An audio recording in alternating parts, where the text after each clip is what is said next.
Chapter 261. Lampard, what exactly are us archdukes in your eyes? Archduke Letko suddenly spoke in front of Lampard, who had lost his composure. His words attracted everyone's gazes. As allies under the Pledge of Alliance, when you used Constellation as an example to convince us, you should have thought about this, shouldn't you? The old Archduke said faintly. Are we your allies, your stepping stone, or your sacrifice? Lampard raised his head abruptly. This is our only chance. When Constellation recovers and becomes stronger. The Archduke of Black Sand region was furious. Are you just going to watch Eckstedt gradually fall and wait for death? In your eyes, Eckstedt can never compare to yourselves, right? At this moment, Chapman Lampard, the Archduke of the City of Faraway Prayers, Colgan Rockney suddenly spoke. What exactly is Eckstedt? Lampard was slightly startled.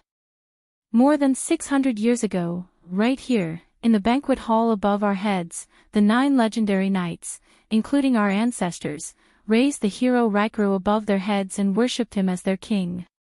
That was how Eckstedt was born. Rockney raised his right hand and pointed at the stone carving of the cloud dragon spear above his head. Archduke Alcius' expression changed. Saroma's eyes immediately lit up when she heard this history behind Thales. After the hero passed away, when Constellation grew stronger day by day and the calamity of the Empire was about to strike again, 10 Northland suzerains, who were at odds with each other, wrote a blood oath in front of Rykro's tombstone under the witness of the Queen of the Sky.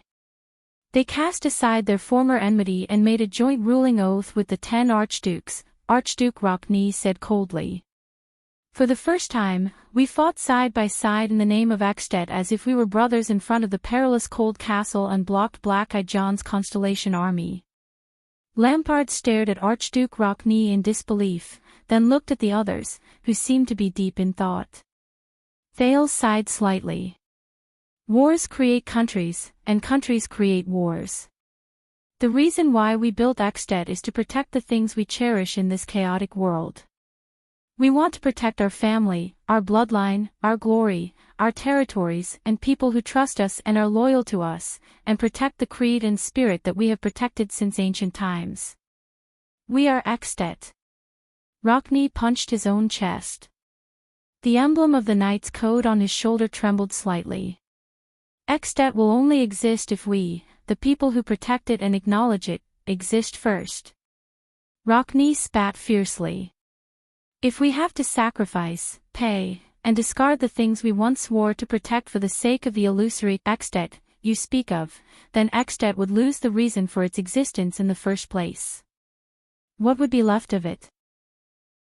It's just another tyrant's toy, another ancient empire that was forcefully gathered under violence and oppression, forcing its people to acknowledge it and sacrifice themselves for an empire that actually has nothing to do with them. Ronnie looked at Lampard with disgust. Tell that to the Constellations, Lampard retorted fiercely. When they send you or your descendants to the guillotine. Be sent to the guillotine by them, or be sent to the guillotine by you, Rockney retorted sharply. To be honest, I can't see which is worse. Lampard suddenly raised his hand and pointed at Thales. The prince was slightly taken aback. But everything that this boy said, the decline, the seizure of power, the revolution, the so-called end of our road, none of that has happened yet. He gritted his teeth and said, You're here worrying about the future of your great-grandson. Everyone. Lampard took a deep breath. Even if the things we are worried about happen, as long as we work together, I believe we can definitely find a way to overcome it. Would we, the archdukes, still turn a blind eye to the problem before us? The Archduke of Black Sand region seemed to have recovered from his earlier impulsiveness. He stared at every archduke seriously. But before that, we must take measures. Our enemies, who are right in front of us and have been enemies for hundreds of years, are rubbing their hands together and gradually recovering their strength. Isn't this even more terrifying? As for the rest, whether I have ambitions, whether I want to harm all of you, whether I want to break the joint ruling pledge, we can talk about it slowly. Trentide and Alcius, the two southern archdukes from neighboring constellation, looked at each other and thought for a while. Thales panicked. Archduke of Black Sand region. Thales could not help but speak loudly, attracting everyone's attention. There are 3 fallacies in your words, Thales said coldly. Lampard's expression froze. The archdukes turned to the prince. Continue, Your Highness of Constellation. Trent-eyed tugged at his beard. What do you have in mind? Thales exhaled, rubbed his face, and organized his thoughts. First, you compared the threat of constellation to the trap in your suggestion. Everyone frowned slightly. Archdukes, Thales took a deep breath and said solemnly, when he told you about Constellation's example, what Mendes III and his successors did in more than 100 years, you should indeed feel a deep sense of fear. Lampard was slightly stunned. He did not understand why Thales supported his own judgment. But this fear does not come from the fear of the enemy country. Before the archdukes raised their questions, Thales answered his own question and changed the topic. Instead, it comes from pure vigilance and fear that comes from the bottom of your heart. He took a step forward and hung the dagger behind his waist. He revealed the most solemn and gloomy expression the prince knew of. This is no longer the overused struggle scenes in night novels. It is no longer the short-sighted political tactics of brainless nobles, such as assassinations, framing, marriage alliances, fighting for land, wars, and so on, Thales said in a low voice, trying to lighten the mood with a neutral tone. Trent-eyed narrowed his eyes and clicked his tongue. Short-sighted. Archduke Alcius snorted in dissatisfaction. I do not mean to offend you, but... Thales gritted his teeth. But the virtuous king's actions are no longer in the above category. He raised his head. It is the ruler sitting on the throne.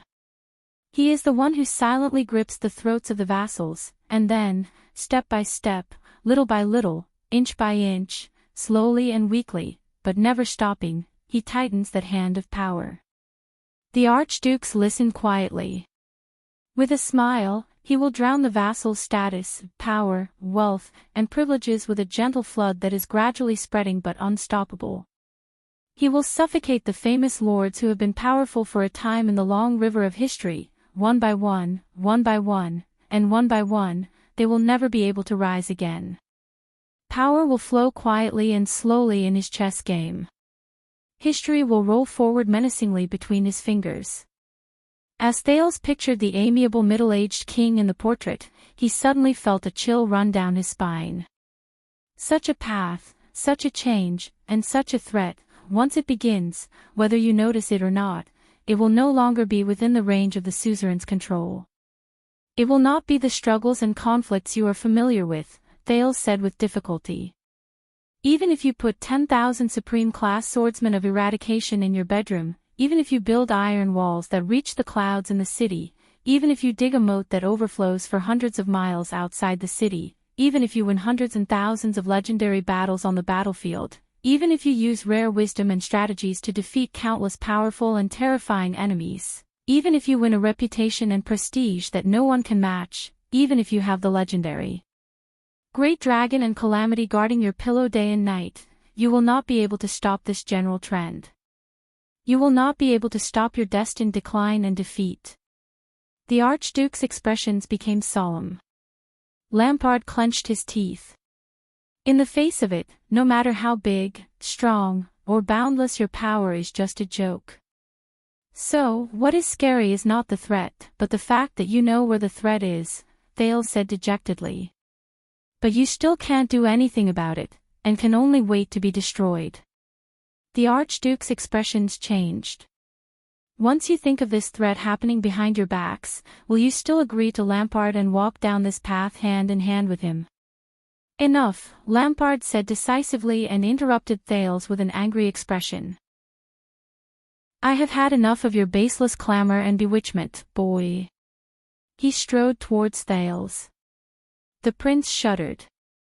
Saroma's face also turned pale. But Lampard was only halfway there when Archduke Rockney appeared in front of Thales. Step back, Lampard. Rockney tapped the hilt of the sword at his waist. His expression was cold. I have never sparred with you before, but I am very willing to try. Lampard's expression froze. Northlander, Archduke Letko said softly, don't act like a low-level hooligan who will draw his sword and kill someone's entire family to vent his anger at the slightest disagreement. It was only then that Thales took a deep breath and calmed himself down.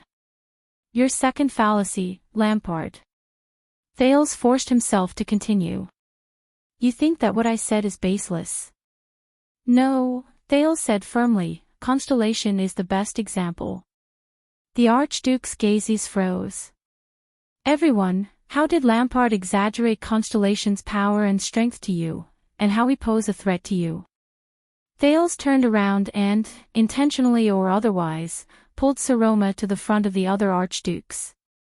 In his description, has Constellation become a giant dragon that is only one step away from soaring into the sky? I don't know how much you know about Constellation, but what I am going to tell you next is the news that is only circulated among the guardian dukes and counts, the 6 great clans and the 13 distinguished families. It may be the truth, or it may be a rumor. On the day I left Eternal Star City and embarked on this unlucky journey, Thales gritted his teeth and said in the face of the Archduke's gazes, an unexpected person came to me and told me, the figure of the one-eyed Duke appeared before Thales' eyes. In Constellation, in Eastern Sea Hill, Cullen of the Sun's sword and shield has become a coward and is subservient to the royal family. Fakenhaz of Western Desert Hill relies on the western front lines and bitterly supports the four-eyed skull flag. In South Coast Hill, Covendier of the Iris Flowers lineage is unstable. A few days ago, the royal family confiscated 2 baronies. In Blade Edge Hill, Duchess Tabark of the Blood Moon has fallen to the point where she cannot survive without the royal family. The Archduke's expressions changed. They were shocked, contemplative, doubtful, and various other emotions. As for the northern territory that you are most familiar with, the White Eagle's Arund of the White Eagle, who has been Lampard's enemy for generations, has long been reduced to a vassal of the royal family after his scheme was exposed. And this is only the most glorious 6 great clans. What did the 13 distinguished families and the traditional nobles experience when their power and status were stripped away? You want proof. Constellation is your proof. Thales said loudly, look at our current situation. Did you think that the chaos in the National Conference was just an act? Lampard closed his eyes and clenched his fists tightly. However, this is far from the end. Thales looked at the Archduke's expressions and said solemnly, those who have been stripped of their power will not give up and wait for death. Instead, they will secretly wait for an opportunity to strike back. Did you think that Arund only wanted the throne on a whim? He took a step forward and pulled open the clothes in front of his chest, revealing the scar that was burned by Quide. He gritted his teeth and said, since I was found, I have experienced countless assassinations and conspiracies. Even when I was sleeping in Renaissance Palace, I could still smell the faint tension and blood. Saroma covered her mouth and looked at the scar on his chest in surprise. Trent Ida whistled while Alceus crossed his arms. Archduke Letko's expression was solemn. The 19 noble families are only representatives. This kind of dissatisfaction will not be limited to the great vassals and great nobles. It will spread to the whole country. All the people who are affected will become uncontrollable riots and dissatisfaction. This kind of bloody struggle has never ended. It is only quietly dormant. One day, it will erupt again until the final victor is decided, Thales said coldly. Mindy's III's chess game ushered in its climax after more than 100 years. The prince turned his head and said firmly, and I can tell you with certainty that Constellation is at its darkest moment, at its most dangerous moment. The conflict between the new order and the old blood. When he said this, Thales paused for a moment and focused his gaze. A terrifying thought instantly crept into his mind. Darkest. Most dangerous, new order. Old blood. At that moment, Thales opened his mouth and his face was full of shock. His hands trembled slightly. No way. What's wrong? Alcæus said impatiently, are you stuck? With Saroma's tugging, the prince came back to his senses, but he still could not calm the panic in his heart. But he still tried to control his emotions and pursed his lips. This is your third fallacy, Lampard. Thales suppressed the doubts in his heart and said with difficulty, you think that Constellation's chaos and weakness are only temporary, and that once we recover, we can return to our peak and be invincible in the Western Peninsula. No. Thales panted. Just like how there is no change without cost, there is no change without risk. The decline of the nobles is the price. Their counterattack is the risk that Constellation faces.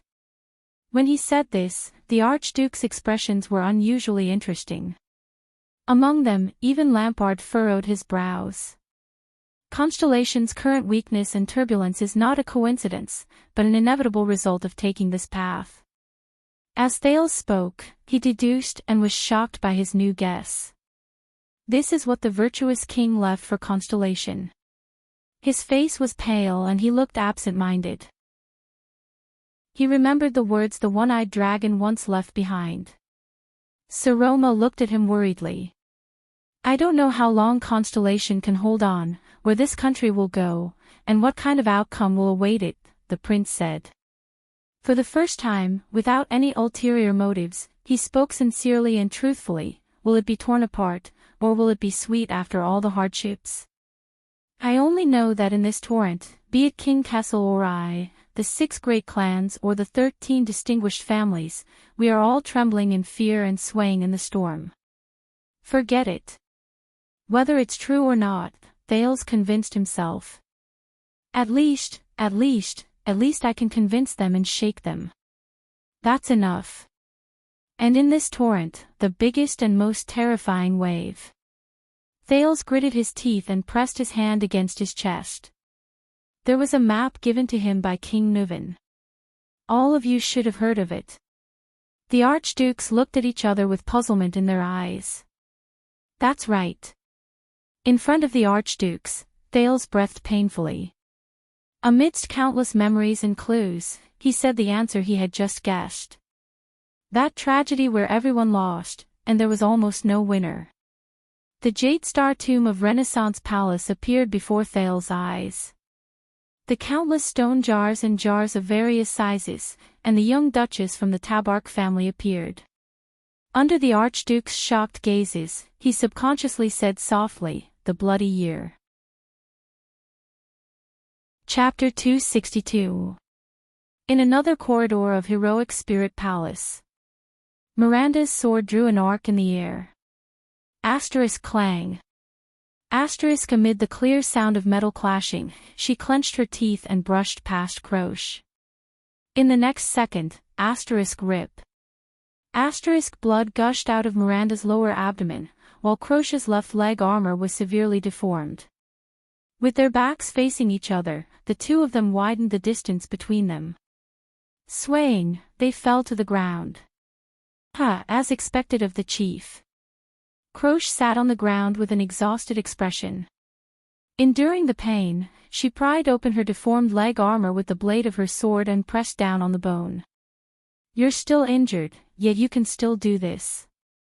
Drenched in cold sweat, Miranda leaned against the wall and pressed hard on the wound on her abdomen. She kept activating Pegasus music to slow down the flow of blood and the contraction of her muscles. She ignored Croce. They knew that after the short but intense fight, both of them had reached their limits. What was left was a competition of willpower and spirit. Tell me, Miranda said with difficulty, betraying your friends, killing the king, using the Tower of Eradication to satisfy your own ambitions, how do you feel, Esh? Croce paused for a moment and turned her gaze to the sword in her hand. It was the saber she obtained from the Tower of Eradication, leader. The sword hilt was engraved with the unique symbol of the Pegasus branch, silver-winged Pegasus, representing unwavering faith. It feels great, Mira. Croce retracted her gaze and sneered. The pleasure of breaking the rules. Unexpectedly, Miranda did not look angry, nor did she look puzzled. Lady Arund only looked at her quietly, her gaze subtle. "Esh," the swordswoman said softly, her tone filled with grief, "you must have had a terrible time in the few years after you left the tower, right?" Croche trembled slightly. Her arms stiffened. "I heard from Caslin that you were rejected by the White Blade Guards. Otherwise, you wouldn't have." Miranda sighed. "But I beg you, don't lose yourself. Think about your Heart of the Sword." The corridor fell silent. Croche's breathing became faster. Heart of the Sword. My Heart of the Sword. Mira. Croche still gritted her teeth. "You are the heir to the noble Northern Territory. You have just graduated and are serving under the Fortress Flower. For someone as successful as you, of course you don't understand what kind of struggles a woman of ordinary birth has to go through in this world." Miranda was slightly taken aback. Just as she was about to ask, "What struggle?" the man suddenly got up from the ground and limped towards her. Miranda was shocked.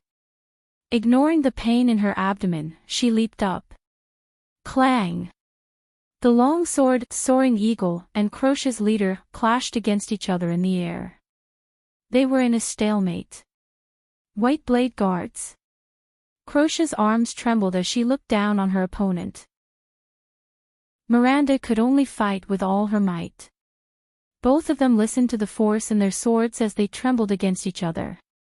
The point of contact between the two swords kept shifting back and forth as they tried to find the most suitable point to exert force and attack rhythm. That's not all. From the noblest dragon cloud city to the most remote manors in the countryside, no suzerain was willing to hire me, even if I could beat up all their guards and scouts, Croche said hatefully. For more than a year, I carried the tower's expectations and skills, but wandered around like a beggar despised by everyone. So, when Lampard extended his hand to you. Miranda looked at the injury on her opponent's other leg and calmly moved her feet, looking for an opportunity. You were determined to repay him with your death, even if it went against your creed. Croche's sword-wielding hand trembled slightly. Miranda's eyelids twitched. She instantly seized the opportunity. Asterisk clang. Asterisk she twisted her long sword and swiftly broke free from the disadvantageous position of being suppressed. Then, she took a step forward and turned sharply, using the advantage of her feet to attack. But against Miranda's expectations, Croche, whose left leg was injured, did not retreat as she expected and fall into her rhythm. The round-faced swordswoman roared angrily. Disregarding the injury on her legs, she stomped on the ground and pounced forward. What? Miranda's pupils shrank. The long sword grazed past Croche's short hair and took away a few strands. Croche's blade went straight for Miranda's injured abdomen. Asterisk thud. Asterisk in the nick of time, Miranda finally dodged her opponent's blade, but her ribs were struck by the hilt of her opponent's sword. Miranda's face contorted in pain. She could not help but retreat until she fell to the ground. *T ribs, the wound from the battle against the disaster swords earlier was also throbbing in pain. In front of Miranda, Croche, who had overexerted herself, also fell limp. She used her long sword to support herself on the ground and pressed down hard on her injured left leg. You don't understand. Croche said in pain. Finally, in the city of Halting Light, a viscount finally agreed to hire me, as long as I'm willing to marry him. I know. There were similar cases in the past. He probably wanted a woman who could obediently spread her legs at night after swinging his great sword in a carefree and unrestrained manner. Croche flashed a sarcastic smile. I thought he wanted a sense of accomplishment when his dignity was satisfied, to make him feel like a man. I refused. Feeling the injury on her ribs, Miranda listened to her former colleague's words with a pale face. No matter how powerful you are, you're still a woman. That's what he said. Croche gritted her teeth fiercely. Her eyes reddened. Right after he drugged me, before it took effect. Miranda shuddered violently. She stared incredulously at her friend, then at the mournful expression on Croche's face. Croche laughed sarcastically. Miranda's heart ached. She said softly, "Esh, I don't care about what he did." Croche's abnormal smile made Miranda feel uneasy. In fact, he really didn't do anything, did he? But that night, I'll always remember his gaze, the words he said, that humiliation, that contempt. Croche's tone became hurried. And the panic in my heart at that time. It was as if I would soon lose all my value as a woman. From that day onwards, I understood one thing. The Archduke of Black Sand Region's female guard captain's gaze turned cold. The reason why I run into walls everywhere and no one accepts me is not because I lack ability, not because my physique is not good, and not because I lack experience. Croche straightened her body while trembling. She placed her weight on her sword and said coldly, "I don't have enough experience." She said coldly, but it was only because I was a woman. Miranda stared at her former best friend with grief and heartache. She felt a tightness in her chest. Croche, in Northland, they don't believe that a woman can become a warrior, fight with a sword, and survive independently. Croche's gaze became solemn. She staggered towards Miranda. They don't allow it either. This world can't tolerate women being stronger than men, because that's their exclusive privilege. Croche took a deep breath. It can't tolerate women surviving on their own without relying on men, because that's also their privilege. Once you think about this clearly, many things will be easily solved. Remember, in all the stories we read in the Tower, night novels, historical dramas, romantic poems, no matter what kind of woman she is, no matter how valiant, independent, loyal, and unyielding she is, if she wants to be liked by the readers, she must fulfill one condition. Croche panted, her gaze fierce. She must be able to be f***ed by men, by the protagonist. When a woman of noble status is f***king, the readers will feel a greater sense of accomplishment. When a dignified and virtuous woman is f***king, the readers will feel a greater sense of conquest. When a charming woman is f***king, the readers will feel a greater sense of pleasure. When a delicate and pitiful woman is f***king, the readers will feel a greater sense of dignity. When a pure and lovely woman is f***king, the readers will feel a greater sense of security. When a cunning and treacherous woman is f***king, the readers will feel a greater sense of satisfaction. As long as it's a woman, whether it's a protagonist or a supporting role, they must be appendages to men's lives, and exist for men. Croche leaned against the wall and gritted her teeth. From childhood to reality, from birth to death, from law to life, this is the story this bastard world repeatedly tells us, and it's also the f***king truth. What are you talking about? Miranda shook her head in disbelief. Her heart was filled with fear. Ash! Even if it's you, Mira, in Constellation where women have the right to inherit, if you don't have a strong husband, your vassals won't obey you wholeheartedly. Croche's eyes were filled with indignation and pain. Even independent women like Heart of the Rain and the Fortress Flower have to achieve results that far exceed the norm to obtain the same pay and status as men. At that moment, Miranda suddenly remembered her past, the way her subordinates looked at her in the fortress, her father's expression when she was 7 years old, and Raphael. So, I also understand one thing. It's not the White Blade Guards or those suzerains who rejected me and women's independence. Croche walked up to Miranda. Her gaze was bleak and her voice was hollow. It's this damn world. Croche's voice faded away. Miranda stared at her in a daze. She was shocked by Croche's words, whether it was her past misfortune or her shocking opinion of the world. Croche calmed her breathing, then steadily raised the sword in her hand. There was a cold expression on her face. She said hatefully, F*ck them all. Sword light flashed. Miranda endured the intense pain in her ribs and rolled to the side in a disheveled manner, avoiding Croce's fatal sword slash. If it were not for the inconvenience of the other party's legs, she might have been beheaded a long time ago. Miranda reacted quickly. She turned around and threw the sword in her hand straight at the other party's abdomen. Just as Croce, who could not move easily, was about to draw her sword back to block the attack, Miranda's sword magically turned and stabbed straight ahead. It struck Croce's left ankle.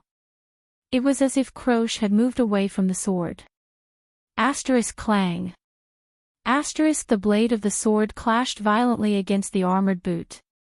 Croce fell to the ground in pain and gripped her ankle in the armored boot.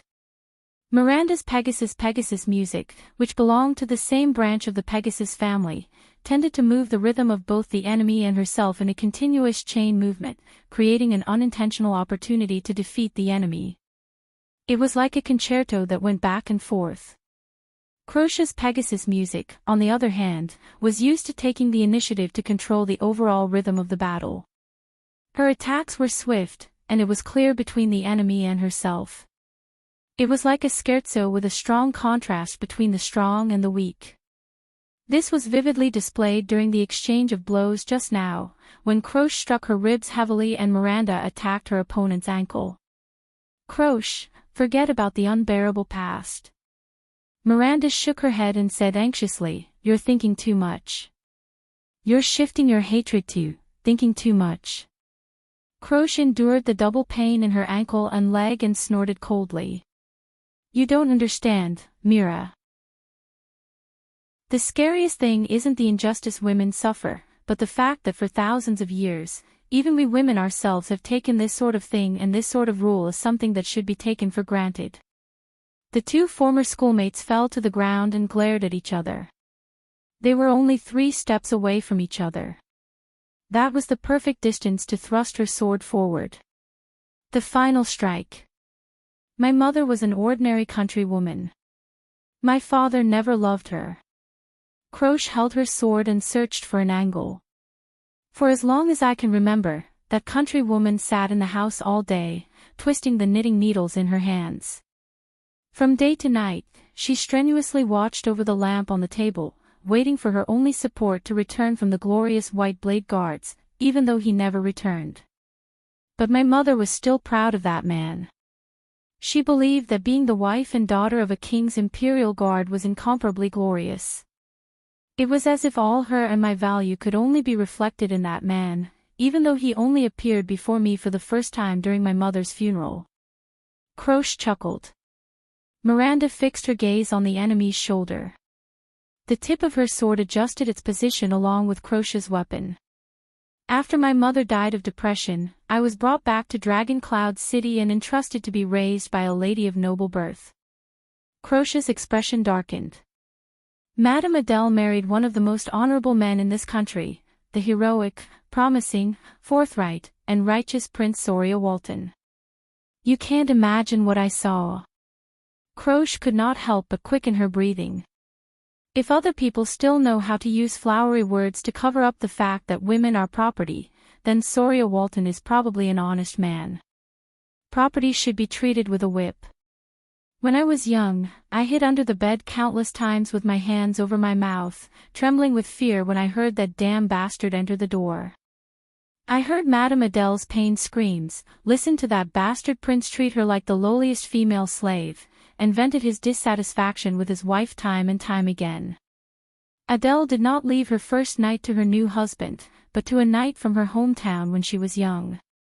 He punished her for her disrespect and insults to herself. I always crawled out after he left, disheartened, to comfort Adele, who was covered in cuts and bruises because she was naked all over.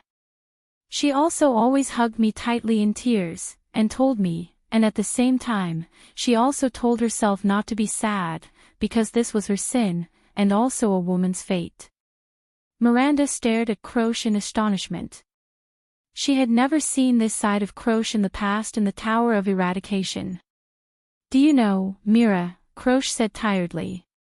In fact, from birth to death, we, women, are never, from beginning to end, a complete human being, compared with the other race. Her voice broke. When we were young, we were our father's property, which was used to exchange for another man's property. When we grew up, our faces and bodies were our future husband's faces, our first night and chastity were his dignity, our lower bodies were his territory, and our wombs were his storehouse for the continuation of his bloodline. Even our thoughts had to be theirs. When I carefully dissected my entire body from top to bottom, from the inside out, I realized that the only thing that belonged to me was this sword. Croce's eyes were filled with gloom. Ash. Miranda wanted to say something, but stopped herself. There was a mixture of regret, puzzlement, pain, and other emotions in her eyes. At that moment, it was as if both of them had forgotten about the swords in their hands. In the end, Miranda sighed. What exactly do you want to do? Croce stared at her quietly and forced an ugly smile. I want to use the only sword I have left, to take back the things that women have been deprived of since they were born. To make women independent from then on. At that moment, Miranda swayed a little and leaned against the wall in a daze. I don't understand, she said with a pale face. But Croce only snorted, as if she was not surprised at all. Mira, I don't blame you. You are a happy, pitiful, innocent, pitiful woman who is content with the status quo and has no self-awareness. Miranda pursed her lips and looked at the sword in her hand, then at Croce. No matter what you plan to do, the world and history have been running like this for thousands of years. Even if you become a god, this nonsense.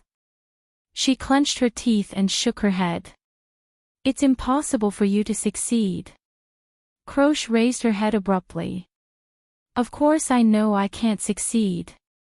The female captain of Black Sand Region's guards had a pained and contorted expression, causing Miranda's heart to tremble. Croce took a deep breath. Her gaze was firm.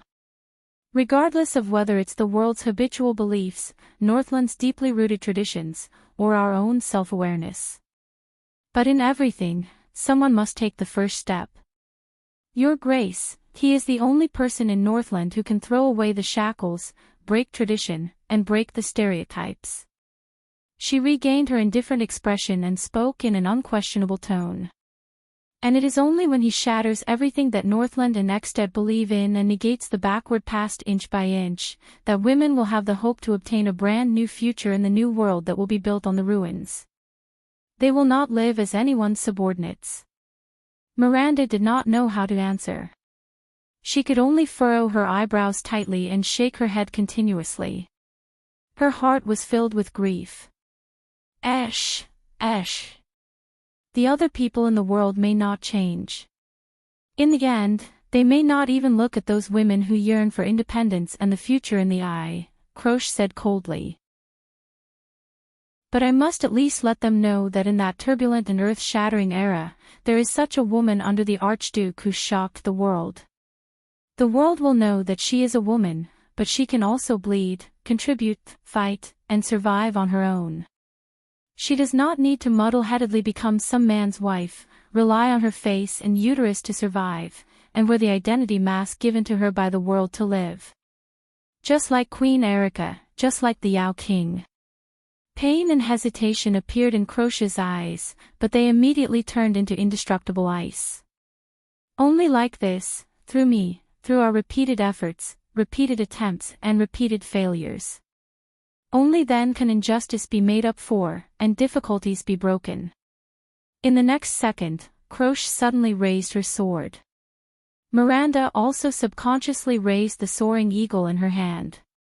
Asterisk clang. Asterisk the two swords clashed against each other in the air, but neither of them showed the slightest intention to resist. Instead, both of them pierced into the enemy's body. Asterisk shick. Asterisk blood flowed out from Miranda's and Croce's chests at the same time. The two of them, who knew each other very well, guessed each other's intentions. At that moment, their postures were almost identical.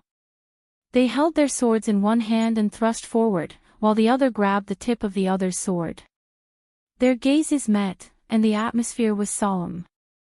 So, for this baffling reason, you turned to Lampard. Holding the tip of her old friend's sword, Miranda widened her eyes in pain and trembling. You betrayed all of us. Across her, Croce revealed a smile that was a mixture of apology and relief. Bright red liquid spread out from under the two of them. No, Mira, it's not baffling, Croce said softly. Her face trembled slightly, and tears flowed from her eyes. It's close at hand. It's just that you've already been trained by this world, to become accustomed to it. Miranda breathed absent-mindedly. She recalled everything that happened in the tower, and the scene before her eyes was a blur.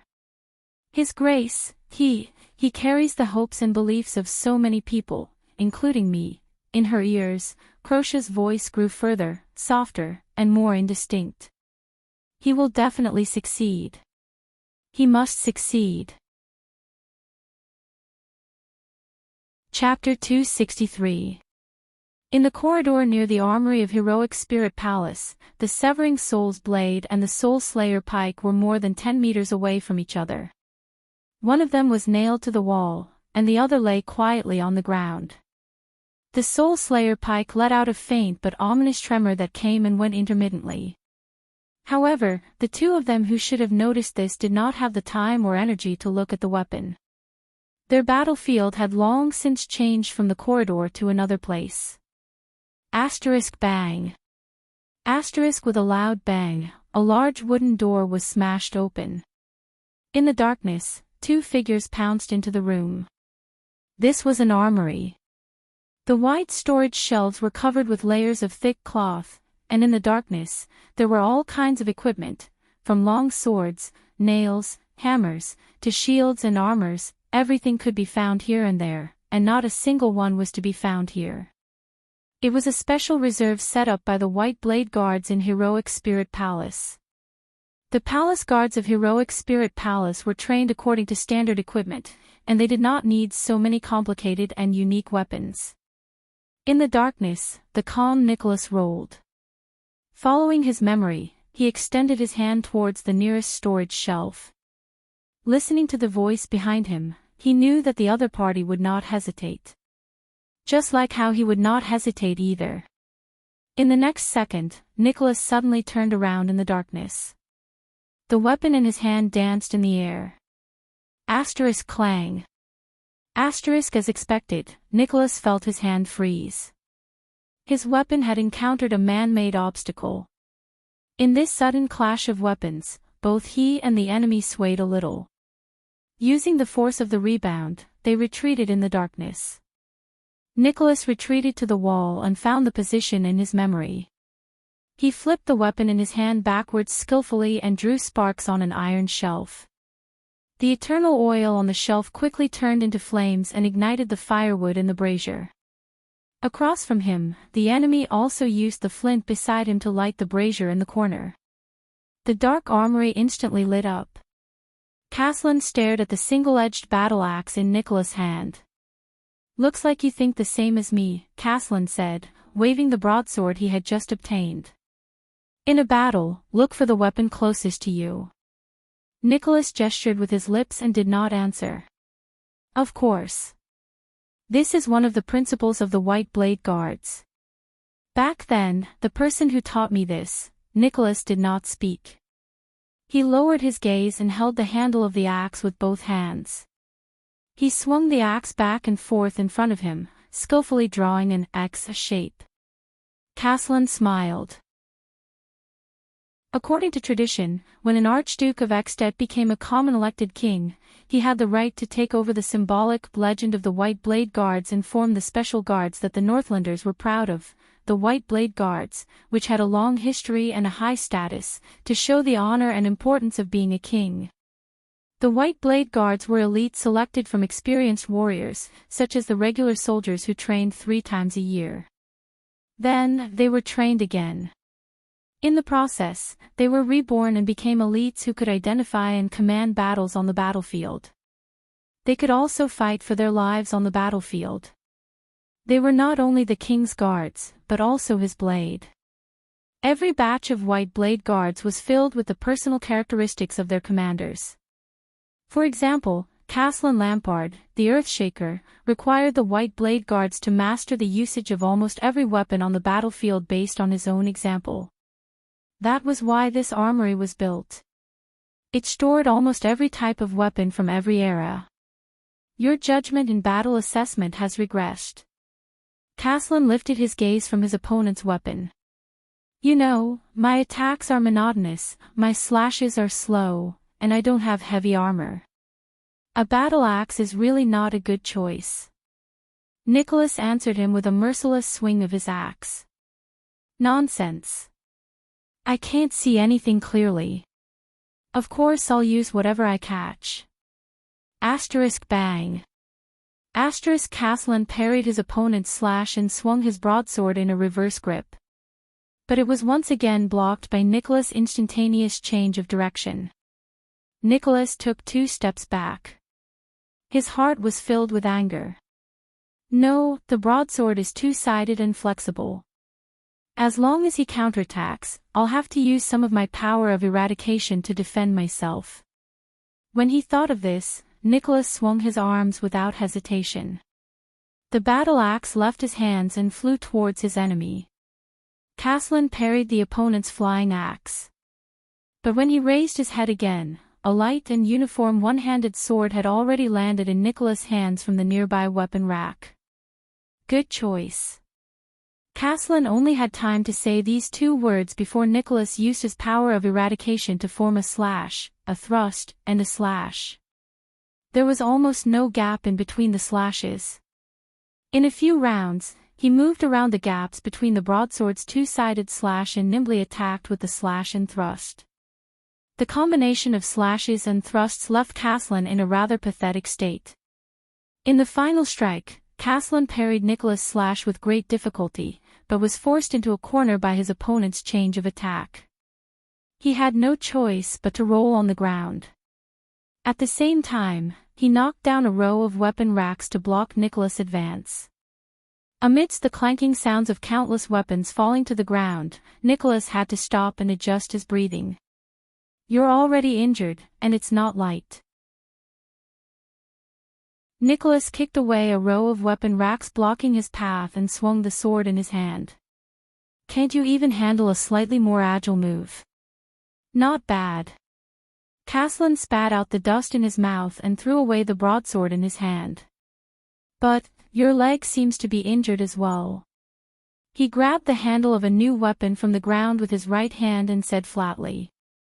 I guess it's not easy to dodge. Looking at the new weapon in Caslin's hand, Nicholas' expression changed abruptly.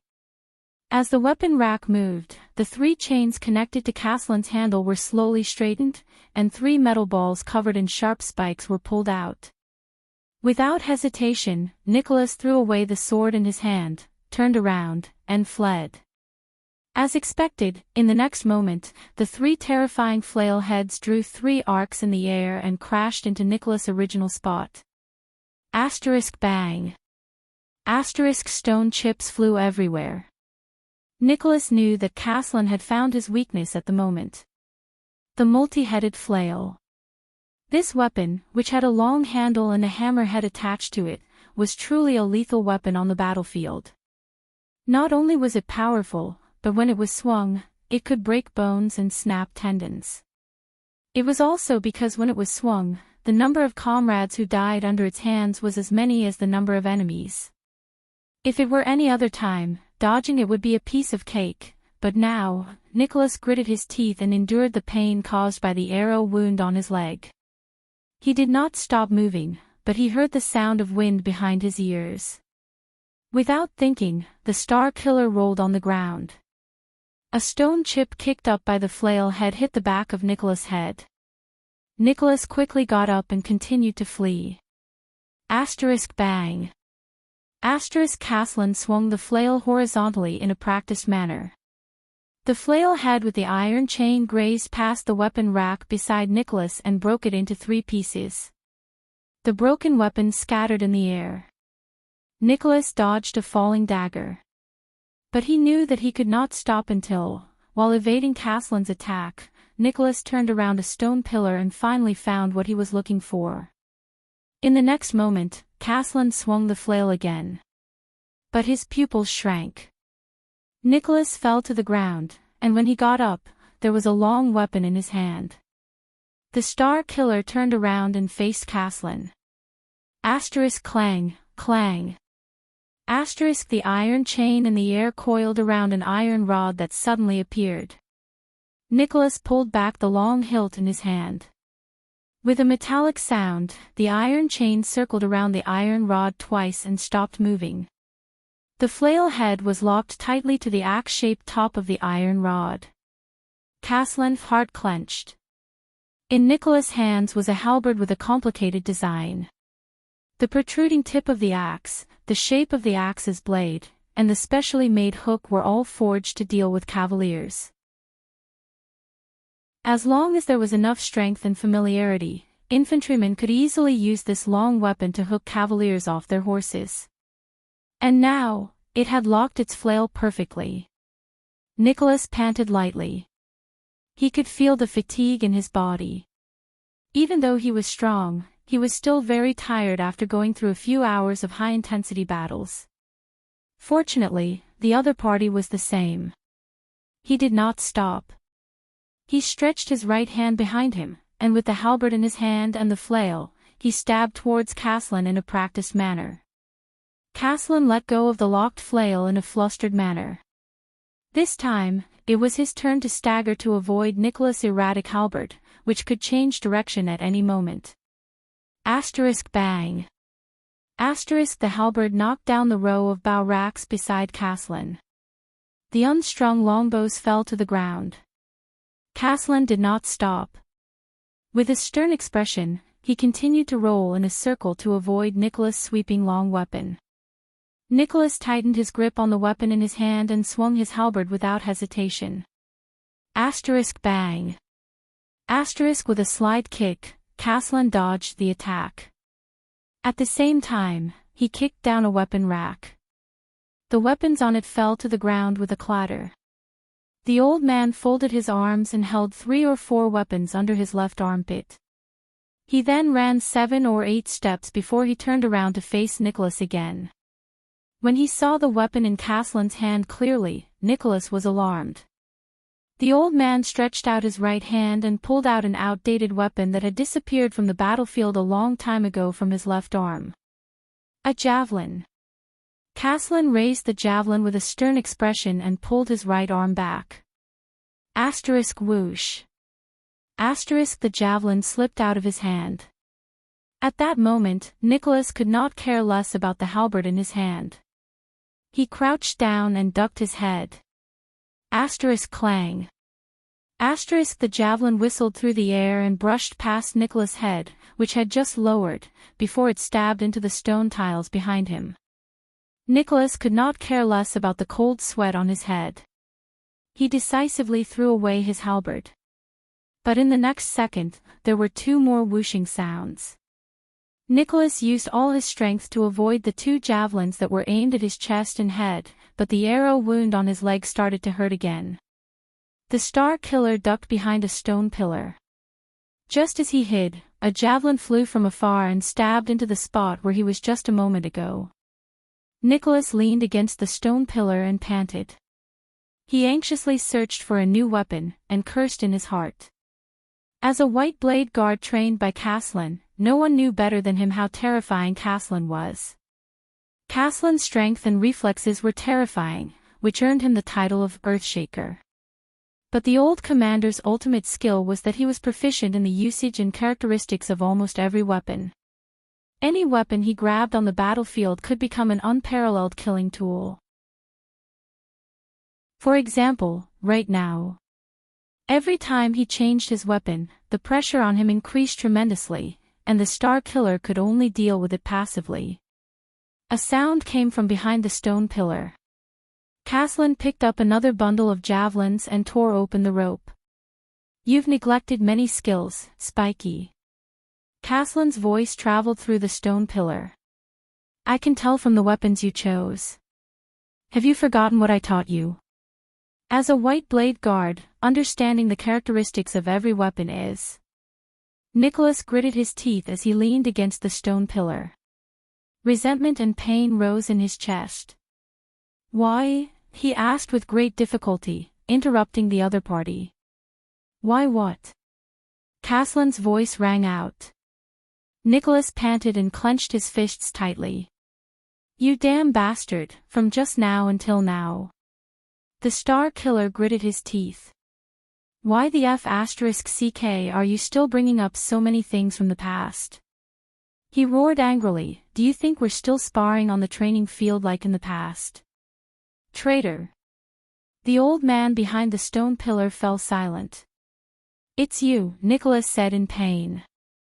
It's you who turned us into white blade guards from recruits who only knew how to fight for food and clothing, for money, for pride, for glory, and for promotion. Nicholas shut his eyes tightly.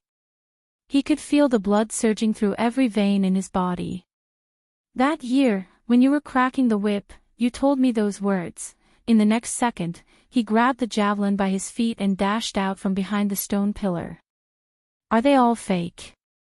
2 javelins were thrown from the hands of the 2 men towards each other. Asterisk whoosh.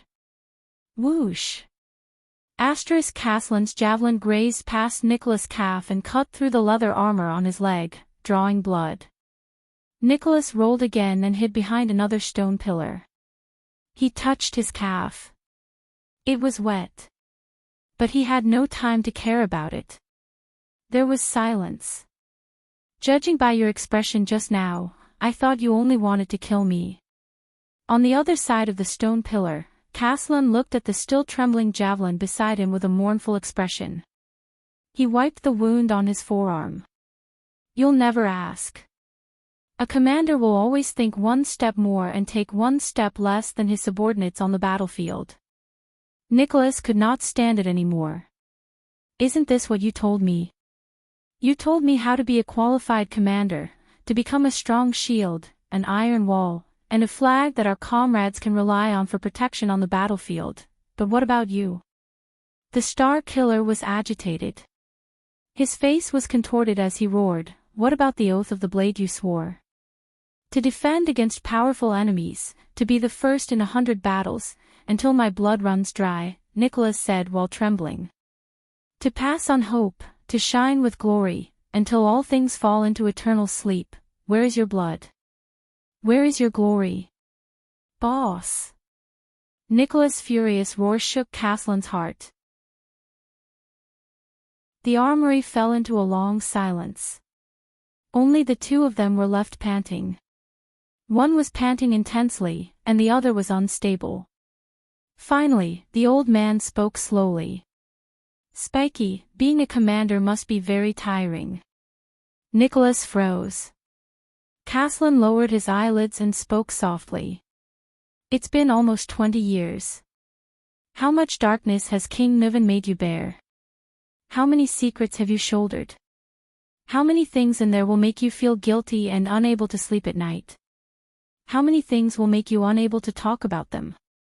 The Star Killer gritted his teeth and did not answer. But there was an indescribable sorrow in his heart.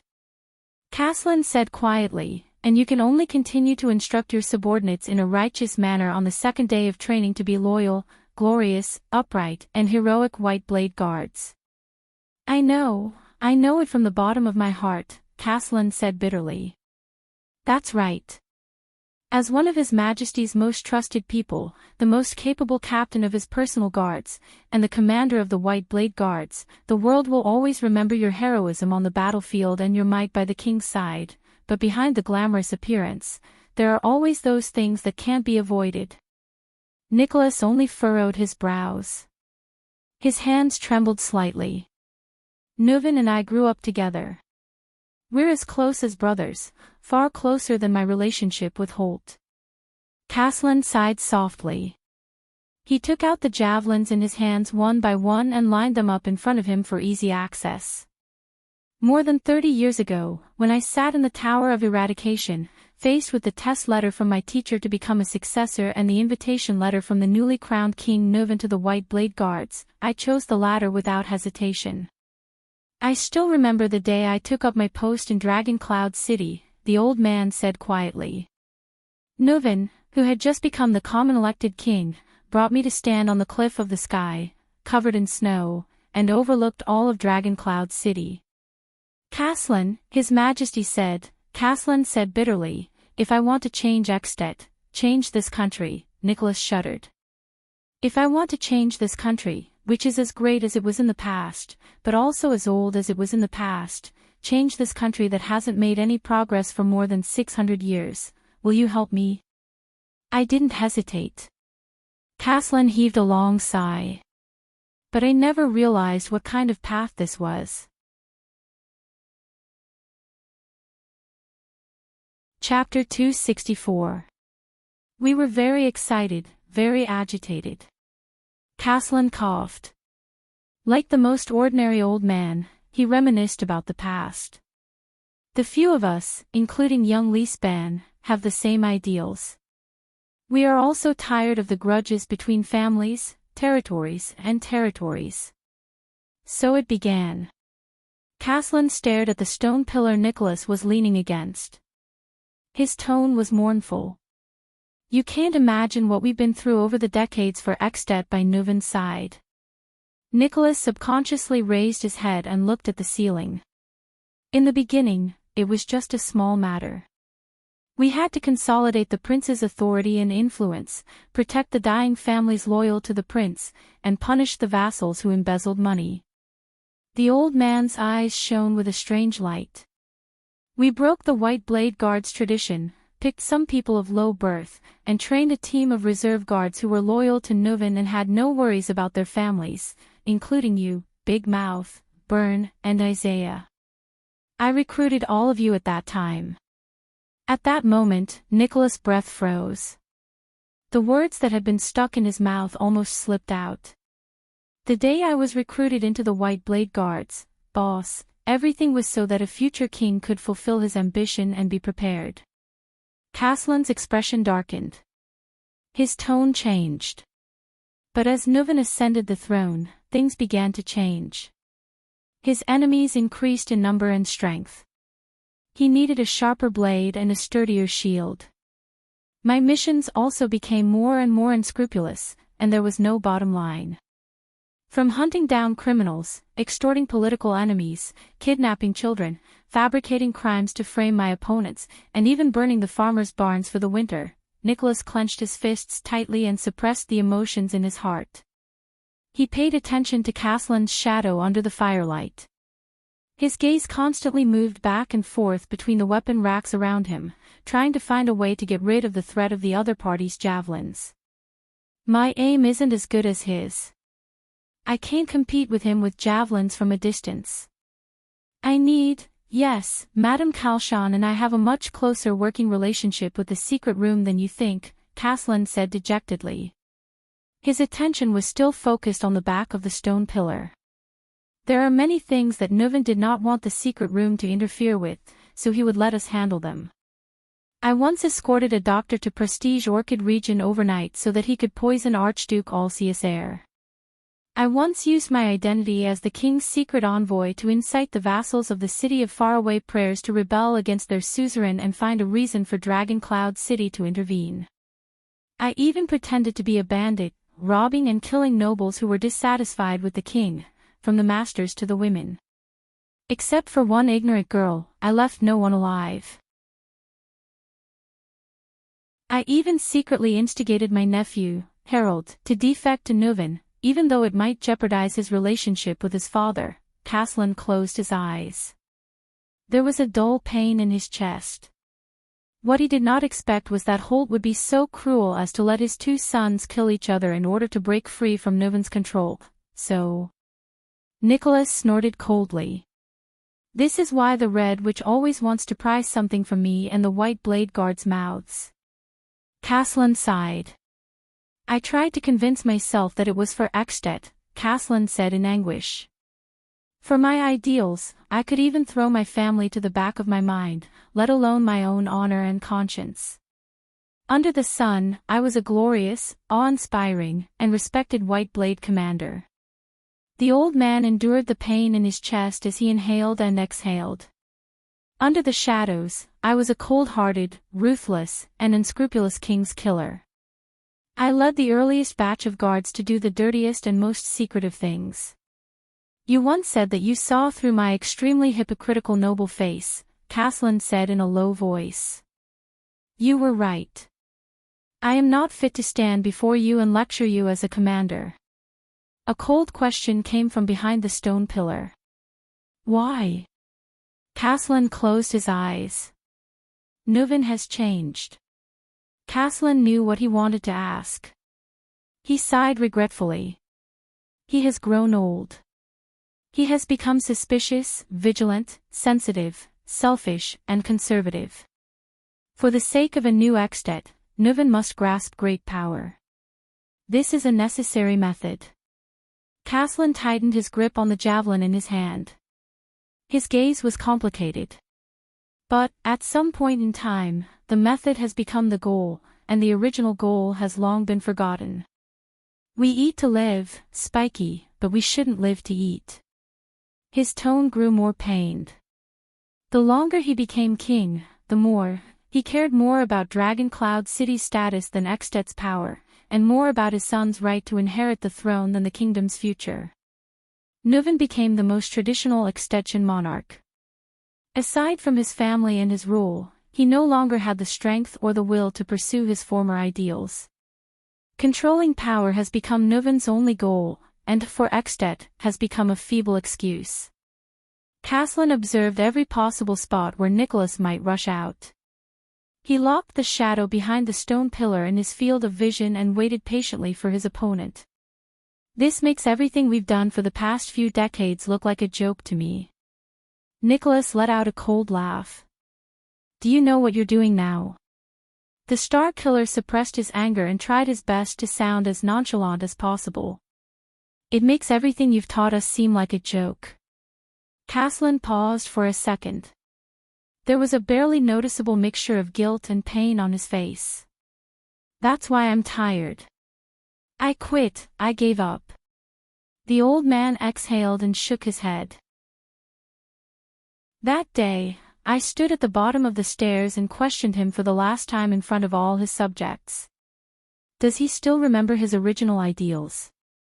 I asked him, since when did he have no choice but to compromise with reality? Nicholas did not speak.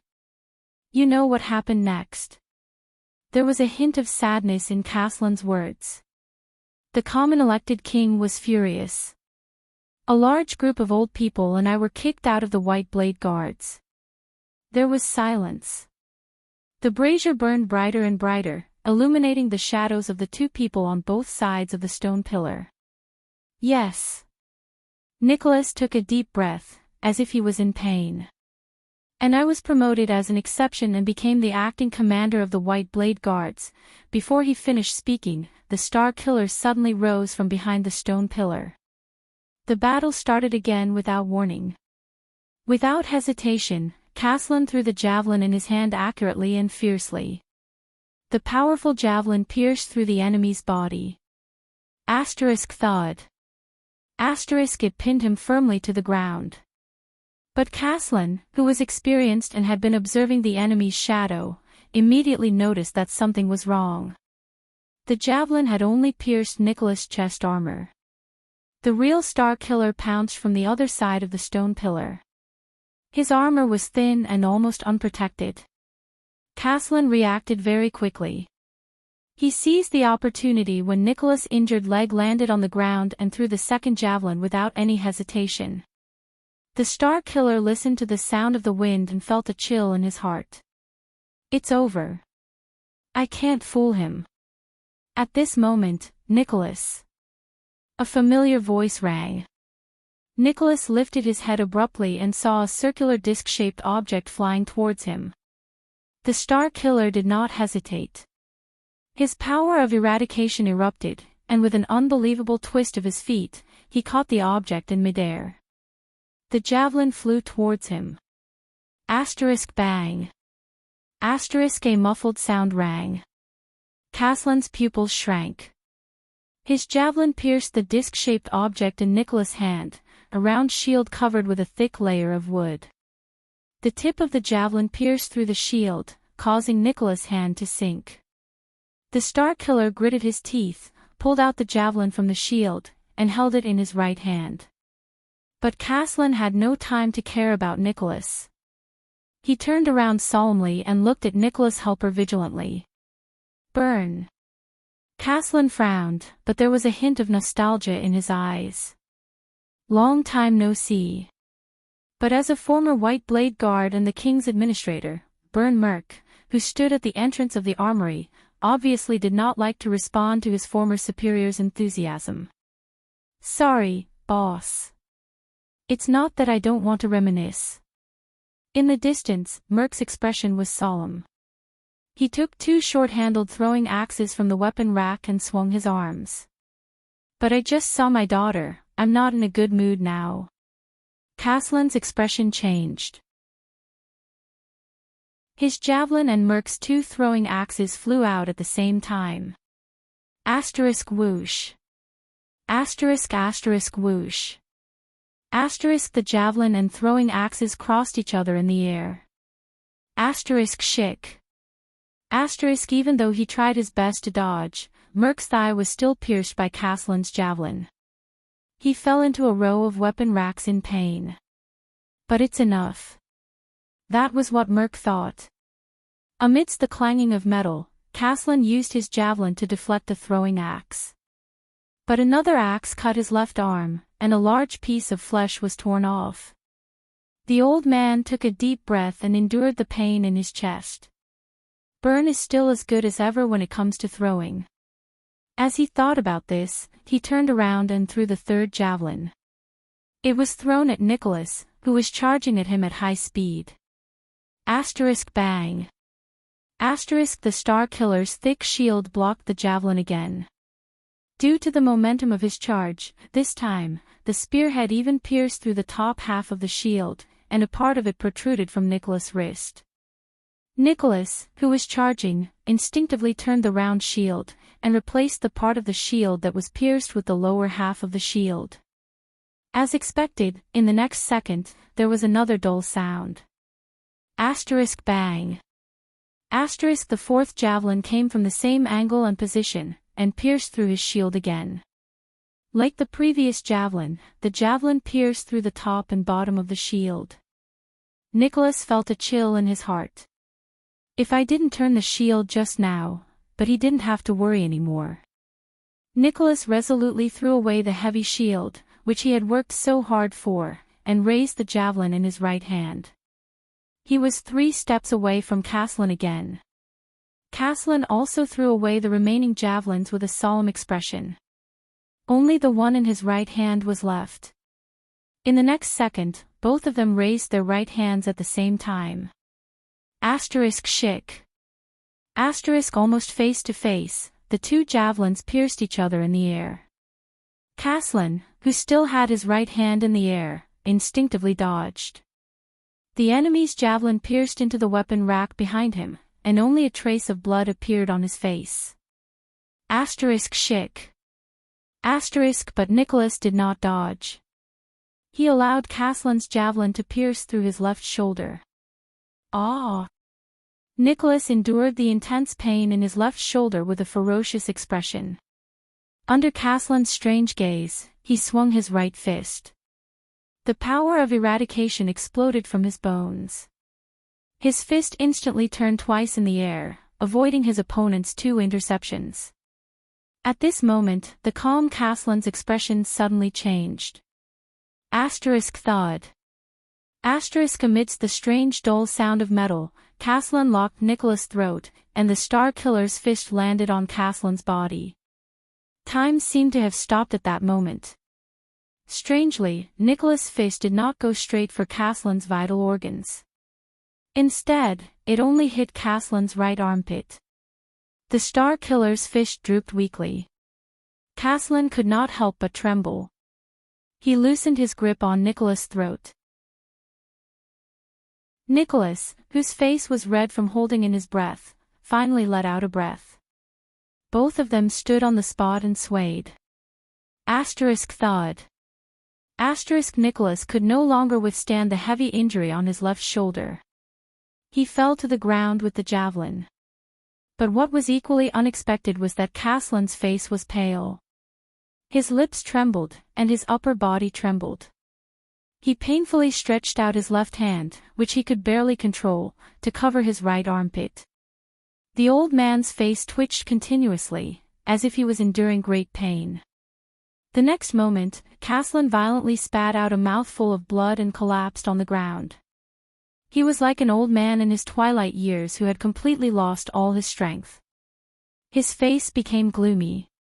"How did you know?" Castellan's teeth chattered as he carefully spoke in the softest voice possible, as if he was afraid of waking up a kitten. "Right armpit."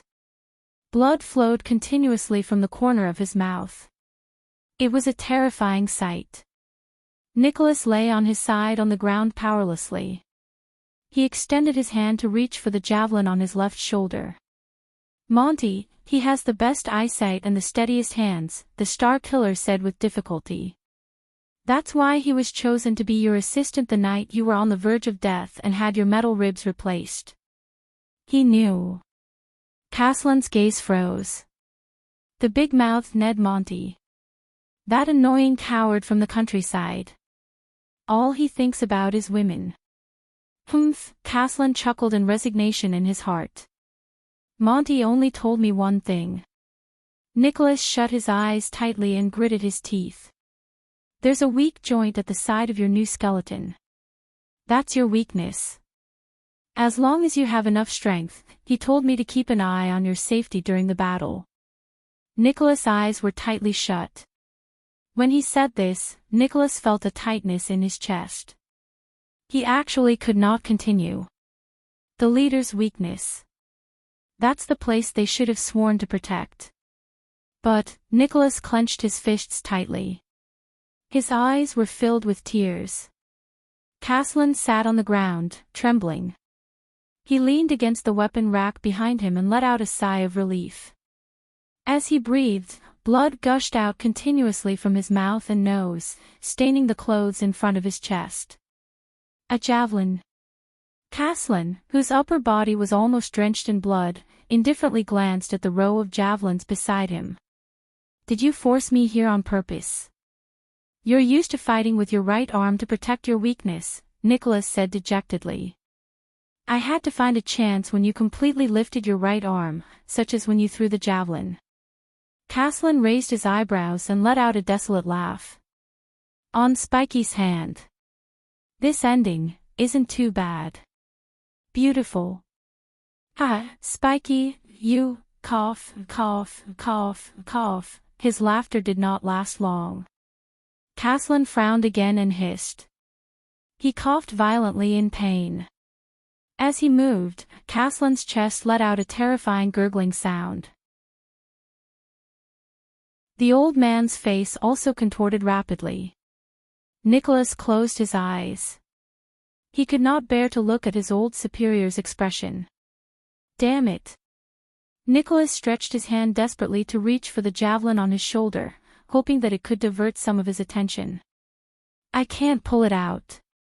At this moment, Nicholas felt a slight pain in his left shoulder. He opened his eyes in surprise and saw that Castellan was holding the javelin in his shoulder with his left hand. "Bear with it," Castellan said in a low voice and spat out another mouthful of blood. "It might hurt a little." In a daze, Nicholas exerted strength in his shoulder and watched as Castellan pulled the javelin out of his shoulder. He did not even notice the pain. Nicholas remembered that afternoon many years ago. When he was dying, Castellan, the executioner, picked up the piece of wood from the ground and brought it to his mouth. "Bite it." The iceberg pulled the whip in his hand and said coldly, "This will hurt." Nicholas shook off his memories and struggled to sit up. His power of eradication began to tighten his muscles. He looked at Castellan, who was leaning against the weapon rack and spitting out blood with a pained expression. He felt even more resentful in his heart. "Talia." Nicholas' face was ashen. "Your wife. Does she have a message for me to pass to her?" At that moment, Caslin's eyes suddenly lit up. Talia, Caslin's gaze dimmed and he shook his head. No. She's no longer here. Nicholas raised his head slightly and could not hide his surprise. How can that be? She's only 40. Caslin's breathing began to weaken. He raised his hand with great difficulty and wiped the blood off his chest. The old man's expression was dark. He raised his trembling hand and carefully took out a piece of red silk cloth from his pocket. A year ago, she finally found out. Caslin stared at the piece of red silk with an intoxicated look on his face. He slowly unfolded it, as if it was a rare treasure. Before I confessed to her, she found out that I was that person back then. Caslin's hand trembled slightly. The bandit leader, who robbed and killed her family's convoy, killed her father, mother, and older brother, slaughtered her entire family, and only a 6-year-old girl was spared. Nicholas froze. From then on, Talia fell ill. Even the best doctors could not find the cause of her illness. Caslin seemed to be losing more and more control over his hands, but he still shivered and lifted the red silk cloth inch by inch. Just like that, she lay on the bed every day, enduring extreme pain. Like the most beautiful flower, she withered day after day. That was the most difficult battle in my life. I would rather fight another 30 rounds with Zacriel, exchange my sword with Xiao 200 times, exchange my life with Sira Dark Thunder 10 times, and be punched 20 times by Jasmine than face it. Caslin coughed violently. His expression was pained. But I could only watch Talia die day by day, and try to explain to her that it was the king's order, and that I had no choice but to do so. Caslin finally lifted the red silk cloth. His eyes were sparkling. At the last moment, Talia forced a smile and told me that perhaps this was God's will. She was destined to atone for my past sins. Nicholas stared blankly at the item in the silk cloth. It was an inconspicuous black stone. 2 small figures were carved on the stone. One was slightly larger, and the other was slightly smaller. The carvings of the small figures were crooked and extremely crude. It was basically a circle with 4 limbs propped up against it. It was obviously a child's play. But Caslin stared at the stone in an infatuated manner. The trembling in his hands grew stronger. In the end, I held her almost weightless body in my arms and asked myself, Caslin Lampard, the Earth Shaker, what is the meaning of your life? The sound of someone dragging the ground could be heard from afar. Merc was dragging his pierced thigh as he crawled towards them, bit by bit. Caslin's eyes were bleak. He flashed a weak smile at Merc, who was crawling towards them. There was a moment when I started to hate Nuven. Until a few months ago, when Nuven's last son died in Constellation. The old man shook his head. Every word he spoke was mixed with a lot of blood that seeped out of his mouth and nose. Looking at the sunset that day, I suddenly pitied him. We all lost everything that we cherished. Half a lifetime's worth of hard work vanished into thin air overnight. In the end, that once high-spirited Prince Walton fell into the vicious circle he weaved. He fell into the fate of the suzerains of Extet and couldn't get out. He was as miserable as my elder brother and nephews. Nicholas tore off a piece of clothing and tied it around his injured shoulder. He gritted his teeth and said, "Idiot." Merc crawled to Nicholas' side and stared at his old superior with him in a daze. At that moment, it was as if there was a ball of fire burning in my chest. The pain was indescribable, and I didn't know why. Caslin's voice grew softer. However, when King Nuven sent someone to find me and wanted me to inherit the position of the Archduke of Black Sand region, I suddenly understood what that ball of fire was. Caslin's eyes brightened. He exerted force in his hand and gripped the stone in his palm tightly. I don't hate him anymore. But it's not over yet. Everything that Nuven and I started back then, Caslin said as he struggled. Tears streamed down his face. It's not over yet. What Nuven couldn't do, what Nuven gave up, and what Nuven didn't dare to face, Caslin coughed violently. His face was pale and he trembled as he said, I'll fulfill his wish, and be loyal to him. This is the meaning of the rest of my life. Merc stared at him in disbelief. Nicholas pressed down hard on his shoulders, lowered his head, and did not say a word. Only his fists continued to clench. At this moment, boss. Merc, who was lying on the ground, spoke in a low voice. When you knew that you were betraying him, betraying his majesty, how did you feel? Merc's expression was sorrowful and pained.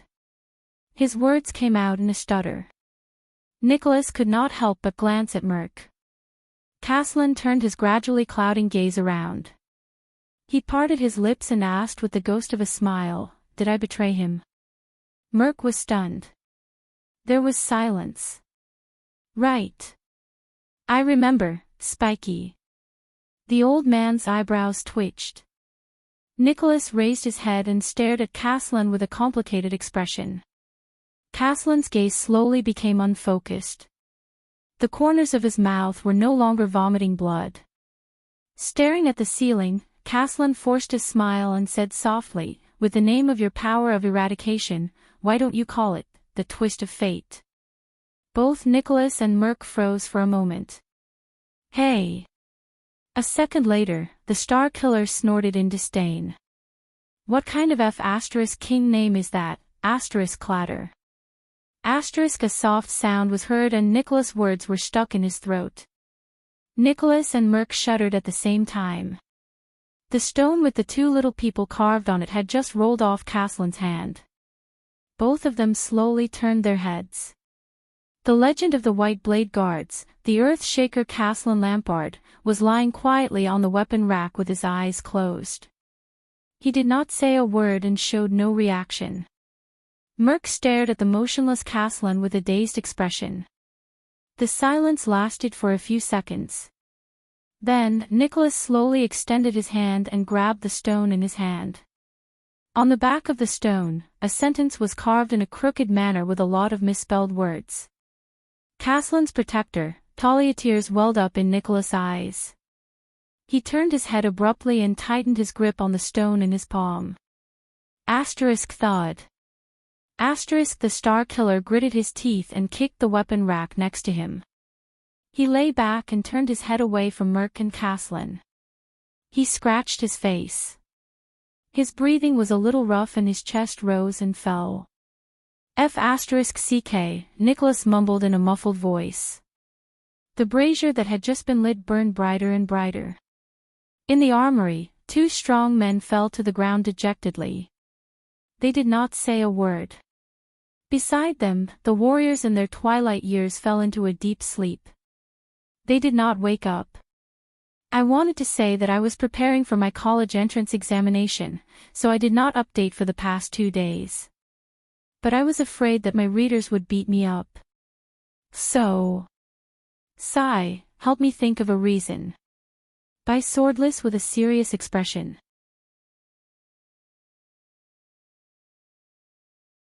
Chapter 265. Heroic Spirit Palace, Hall of Heroes. Do you know, I have a conjecture, Thales said absent-mindedly, the bloody year was a disaster that almost destroyed Constellation. The entire kingdom was in a precarious situation amidst internal strife and conflict. He raised his gaze, his voice trembling slightly. Until you went south. At that moment, Thales caught a glimpse of a strange and puzzled glint in the Archduke's eyes. What do you mean? Alceus asked coldly in return. Very well. Thales silently told himself in his heart. Benefits and threats, Lampard's two main weapons to convince the other archdukes were now gone. The archdukes probably understood that, to a certain extent, Lampard's threat was greater than Constellation's. And now, Thales glanced at Saroma. The girl clenched her slightly trembling fist and nodded slowly at him. Her eyes were filled with forced determination. Now, he still had to convince the archdukes that the benefits Lampard promised them were not as delicious as they had imagined. Thales raised his head. I have never seen the tragedy 12 years ago. Thales recalled Gilbert's tireless narration of the bloody year and said with a serious expression, but I can imagine it from the elderly's narration. The disaster that befell the Jade Star royal family caused the disaster to reach its peak. The 19 vassals all felt insecure, the nobles spread rumors everywhere, the army was leaderless, the people of the kingdom were furious, Eternal Star City entered the most critical state, and perhaps Constellation was on the verge of destruction. Speaking of this, Thales sighed. Mindys III probably did not expect that the game he laid would usher in such a storm more than 100 years later. The archdukes exchanged a few worried glances. Lampard, on the other hand, tightened his grip on his saber. But during the autumn and winter 12 years ago, when the Ekstedt army, for whatever reason, headed south, and especially when the news of the fall of Broken Dragon Fortress spread, all of Constellation was probably stunned, Thales continued to say. I'm guessing that the new war has broken the original situation and injected new excitement into Constellation, which is on the verge of death. Archduke Letko's murky eyes brightened slightly. His expression became more solemn. Alceus and Trent Ido looked at each other in puzzlement. Ekstedt, the strongest force in the Western Peninsula, is invading from all fronts. This is not like the internal strife of the rebel army or the assassination of the royal family.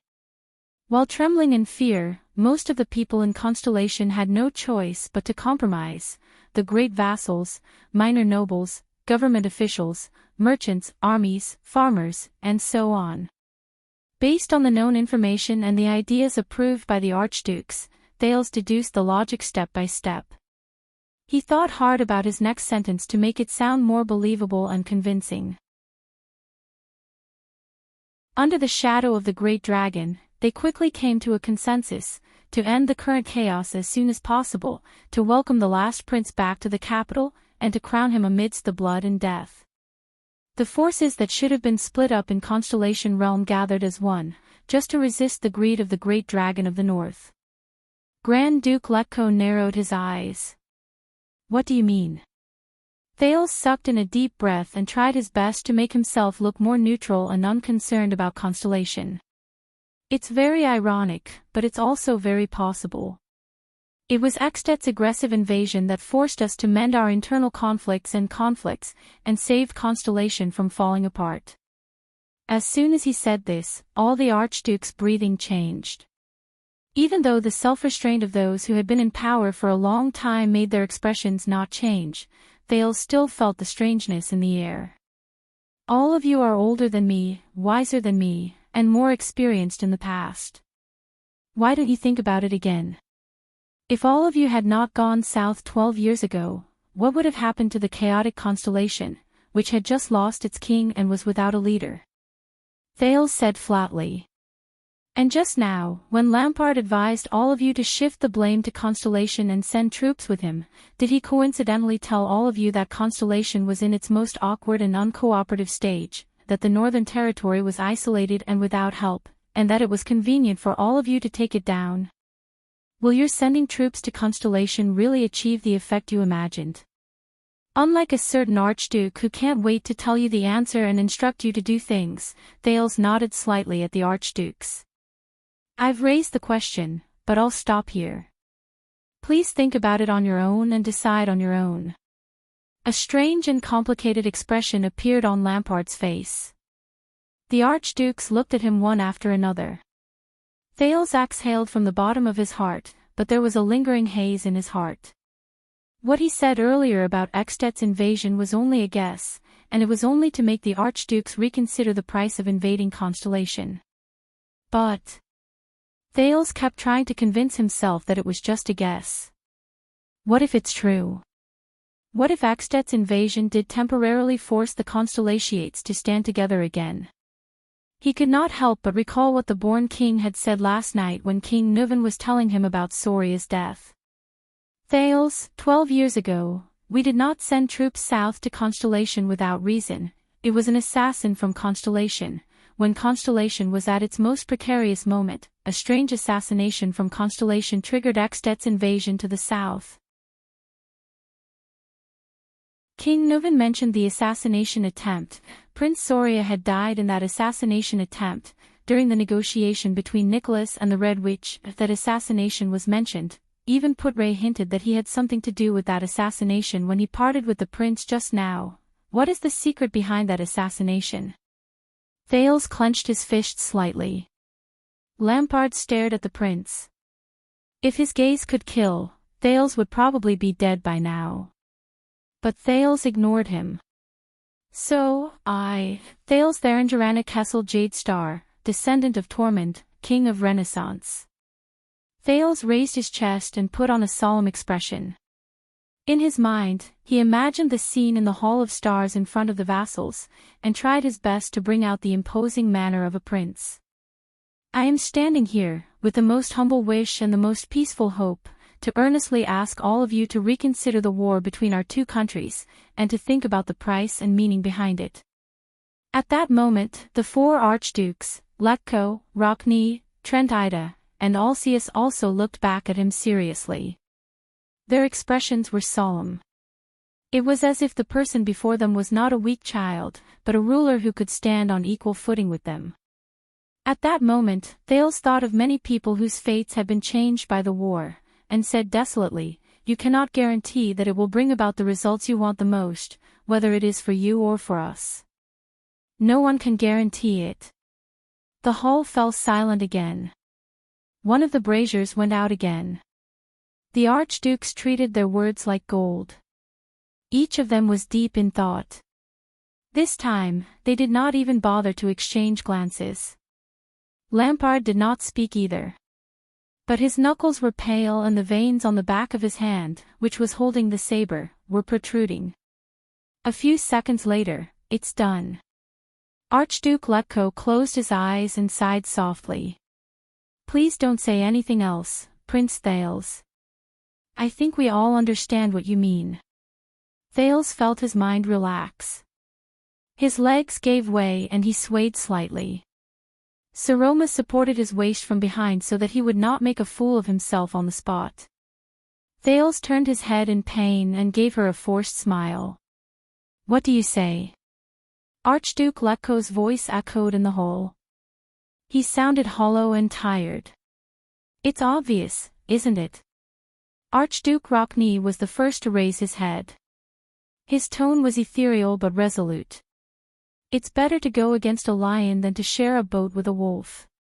Lampard's frown deepened. "These people, you know, Chapman, even though your offer is very tempting, I don't want my descendants to wake up one day and find themselves lying in ruins." "So?" Trentida shrugged lightly with a complicated expression on his face. Lampard snorted coldly without any expression on his face. "These people," Archduke Alceus' expression froze for a long time. After a while, he opened his mouth and said bitterly, "We shouldn't have come today. We shouldn't have participated in this damned Archduke's meeting." Lampard slowly lowered his head.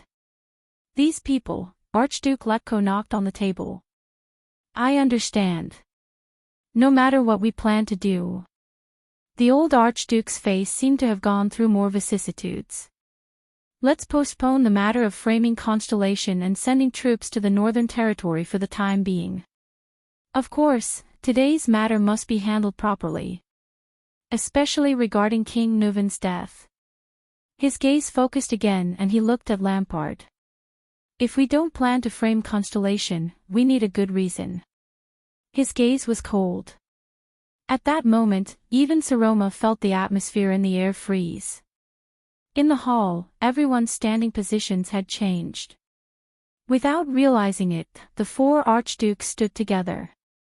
Rockney and Alceus stood in front, while Thales stood beside them. Opposite them, Lampard stood alone in front of the brazier. The firelight and shadows divided his face into two parts, one bright and the other dark. It was strange and disturbing. Lampard slowly raised his head. "These people are the obstacles to Extet's advancement.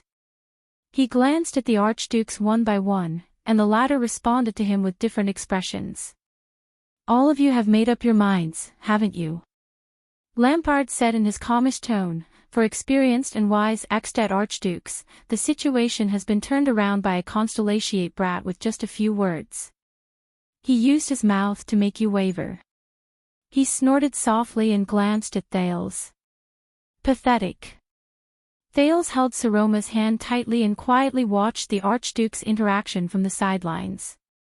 He gritted his teeth, knowing that the situation was irreversible. He can't turn the situation around with just his mouth. Archduke Letko's tone also became cold. "No one can." The bold old archduke narrowed his eyes. "But aren't you the one who used actions and facts to help him convince us, Chapman Lampard?" Lampard mocked in a gloomy voice. "So this is your answer. First, for Eckstedt's sake, you decided to cover up the king's death together. A few minutes after swearing an oath of alliance, you rediscovered your conscience and decided to send me back to the Kingslayer's execution platform. We can still talk about this," Trentides said gently. Lampard's gaze was as sharp as a knife as he glared at him. It made the suzerain with the bowl-cut choke. Lampard turned his head again and swept his gaze over the suzerains again and again with extreme seriousness. It was as if he wanted to see through their souls. These people. Eckstedt relied on these people to get to where it is now. Ridiculous. Pathetic. Finally, after a while, Lampard lowered his head and let out a chilling laugh. "Ha ha ha ha." Thales felt uneasy. He knew that the matter was far from resolved. "Chapman." Alcius furrowed his brows and only said one word, "Don't." Lampard raised his head abruptly. "Do you really know what you're doing?" Facing the archdukes, the Archduke of Black Sand Region's tone had never been so terrifying. "Your hesitation and cowardice are allowing a once-in-a-lifetime opportunity to slip through your fingers." "You heard what he said, Constellation's current situation," Archduke Letko replied flatly. "Your plan may not be the best choice for Eckstedt." Thawed. Lampard's scabbard hit the ground again. "So, you believe him?" Lampard asked coldly. "Don't you understand? As long as we work together, power, wealth, status, all our problems can be made up for with the benefits we plundered from our enemies." His eyes seemed to be burning with fire. "For Eckstedt, we must." Archduke Rockney's expression suddenly changed. He said loudly, interrupting Lampard, "Listen up, Kingslayer. I am also the master of this country, and I also own Eckstedt." The long-haired archduke stood in front of all the other archdukes like an iron warrior. "And you have neither the right nor the ability to tell me what I must do for my country. And don't you dare force the rest of us to follow your methods and pledge loyalty to your Eckstedt." Lampard clenched his fists. "There are 10 of us, and there are 10 extensions." The Archduke of Black Sand Region gritted his teeth. "This is where the problem lies." Archduke Rockney sneered. "So, you still admit that you want to kick the rest of us out of power?" Lampard's expression was as cold as ice.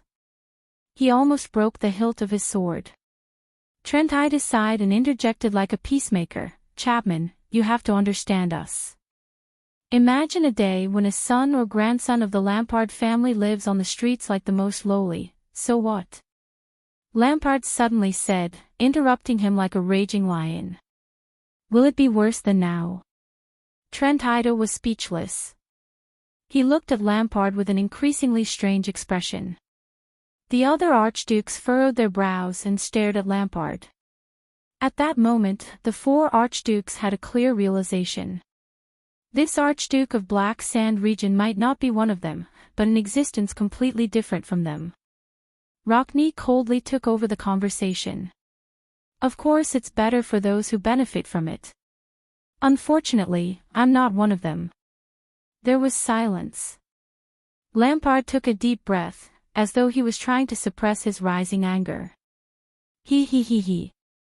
He let out an unsettling chuckle through his nose. It's been 600 years. He coldly swept his gaze over everyone, not even sparing Saroma. From the moment we were born, we were like hounds with a collar. We racked our brains to scheme against our vassals, and fought openly and covertly against the king in every possible way. Even if we became kings, we would just be repeating the same fate in this sorrowful shackle. For 600 years, generation after generation, we've been walking in circles like headless ants. Lampard's face was contorted. Don't you feel bored? The joint ruling pledge. To break this sorrowful cycle, for the future of this kingdom. The Archduke of Black Sand Region gritted his teeth, his hands trembling. I bet everything on it. In the end, I could only watch your selfishness and short-sightedness destroy Eksted's future. The Archdukes stared at each other. An indescribable feeling rose in their hearts. At this moment, Your Grace, Thale said softly, please don't make excuses for yourself. You make it sound like you're so noble, selfless, and great. Lampard turned his head abruptly and shot an icy glare at the prince. If Eksted could be saved, why did it have to be you? Why couldn't it have been someone else? For example, King Nuven. Lampard's breath froze. The other archdukes were also slightly stunned. Yes, I only understood later on that you weren't the only one who saw the current situation in Constellation. The prince sighed and recalled the scene when King Nuven mentioned the virtuous king to him a few minutes before his death. And also the supreme commander who led the army to cross the fortress, the born king, Nuven Walton VII. If you really only had Eksted in your heart and nothing else, why didn't you seize the opportunity and hand over your authority to King Nuven? Thale stared at the twisted Lampard and enunciated each word clearly. In the struggle between the vassals and the royal power, you could have accepted the king's officials, the king's orders, and the royal power's infiltration into Black Sand Region. You could have willingly become the next beacon illumination city. You could have brought all of Eksted closer together under the banner of Dragon Cloud City's Cloud Dragon Spear. The prince raised his hand abruptly and pointed at the stone carving of the Cloud Dragon Spear on the ceiling. Let the most powerful born king become the sole ruler of Eksted. The hall fell silent again. Lampard's expression grew colder. But you were unwilling, and your family was unwilling, Thales answered softly. That's why today's tragedy happened. Did you think that your past, the deaths of your brother and mother gave you a reason to hate the joint ruling pledge? Did you think that your actions would be different, become unusually prominent, especially tragic, and become heroic? Lampard stopped in his tracks and turned around stiffly. His gaze was terrifying, and his face was ferocious. My past. How dare he? How dare he? For the first time, Thales bore the Archduke of Black Sand Region's almost suffocating aura without holding back. But he only took a deep breath, gritted his teeth, and raised his head. At that moment, Thales remembered everything that happened in front of Broken Dragon Fortress. He remembered the sacrifice of Araka and the Fury Guards. He also remembered the tragedy in Dragon Cloud City, the destroyed Shield District, the White Blade Guards who fell one by one, and their fearless posture. No, Lampard, strip away your outer shell. You are actually no different from the others. You are just creatures who fight for power and serve your own interests under the banner of For Eksted. You don't even care about the lives around you, and you don't even cherish the land you belong to, yet you talk about the country and the future, the prince said coldly. You don't have the right to be noble. The prince closed his mouth and ended his sentence. At that moment, the Archduke of Black Sand Region and the Prince of Constellation's gazes met in the air. One of them was overflowing with murderous intent, while the other was firm and unyielding. Lampard stood where he was. The temperature around him seemed to plummet. You. Lampard stared at Thales and spoke slowly. With a heart full of hatred and coldness, he hissed the word through gritted teeth. You. Saroma was so afraid that she shrank behind Thales. But she did not succeed, because Thales grabbed her hand tightly and dragged her back to his side. He forced her to look into Lampard's eyes. "I am not you," Thales replied coldly without showing any signs of weakness. "Listen up, Chapman Lampard. My name is Thales Jadestar." Lampard's pupils shrank slightly. "A child who cannot drink." The prince took a step forward. His expression was firm. "And your nemesis?"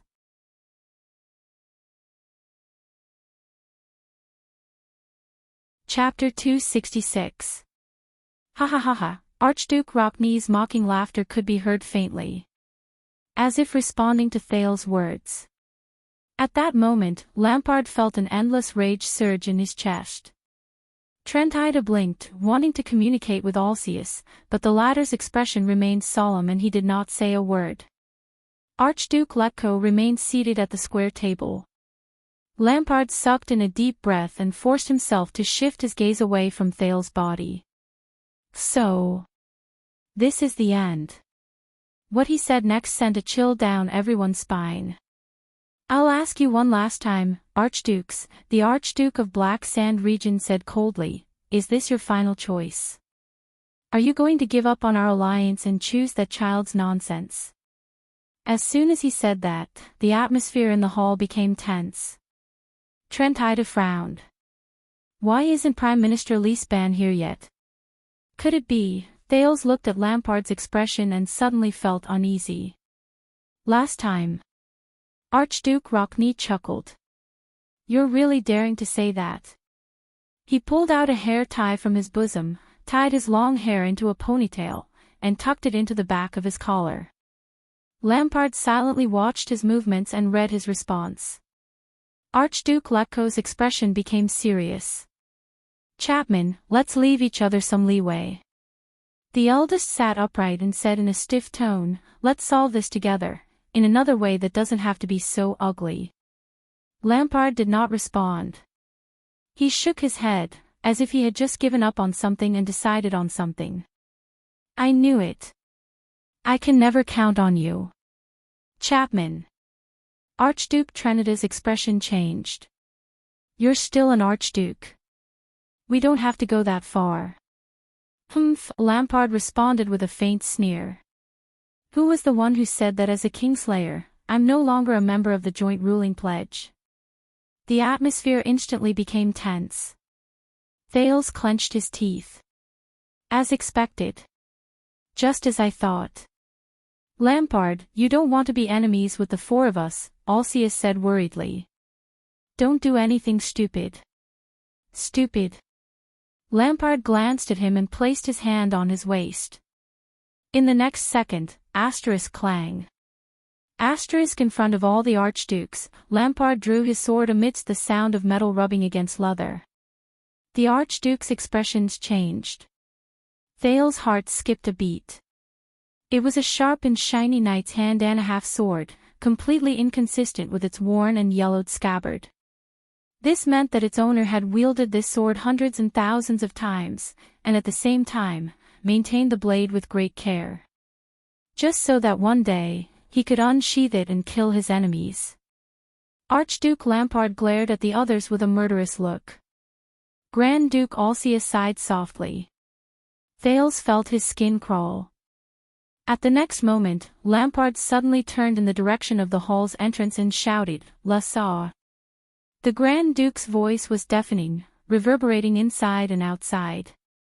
Viscount Convita's voice rang from outside the hall. "Your Grace." Lampard roared, "All troops, prepare for battle." Thales' heart trembled. Saroma's hand, which was holding him, immediately tensed up. In the next second, the crowd outside the hall seemed to boil over. Walala! Countless metallic sounds rang out in unison. People's voices came one after another. "Unsheath! Raise your shields! Steady!" It was even more exaggerated than the uproar caused by Thales.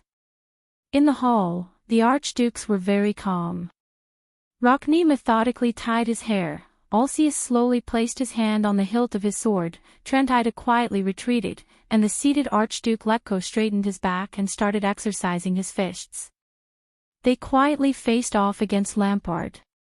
Behind everyone, Trentida said in a low voice, "In fact, his military strength is several times more than ours, and he still controls Heroic Spirit Palace and the Gatehouse.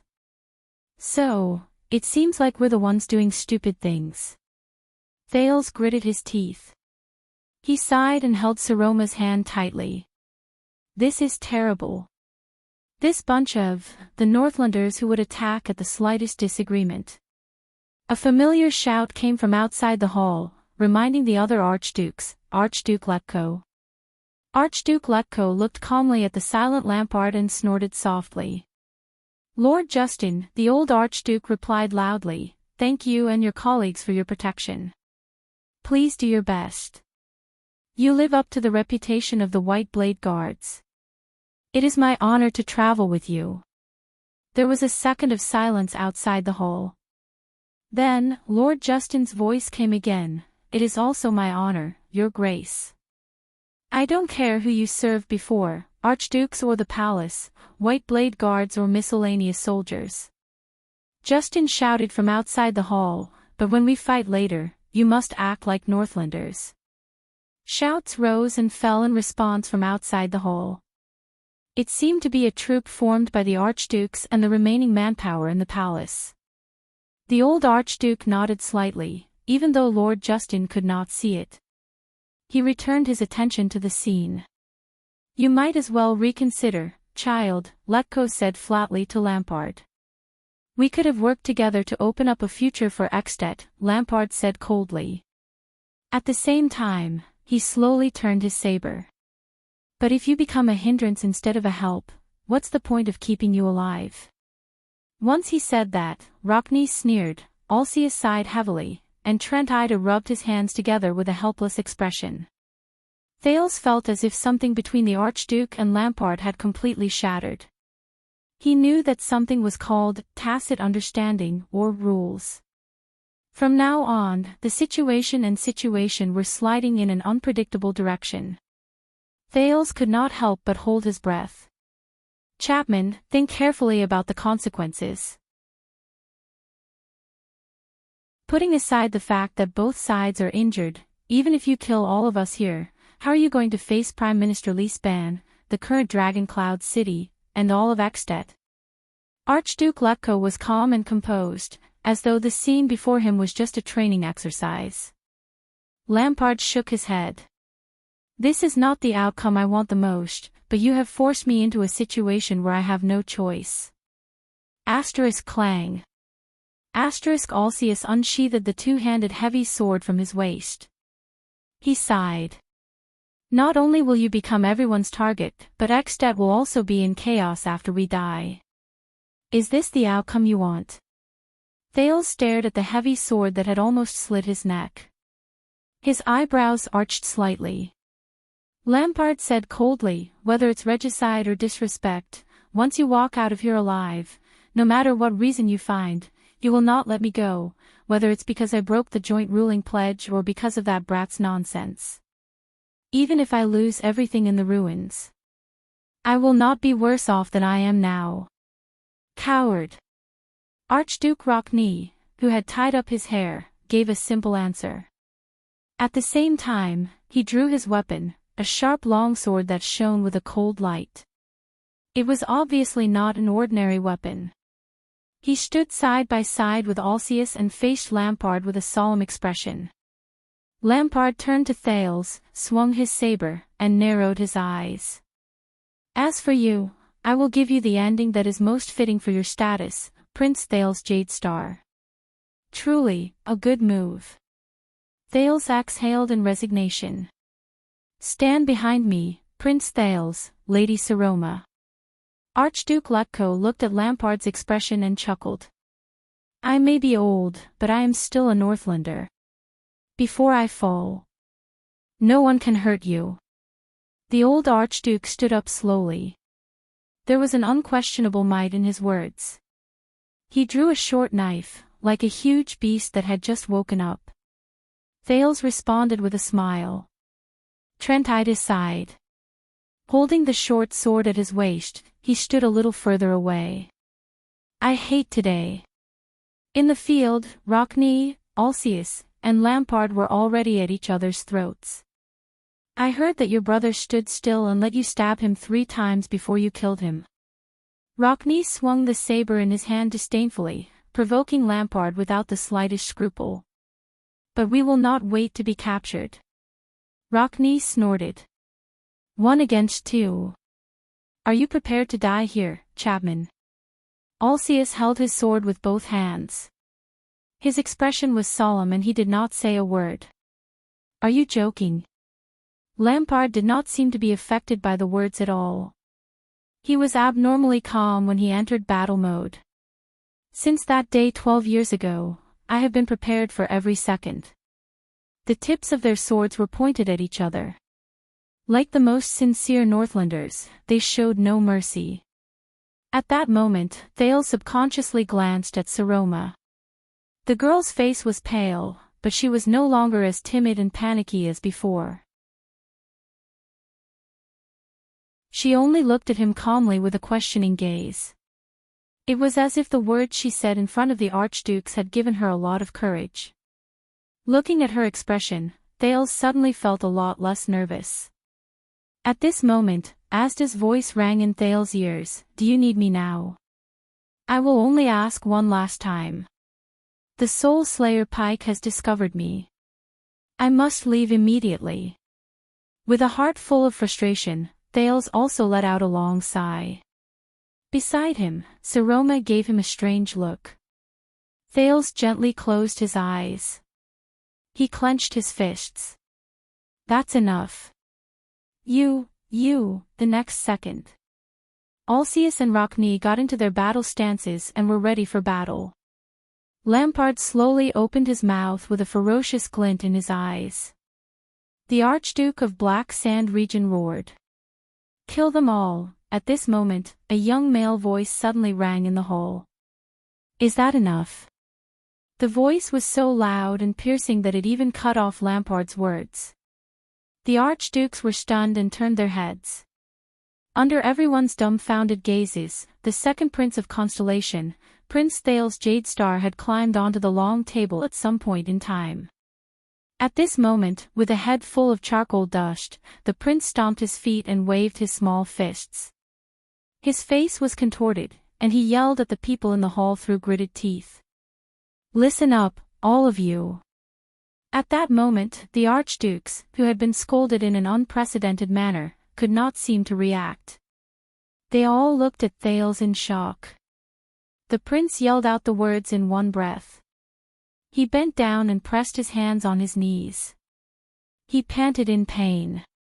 The sin of Hell's river faded from his vocal cords. Under the table, Saroma stared at him in a daze. Thales took a deep breath and straightened his back again. He pained his chest, which was aching from yelling too much. I have an idea. Compared to the ending where both sides get hurt, it's much better. The title of the chapter is a tribute to You Resurrected Corpses. P.S. How can a diligent person like me stop updating? I'm updating every day for 48 hours a day. Humph.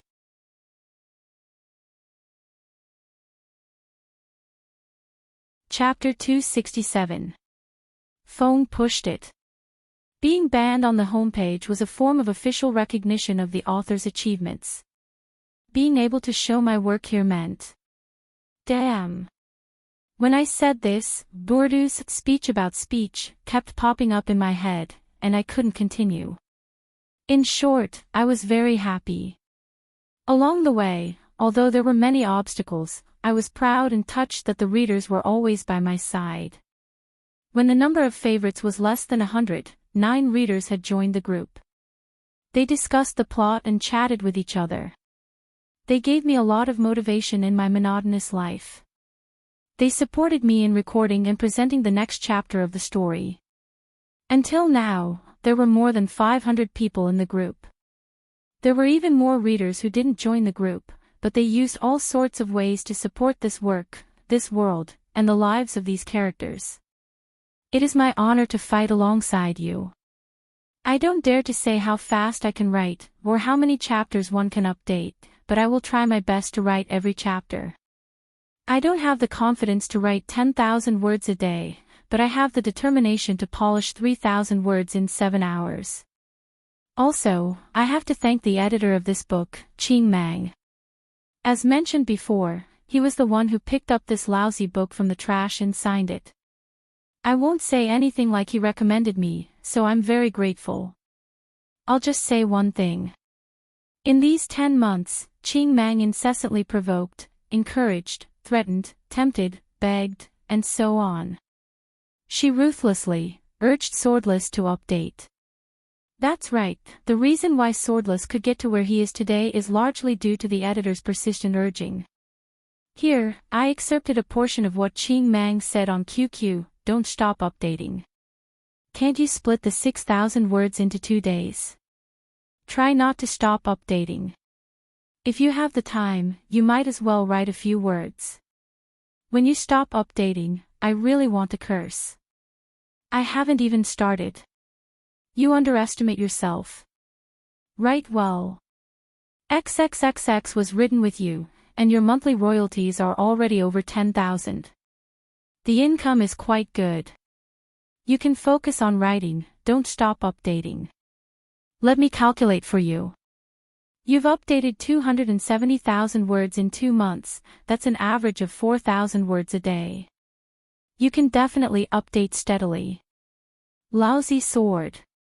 You can at least try updating for a week. Why don't you just become a eunuch for me? I get annoyed just looking at you. Can't you just write 3,000 words a day? If you think like this, I can't even recommend you. I didn't give up on you even when you fell like a dog. We've known each other for a long time. If you don't update, I won't get anything out of it. I just feel that it's such a waste for a book. You're finally updating steadily. I'm so touched, what should I do? They all cried. Master. You're the author. Update more, this book of yours has a lot of potential. Why do I care more about my work than you do? You're currently ranked 11th in the monthly votes. Go, burst the chrysanthemum of 10th. I'll change the name of the book to Broken Root Bloodline. My only request is that you don't stop updating during the blocking period, or else I'll really block you. It's up to you now. The above was enough to explain everything. My gratitude to Ching Mang is expressed in words. Swordless doesn't often expose his private thoughts on the internet, but he has been writing for a year now, and he has a deep relationship with his fellow readers. It's time to say something from the bottom of his heart.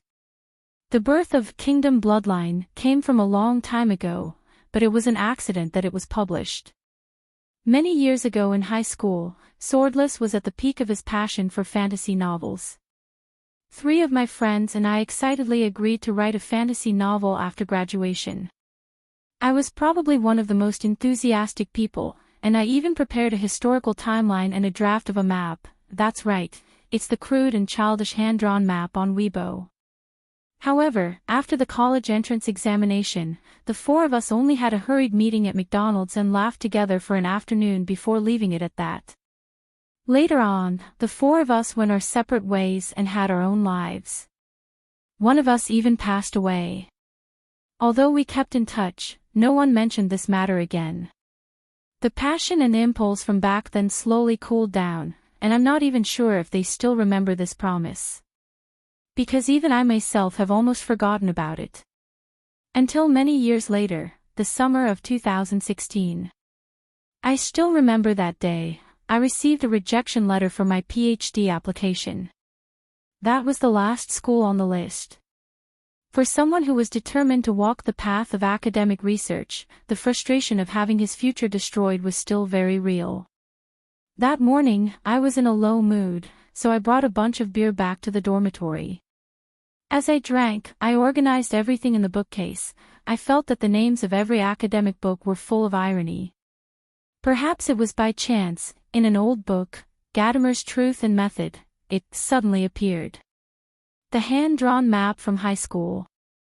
The map that I never had the chance to show them after I finished drawing it. Looking at the names written in pencil many years ago, the lines drawn inch by inch, I once again thought of the unfinished promise. I thought of my youth, interest, and passion, and of someone who had passed away many years ago. I felt my eyes stinging and my chest feeling stuffy. All sorts of feelings welled up in my heart. Maybe it's time. I told myself that. Pick up the promise, pick up the dream of the past. Even if I'm the only one left. So, I pulled open the keyboard in my drunken state. In the early hours of the morning, the first 2 chapters of A Kingdom Bloodline were published. The image of the boy who curled up in the abandoned house, gritting his teeth and struggling to survive, appeared in front of me for the first time. At that time, everything was still hazy, the world was not clear, and many of the characters only had a blurry face. It was not until the next day when I woke up and stared blankly at the big line on the screen that said, "Your work has been approved," that I realized what I had done. I went downstairs to smoke, my 16th relapse, and thought for 5 minutes. And so it began. At the beginning, the journey was not smooth. Perhaps many excellent works were signed when they were less than 30,000 words. But that was not Kingdom Bloodline. 10,000, 30,000, 50,000, 130,000. It was not until 150,000 words were written that the book received an invitation to sign. Green Mang's editor picked up the lonely little Thales from the trash, his words. After signing, probably because the 6th chapter was frequently reported, the book went missing on the website for a few days. 370,000 words, 3 days before the book went on sale, the book's bookmark had just passed 300. During that time, I experienced breakups, thesis defense, graduation, going home, working, and all sorts of life experiences. After the book went on sale, the number of readers gradually increased, followed by more doubts, criticism, and even abuse. At that time, I realized that writing was really tiring. Should I give up? During this process, similar thoughts had popped up in my head more than once. But my heart always told me, you like to write, no matter how bitter, tired, or not understood, you have the motivation and reason to persevere. The author of The Heart Demon, Qingji Huaqing, once said in the author group, if you can realize your value while making a living, what could be more blissful than that? I quite agreed. Just like what my acceptance speech said, bitterness is insignificant, happiness is needless to say.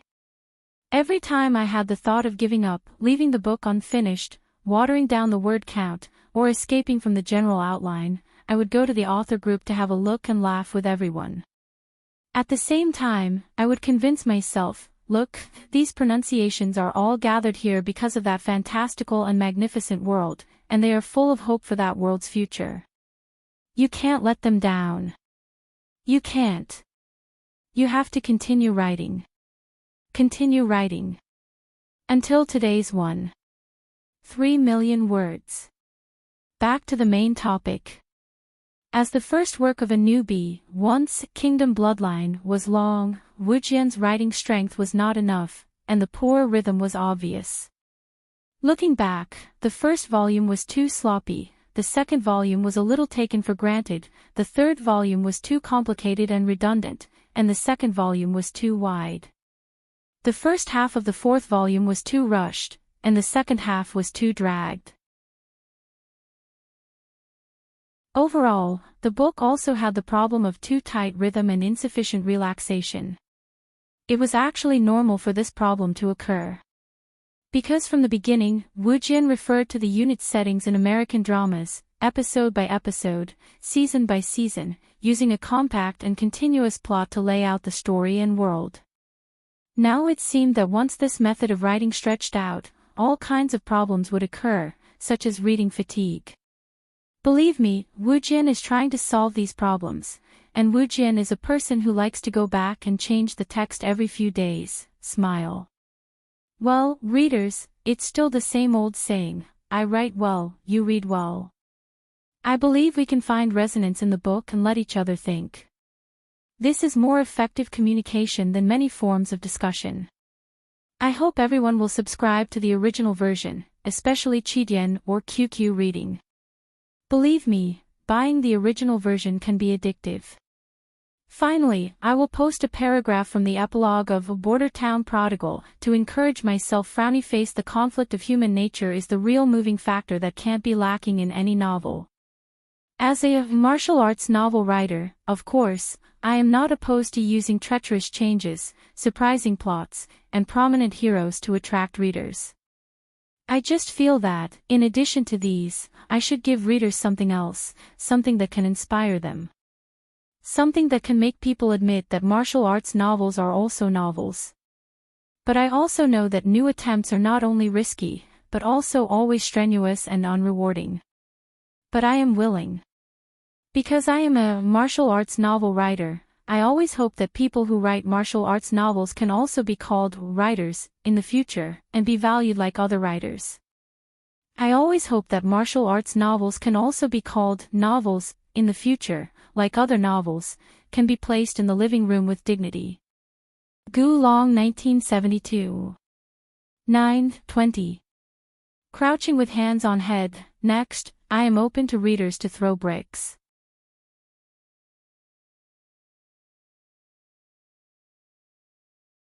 Chapter 268.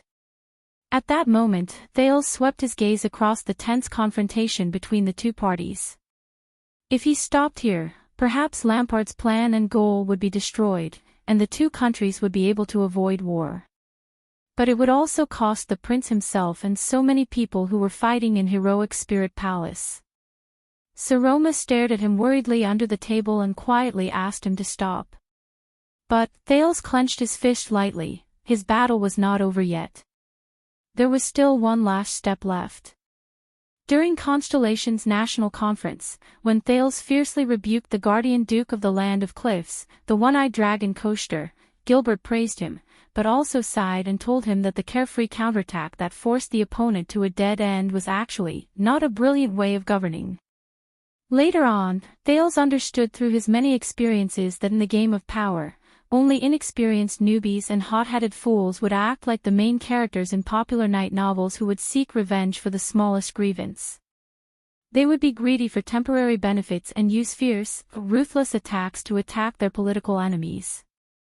Take Thales as an example. At that time, he seemed to be winning, but in the end, he forced Coaster to become his sworn enemy. The prince's merciless style also made many of the vassals who were watching by the side feel sympathetic. In the end, they unanimously chose to stand on the one-eyed dragon's side, and unanimously refused to acknowledge Thales' right to inherit the throne as an illegitimate child. Politics was not a sword duel to the death between two people, but a chain of actions between a group of people in the same domain of power. From the methods used to the results, every move would involve the interests and attitudes of many parties. After Thales mercilessly refuted Lampard until he was speechless, he inevitably intensified the conflict between the archdukes and Lampard, which would bring about disastrous consequences to himself. To protect himself, the Archduke of Black Sand region would annihilate all of them here.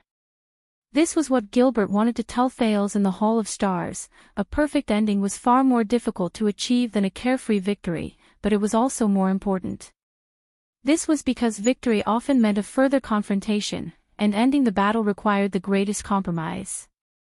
Thales took a deep breath. But he had to do it.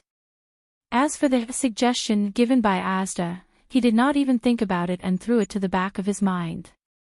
If he chose Asda, the consequences would not be any better than falling out with Lampard. But just as he was about to speak, clang!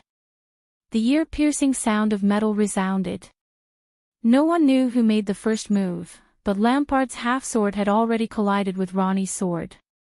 The sounds of a fierce battle could be heard from outside the hall. Stop them. Deal with the light armor first. In the hall, which was equally dangerous, Lampard and Ronnie had exchanged 2 sword strikes in an instant. Both of them had fierce expressions on their faces as they paced back and forth, ready for battle. Thales, who was standing on the square table, widened his eyes and almost vomited blood. F***CK. This bunch of northerners. Don't you listen to me? Thales glanced anxiously at the gate. Even though he could not see anything, he knew that Lampard had an overwhelming advantage in terms of military strength. Even if they could make Black Sand region pay the price, they would still die. No, no. He did not care about the others' gazes.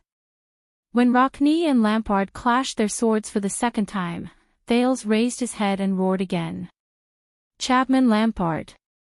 Are you going to give up on your ideals and the chance to save Extet just like that? Are you going to let Extet sink into chaos and let Constellation overshadow all of you? How ironic. At that moment, Thales, whose heart was beating rapidly, ridiculed himself. A few minutes ago, he was still talking about the dangers of Lampard's ideology in front of the disdainful archdukes. A few minutes later, he was actually trying his best to encourage the desperate Lampard to pick up his ideals again. Lampard frowned slightly. He took 2 steps back and parried Alcia's heavy slash that came from the side. You told me that what you want is a little more than self-preservation, revenge, and the destruction of King Nuven and Dragoncloud City. Thales took the opportunity when they were temporarily separated to shout with all his might, for that little, you have sacrificed so much, snatching the last chance of survival from a hopeless situation that has long been beyond redemption. Due to the unusual movements in the hall, the sounds of fighting outside the hall were still incessant. In the chaos, Thales shouted at the top of his lungs, then why don't you take another risk and see if you can snatch a new chance of survival? Think about your brother and father.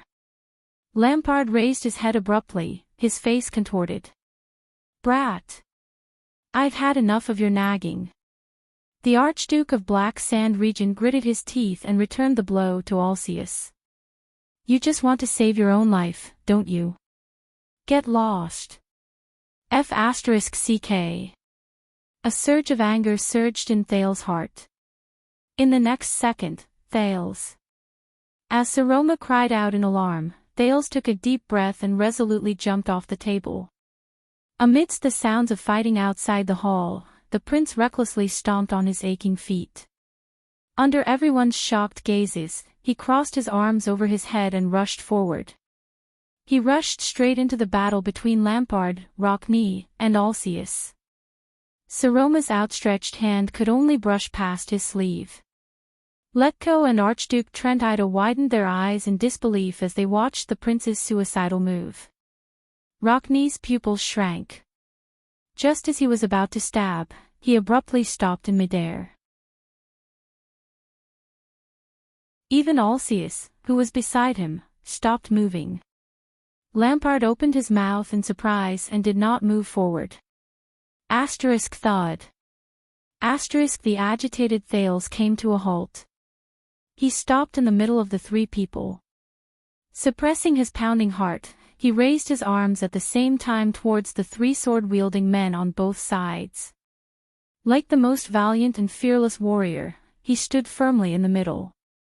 You're crazy, Rockne angrily rebuked with an unpleasant expression. Do you have a death wish? The furious prince roared back rudely, so what if I am? We're going to be surrounded and killed anyway. Thales felt the cold blades on both sides. He turned his head and shook his hoarse voice. He felt tears and snot coming out of his eyes. Lampard, if you have the chance to return to the starting point, to the position where you started, to gamble with us again, to try to rebuild your Extet again, instead of accepting your current failure, why don't you give it a try? You still want to save this country. Lampard stared at him in disbelief. He gritted his teeth and the tip of his sword trembled slightly. My fellow archdukes.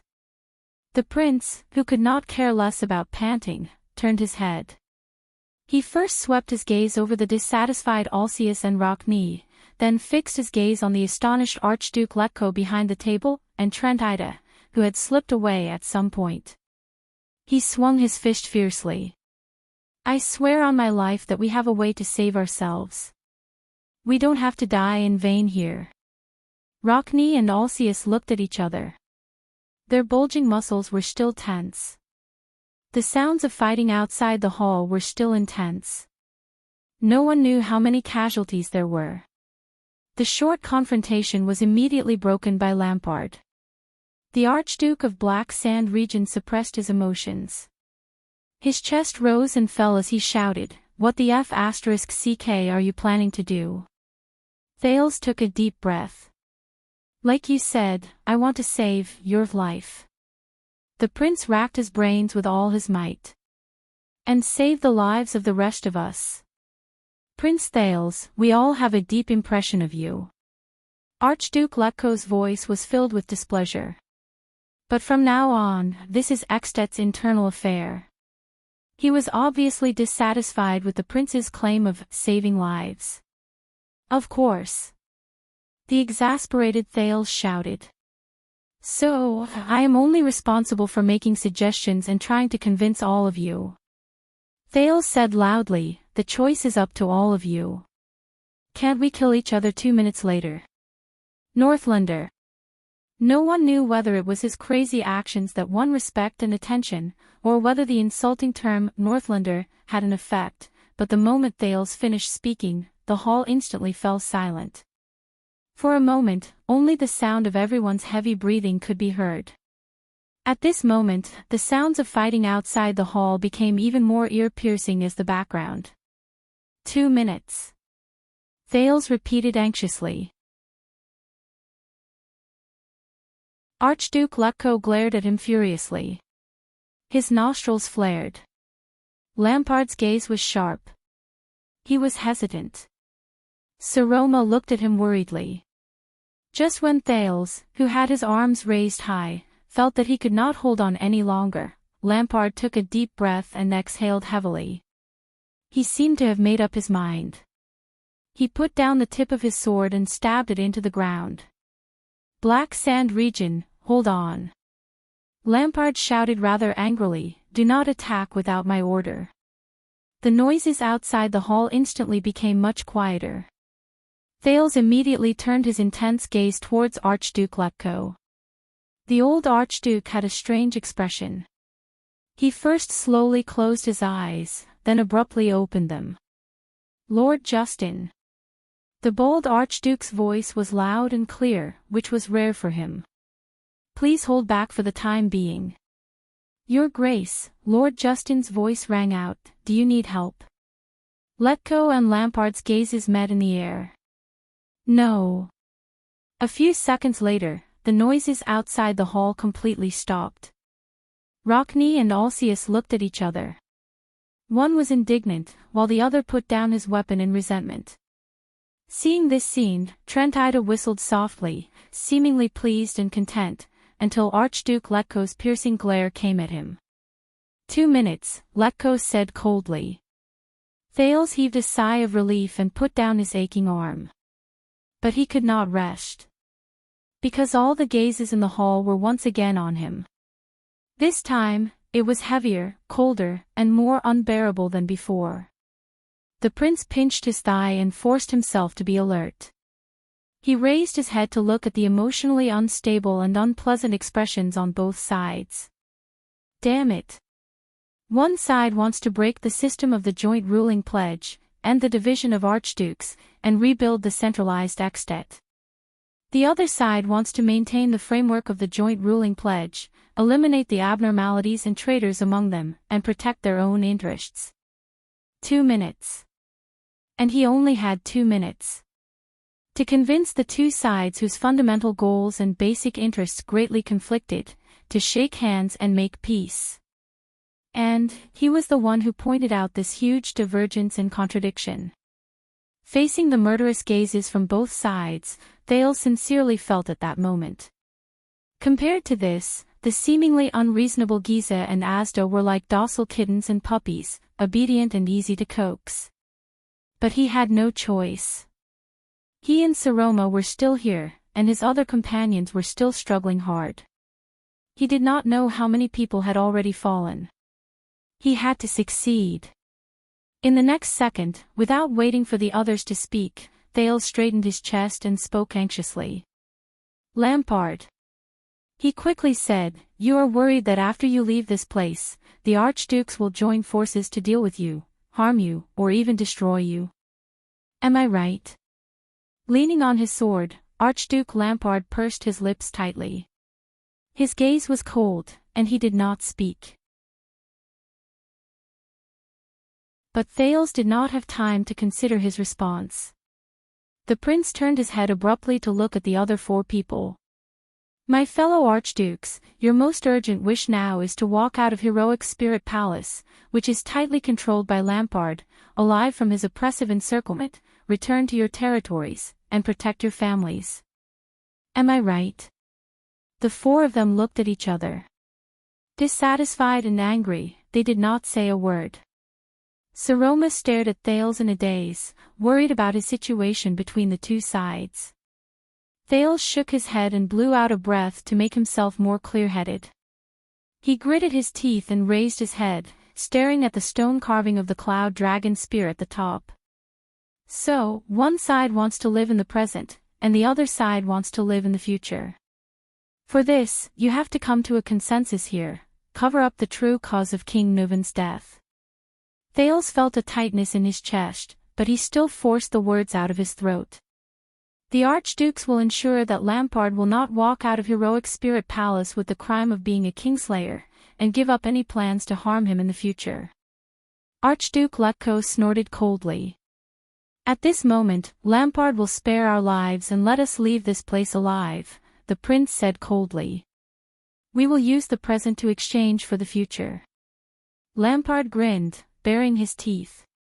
"It's useless." The Archduke of Black Sand Region shook his head in disdain. "Thanks to you, they are now wary of me, afraid of me, and will not let me go." Lampard glanced at the archdukes coldly. "Even if it's not the crime of being a kingslayer, sooner or later, for one reason or another, they will lead their troops to attack me and destroy me." Rockne pointed at the blade of his sword in a timely manner. "Smart." At that moment, Thales had never hated the tactless Rockne so much. "Damn it.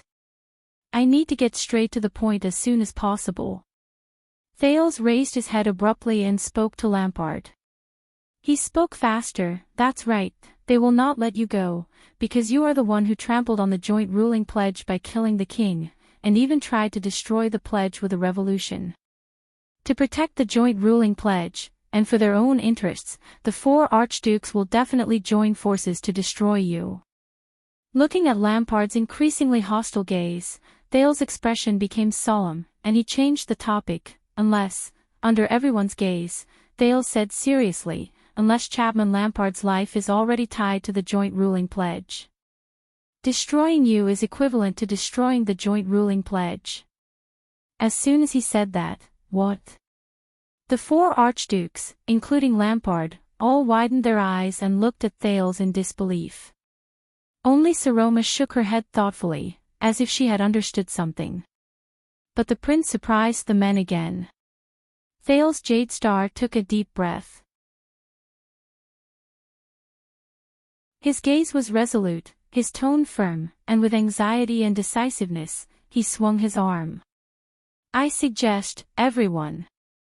Archduke Letko raised his eyebrows slightly and looked at him in puzzlement. But the prince had not finished speaking. Following the great tradition of Extet since ancient times, and the eternal practice of Rikuru's joint ruling pledge, Thales clenched his teeth and closed his eyes. A perfect ending. A political compromise. A binding of interests. After the unfortunate passing of King Nuven, all the archdukes present here, at this time and place, the prince suddenly opened his eyes and said resolutely, "Convene the King Selection Congress." At that moment, the expressions of the five archdukes changed. "You will jointly elect the Archduke of Black Sand Region, Chapman Lampard, for the Great Extet, Thales pointed his arm at the shocked Archduke of Black Sand region and said in a loud and stern voice, "The next common-elected king." At that moment, the flames in all the braziers in the hall seemed to tremble at the same time. The room instantly fell silent. After Thales finished speaking, he pressed down on his violently beating heart and panted hard. 1 second. 2 seconds. In the quiet hall, Trentida blinked in surprise and took 3 deep breaths. Rockne and Alceus were like stone statues, frozen on the spot. Only their gazes were fixed on the prince. Archduke Letko was expressionless, but his eyebrows and upper lip kept twitching, and his wrinkles rose and fell. The hostility from their life-and-death duel seemed to have been dispelled in an instant. Even Saroma, who was deep in thought, forgot to think for a moment. She stared at Thales with wide eyes. As for Chapman Lampard, the person Thales was pointing at, he stared at the Prince of Constellation with a strange gaze that had never been seen before. This, the Archduke of Black Sand region, who was brimming with killing intent, gulped with difficulty. "This boy," he just said. "What did he say?" "The common-elected king." I keep feeling that little Thales could not finish talking in those 2 minutes. What do you think?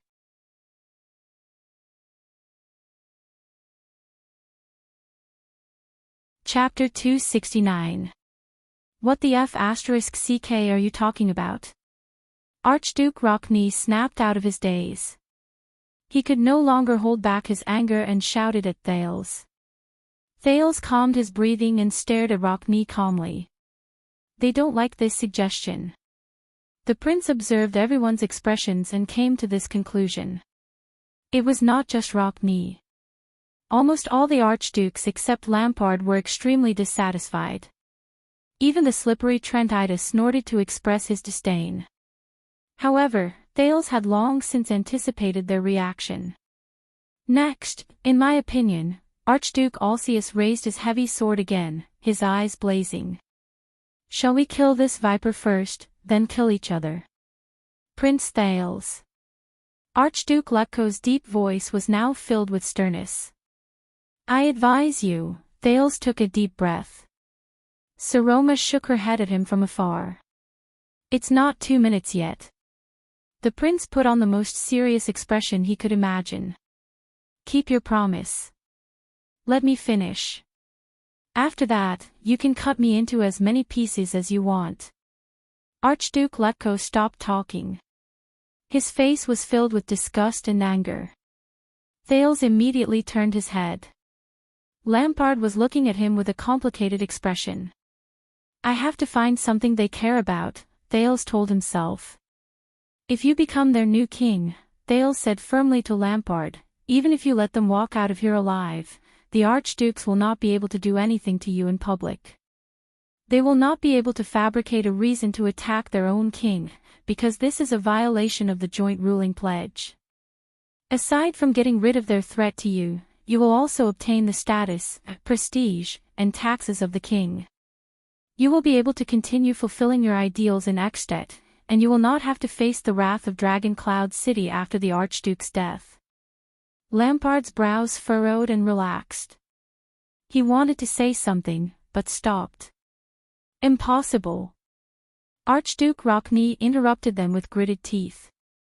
"In this lifetime, I will never choose a king's slayer as king. This in itself is the greatest violation and insult to the joint ruling pledge." "I knew it," Thales said in his heart. Thales could only close his eyes again, inhale, and turn to them. "This is a necessary compromise." The prince said firmly, "Archduke Rockne, I know that your vassals have always been unstable, and Nuven has also used this as an opportunity to interfere with you. Think about it. If your city of faraway prayers lost its suzerain today, think about the current Dragon Cloud City." Ronnie was speechless. Thales looked at the others with an anxious expression. "Everyone, please put aside unnecessary emotions and think carefully. This is already much better than your original ending. If I didn't show up, think about what would have happened to all of you. You would have fallen into Lampard's trap of the virtuous king without knowing what was going on. You would have fallen apart in wars and benefits. You would have been weakened by his successive schemes. You would have become a stepping stone for the Archduke of Black Sand Region's power. You would have sacrificed your own families to be buried with the joint ruling pledge. To lay the foundation for the new Extet kingdom without the existence of archdukes. Thales panted. And to wait helplessly for their families and territories to be destroyed. Alcius straightened his face and stared straight at the Archduke of Black Sand Region. Lampard lowered his head when he heard that. His eyes narrowed and his brows twitched as if a storm was brewing. But now that all of you have successfully avoided that ending and obtained such important information, the prince's voice rang out again. Are you going to die in vain in heroic Spirit Palace, leaving behind an Extet with an unknown future, and plunge your families and territories into turmoil? If you accept my suggestion, at least all of you will be able to return to your territories and your families safely. You will be able to see your siblings, your wives, your children, your relatives, and your friends. You will be able to arrange everything in an orderly manner and stand together again to fight against your new king. Be wary of the new threat lurking in the dark. Archduke Trentidas snapped his fingers in a baffling manner. His expression was subtle. Thales eagerly waited for the Archduke's response. You mean? Archduke Letko steadied his emotions and enunciated the essence of the prince's suggestion word by word. You want us to bestow the Kingslayer with the power and status of a king, and hand the initiative and shield of the battle to this traitor's hands in exchange for our own ignoble existence. Archduke Letko steadied his emotions and enunciated the essence of the prince's suggestion. The bold old Archduke's tone changed. His gaze was as sharp as a knife. And then wait for him, as the king, to crush us one by one. Build his own kingdom. At that moment, the old Archduke was like a volcano about to erupt.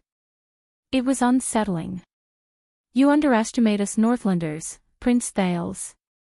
We would rather die in battle here. Lampard sneered at the perfect moment, earning the Archduke's angry glares. Thales sighed in anguish. Damn Northlanders. I have to solve their worries. The prince closed his eyes and tilted his head to the left as far as it could go. Then, he swung it back fiercely. No. Even if he becomes king, he won't succeed. Thales squeezed his eyes, feeling a headache coming on. At least now, all of you know Lampard's scheme, know his ambition, understand his threat, and be wary of his existence. Even as his vassals, all of you can use corresponding means to resist him. Thales desperately tried to recall what Gilbert, Putre, and Little Rascal had told him about Extet's current situation. He tried to piece together a powerful argument. For example, the prince's words were stuck in his throat. At that moment, he did not know how to convince them. For example, however, just as Thales was in a dilemma, a childish female voice cut into the conversation. All of you are not the Dukes of Constellation. The power and status of the Archduke of Extet are much greater and higher than that of the Guardian Dukes. Thales was stunned. With bewilderment and astonishment, the Archdukes turned their gazes to the side in unison. With a trembling voice, the young Saroma rubbed the ring of triumph on her finger with a timid tone that had yet to subside. She stuttered, yes. She stuttered, even if the king has a higher status than all of you, even if all of you have to pay taxes to him, just like before, all of you. Saroma choked, but then she gulped and clenched her tiny fists.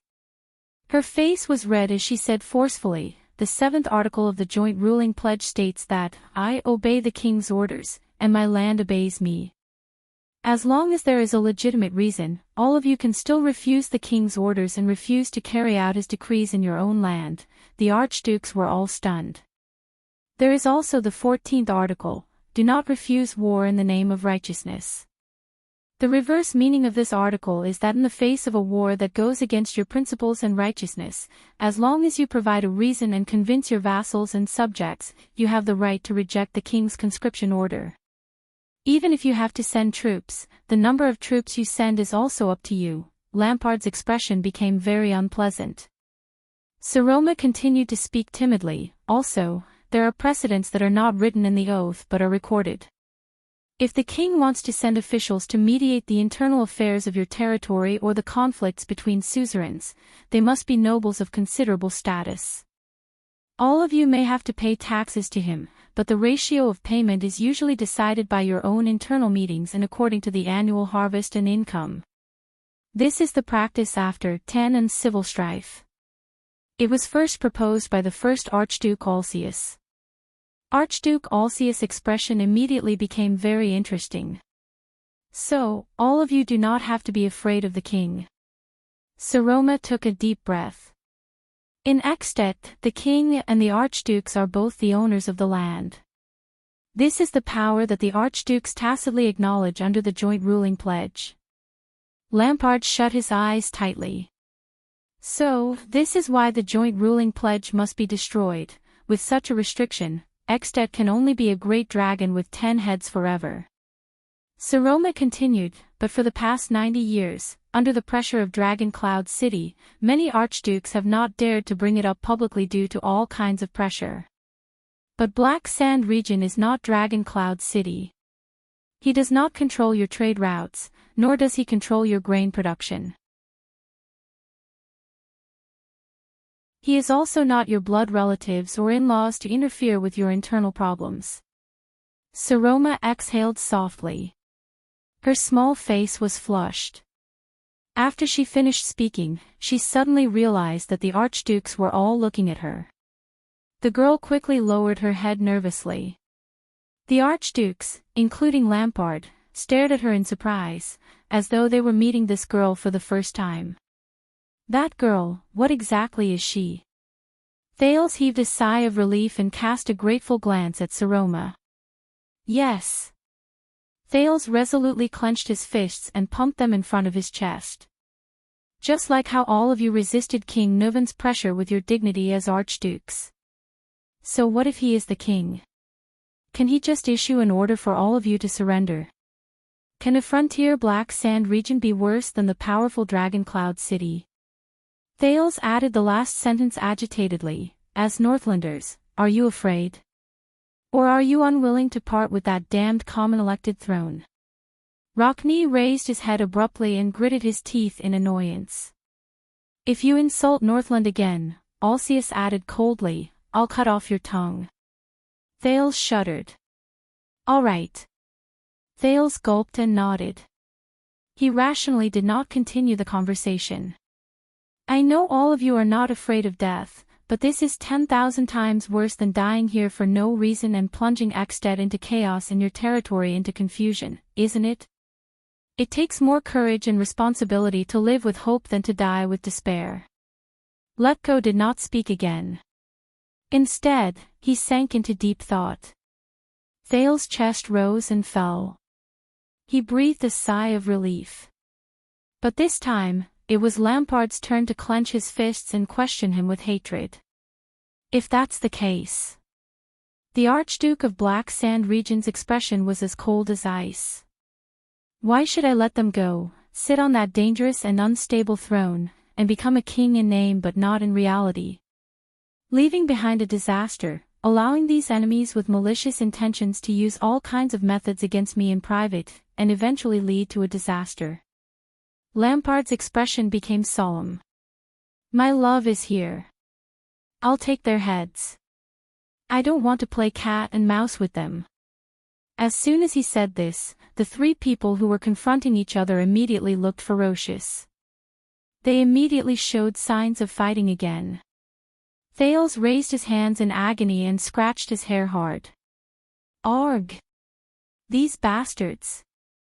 Lampard! Thales sucked in a sharp breath. If you don't do this, prepare to say goodbye to your future. 6 archdukes died in heroic Spirit Palace in one day.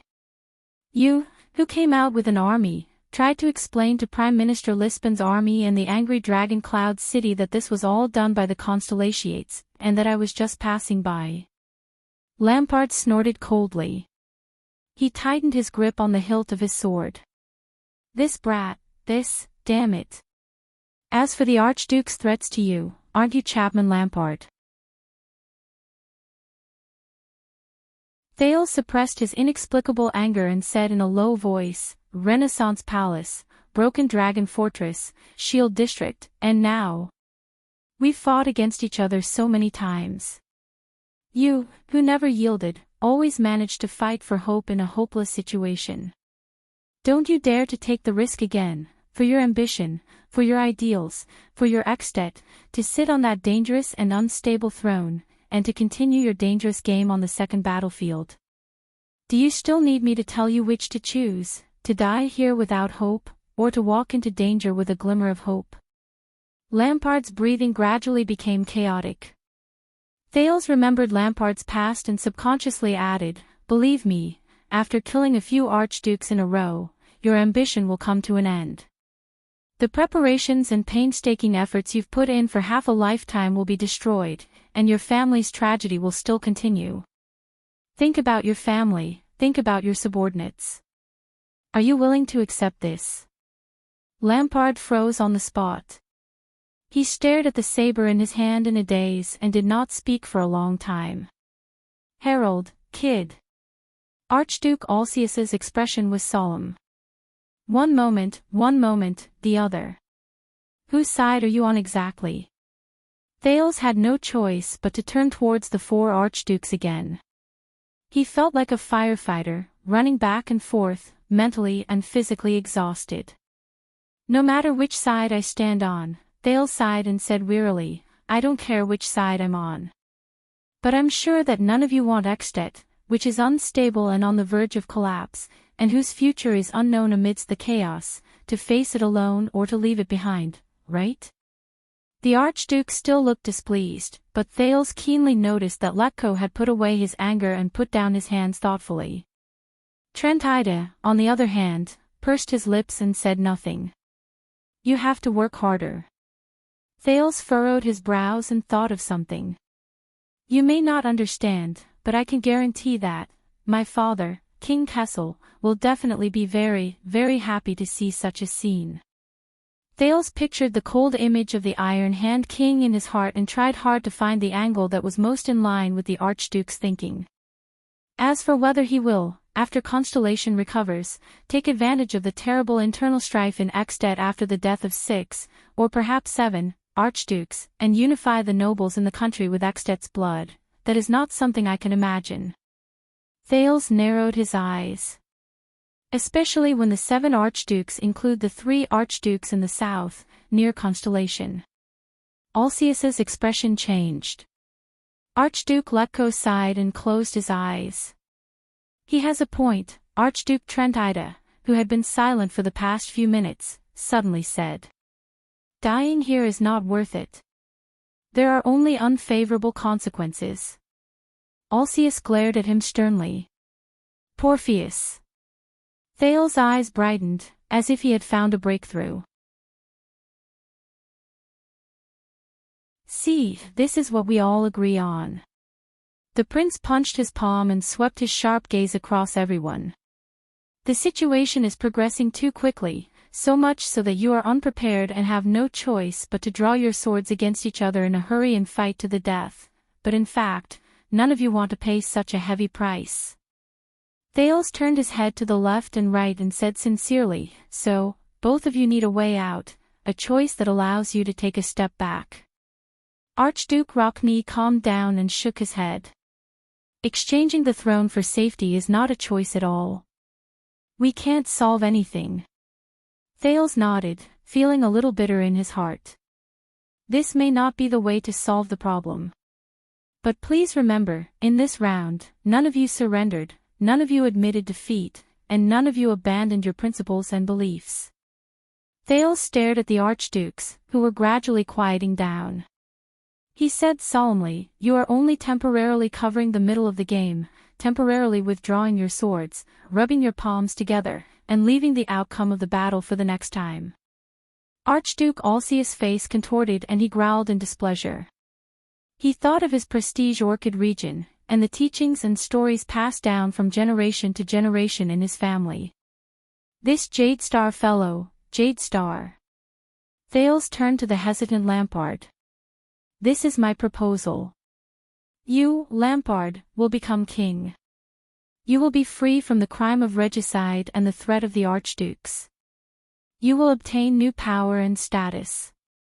Although the road ahead will be full of difficulties, you will still be able to restart your dream. You will not be trapped in the dangerous Dragon Cloud City. Lampard did not speak. Thales looked at the archdukes again.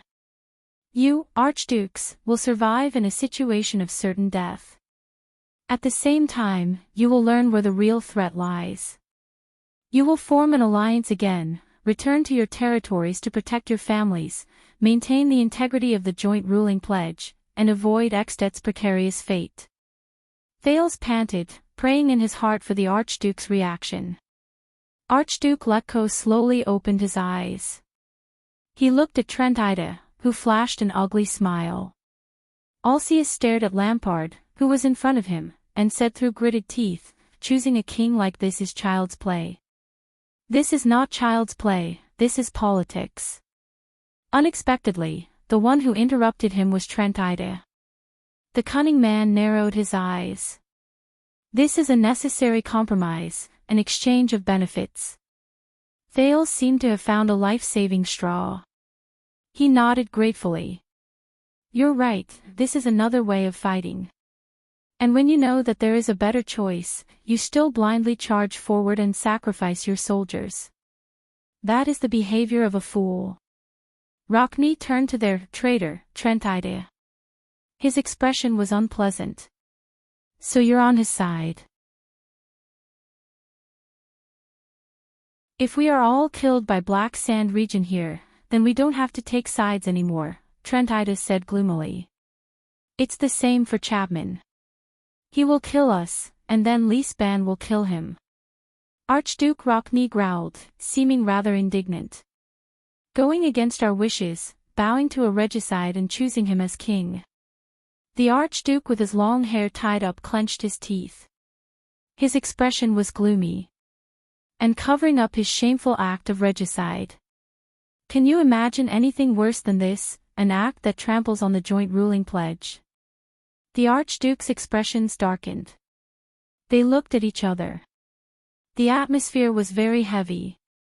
Thales could only bite the bullet and speak again. Weren't you prepared to do the same when you took the oath? Thales steadied his breathing and felt his palms sweating. When you were facing the threat of Constellation, you made a painful but necessary decision. I can understand.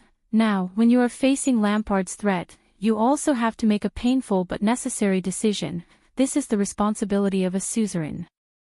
Thales felt like he was about to collapse from exhaustion. His brain was not enough to process it. This is what you have to bear when you stand in this position. Thales shook his head helplessly and said something that even he found ironic, for Extet. Hearing this, Lampard exhaled and looked elsewhere. A soundless, mocking smile appeared on his face. After Thales said the last sentence, he felt sweat all over his body. He was about to collapse. He had tried his best. If this was still not enough, then what next? It has been far more than 2 minutes. Archduke Letko, who had not moved for a long time, opened his tired eyes, as though he had gone through an intense duel. Prince Thales. Alcius and Rockney subconsciously raised their swords and looked at Lampard, who had also become vigilant. I'm sorry. Thales swallowed painfully. His mouth was dry. Perhaps my flow of time is different from yours.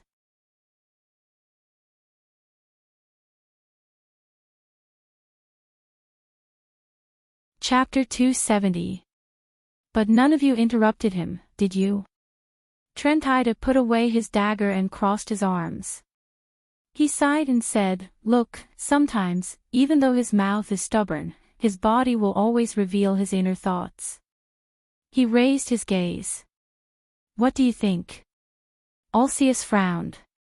His gaze moved back and forth between Lampard and Thales. Ronnie, on the other hand, observed Alcius' expression. Lampard only raised his sword expressionlessly. No one could guess what he was thinking. Just as Thales was getting anxious, Archduke Letko broke the silence again. The old Archduke's voice was hoarse. You know, the King's Selection Convention needs the High Priestess of the Temple to bear witness. Thales shuddered and spoke almost instinctively.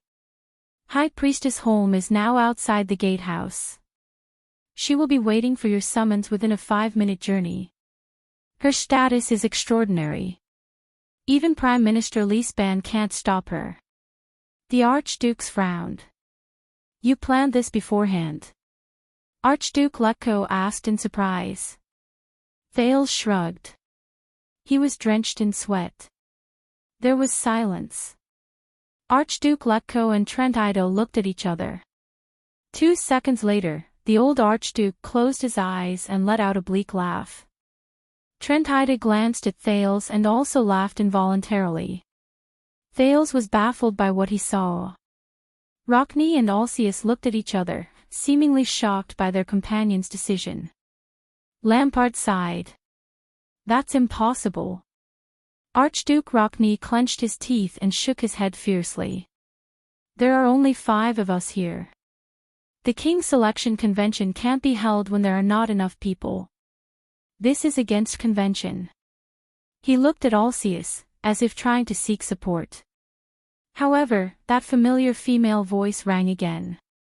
Actually, the King's Selection Convention can be held when there are not enough people. The Archdukes moved and turned their attention back to Saroma. The dirty girl said carefully, in year 346 of the calendar of eradication, the King of Wrath died in the Nightwing King's army. Dragon Cloud City fell into the enemy's hands. Without a leader, the war-ravaged Extet could not gather the Archdukes to choose a king. Saroma's words gradually became smoother. Her voice was clear and pleasant. Therefore, the Grand Dukes of the Sentry region, the Grand Duke of the Glacier Sea, and the Grand Duke of the Defense City all gathered together and cast their votes. At the same time, they informed the remaining 6 territories to send in their choices using messenger crows. Saroma lowered her head and stole a glance at Archduke Rockne. That was how Rockne got 4 votes and sat on the throne during the war, the girl said softly. And he is one of your ancestors, Archduke Rockne. Ronnie was tongue-tied and at a loss for words. As he listened to Saroma's timid explanation, Thales felt as if he had met his savior. However, there were still people who raised objections. Archduke Alcius shook his head. That was just an exception. Besides, we don't even have the time to wait for the other Archduke's votes. Once Leesban takes over the gatehouse, the illusion of peace you've created will be shattered. In the end, we'll still end up fighting to the death. Lampard looked up. My men are stronger than you think. They can hold on for long enough. For example, after my army kills all of you. Alcius and Lampard's gazes met in midair, and it seemed like sparks of hatred and anger were about to erupt. Thales quickly raised his hand. We don't have to inform the other archdukes. He said anxiously. As long as we can ensure that all of you have an overwhelming number of votes and that the other archdukes' choices won't affect the outcome, we can decide on the common elected king. Overwhelming number of votes. The bearded Alcius shook his head in disdain and pointed at Lampard. Including him, there are only 5 of us archdukes here. Even if all 5 of us choose Lampard to be the king, we still lack. When he said this, he suddenly froze. The other archdukes, including Lampard, were also stunned. In the next second, they turned their heads in unison. They looked at the same person. That's right, everyone. Thales felt as if a huge burden had been lifted from his heart. His arms trembled. We need 6 votes among the 10 archdukes to decide on the next common elected king without any objections in the absence of the other archdukes. His pupils shrank slightly. Only 6 votes. Under all the archduke's disbelieving gazes, Thales took a few steps forward and walked to the side of the girl who was at a loss for what to do and did not even know where to put her hands. Allow me to introduce her again. Thales grabbed the girl's hand and solemnly raised the triumph on her finger. Saroma, Alex, Soria, Walton. The archdukes looked at each other. She is the legitimate descendant of the Dragon Spear family and the next of Dragon Cloud City. Thales gritted his teeth and paused for a second before he slowly opened his mouth. Archduchess. The hall was greeted with a silence that lasted longer than any other moment. Saroma was dumbfounded as she met the archduke's shocked and puzzled gazes. What? How could this be? The girl only felt fear in her heart. She subconsciously turned to the prince beside her. But Thales grabbed a handful of her hand and stopped her words in her mouth. The second last brazier slowly extinguished in the silence. No, no. Alcia stared in shock at Saroma, who was about to cry. He shook his head in disbelief. She is a girl. There has never been such a precedent in Ekstedt, no, in all of Northland. Have all of you not broken enough precedents today? Thales exhaled. Plotting to assassinate the king, covering up the truth, dividing up territories, archdukes drawing swords against each other in the Hall of Heroes.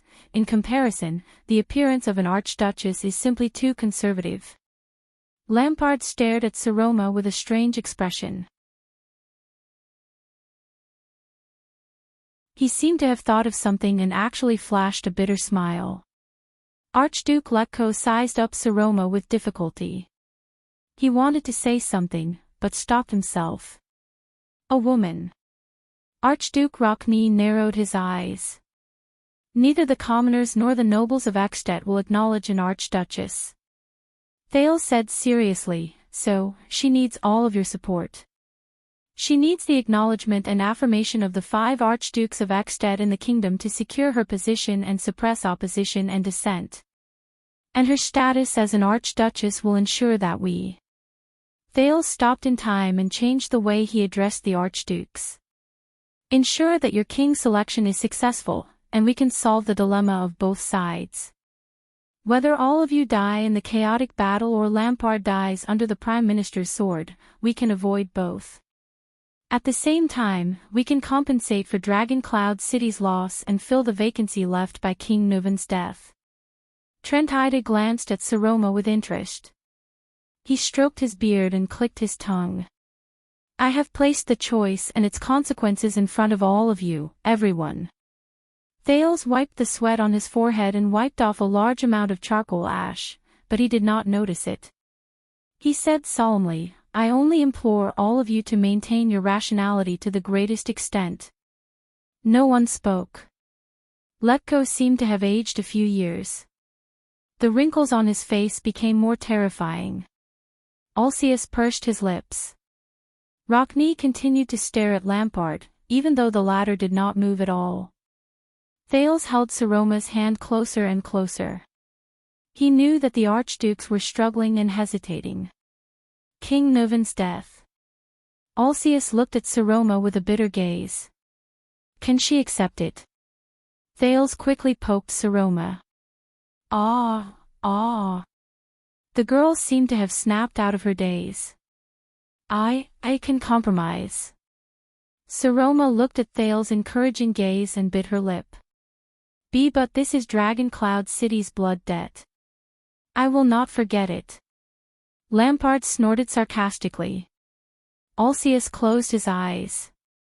Very well. What reason should we use to explain Nuven's death to Lisban?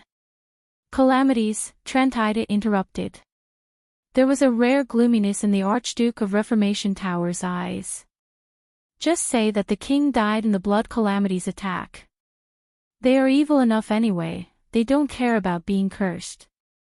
Thales thought of the sealed Giza and remained silent. The hall fell into silence again. Archdukes, what do you think? Thales asked softly. What do you think? A long time seemed to have passed. None of them said a word. But someone moved. It was Lampard. Under the others' gazes, Chapman Lampard raised his sword with a cold gaze. Thales' heart skipped a beat. But in the next second, Lampard bent his wrist and turned the blade. He put the blade back into its sheath. The Archduke of Black Sand region looked up and swept his gaze over the Archdukes aggressively. At that moment, Thales held his breath. He had already given his answer. Archduke Rebian Alcius sighed deeply. He walked to the square table, slammed his heavy sword on the table, and sat down angrily. 1. Thales counted silently. Trentitus snorted and shrugged. He pulled out his own chair and sat down. 2. Do all of you really know what you are doing? Rockney asked in disbelief as he watched their actions. No. Archduke Letko was the one who answered him. The old Archduke sounded tired. He shook his head, put away the dagger in his hand, pulled out a chair and sat down. No one knows. 3. At that moment, ha ha ha ha ha. Lampard laughed bleakly. The Archdukes looked at him in dissatisfaction. Even in my dreams, I want to destroy the joint ruling pledge. The Archduke of Black Sand region looked back at the others with a sorrowful gaze. But now, as the king, I have to rely on this pledge to protect myself. Thales sighed. And all of you worked so hard to protect the joint ruling pledge. Lampard swept his gaze across every Archduke's face. Now, you want to make me king and trample on this pledge. He spread his hands and said mockingly, isn't this the greatest irony? The Archduke's expressions became very unpleasant. Asterisk swoosh. Asterisk the sound of metal rubbing against leather was heard. What's even more ironic is that you used the joint ruling pledge to break it in the end. Rockney put away his sword and said coldly, we broke the pledge to protect it better. Rockney gritted his teeth and glared at Lampard. This is not over, Lampard. Lampard stared back at him coldly without saying a word. Rockney walked to the side of the square table and stared at Thales fiercely. The prince's heart trembled. What's wrong? Listen, brat. Rockney grabbed the back of the chair beside Thales. This chair in this order has been the Rockney family's exclusive seat for 600 years, he said coldly. If you dare to jump up there again. Thales quickly pulled Saroma and took about 10 steps back. He flashed an innocent and ingratiating smile. Damn it. No wonder his expression was so bad just now. Rockney sat down heavily. 4. Thales heaved a long sigh of relief. He instantly relaxed and broke out in cold sweat. He felt his vision blur and his legs become weak. He was about to collapse on the ground. Amid Saroma's cry of alarm, Thales felt his back stiffen. Someone grabbed the back of his collar and lifted him up. He avoided the fate of falling. Thales calmed down the dizziness brought about by his weakness and looked at the person behind him in shock and bewilderment. Child. Chapman Lampard let go of his collar and looked at the prince with a complicated expression. There was a subtle look in his eyes. You didn't drink that wine back then. What a pity.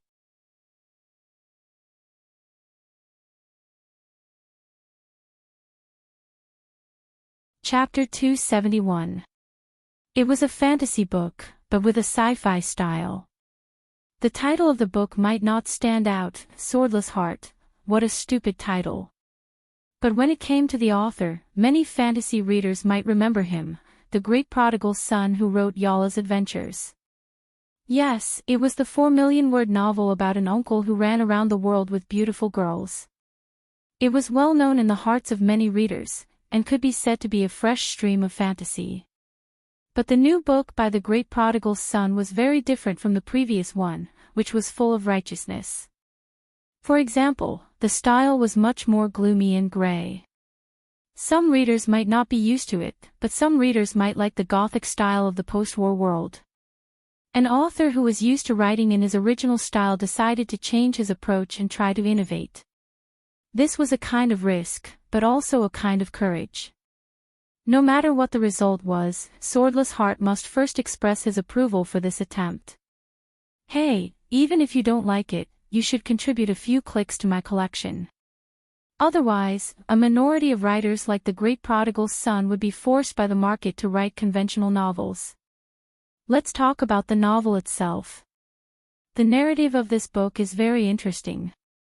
First, it uses flashbacks to describe the legendary character Yuri at the beginning, and then introduces three interesting protagonists, a clever and talkative crow.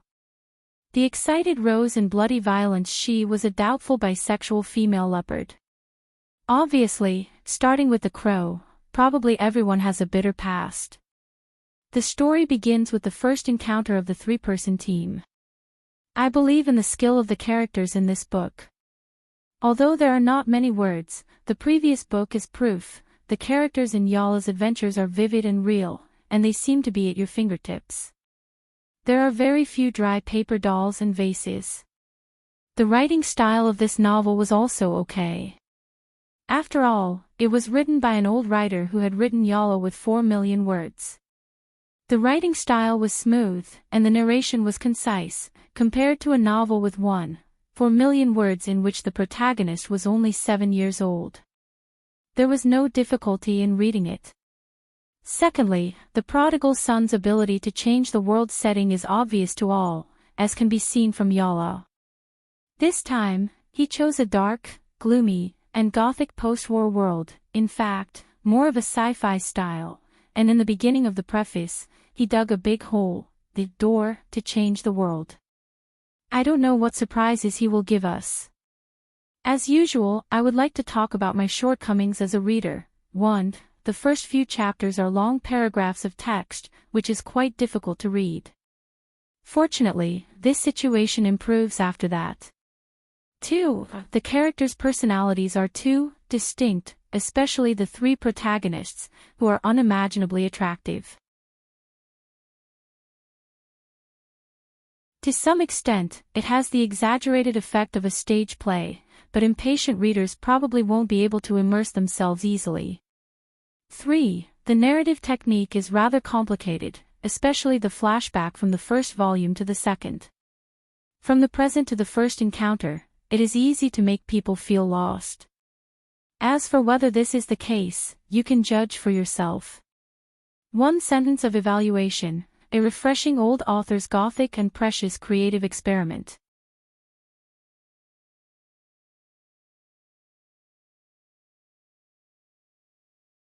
Chapter 272. Tada!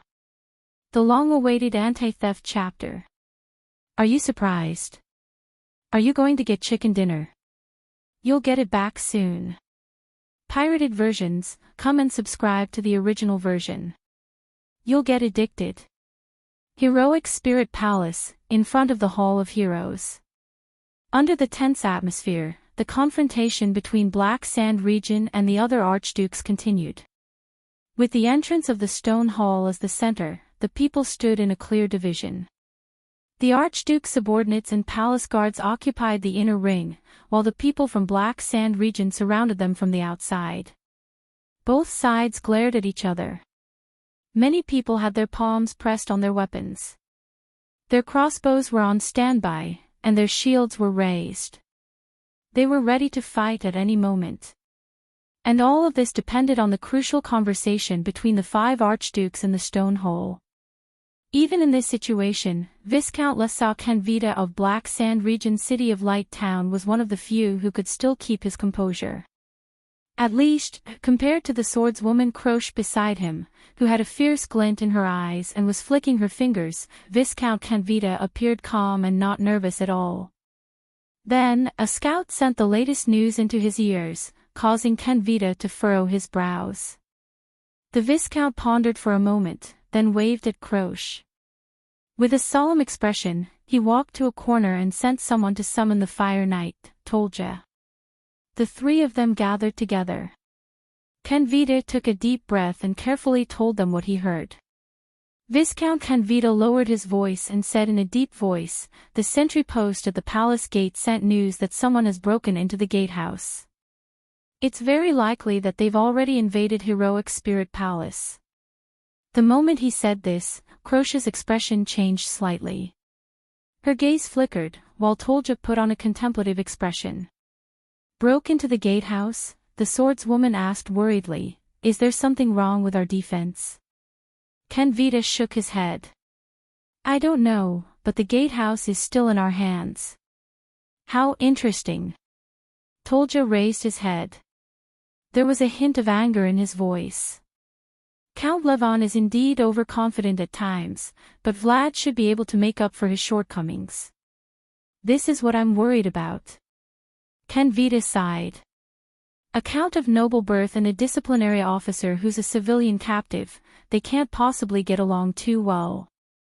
Crocia's gaze flickered. "How many invaders are there?"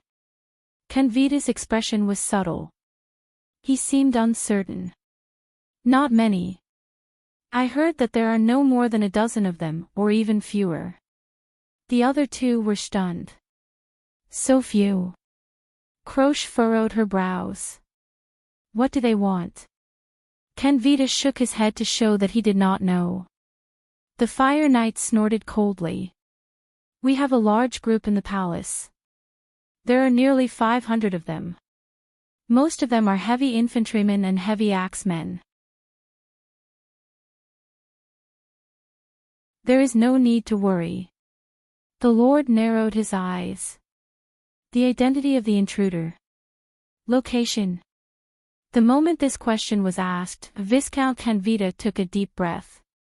He put on his most polite smile and spoke cautiously. He seemed embarrassed by the question. "According to the sentry's description, it's very likely that they are the remaining White Blade Guards outside. Perhaps there are also the Star Killer, or even those Constellations." The Viscount shrugged and casually said, "I guess they came back after kidnapping the prince." As expected, after the words White Blade Guards and a Star Killer slipped out of his mouth, Tolja's expression became extremely terrifying. It was as if he had heard a great humiliation. Canvita observed his expression and said carefully, "As for their location, they disappeared not long after they broke in. They only left a carriage at the palace gate."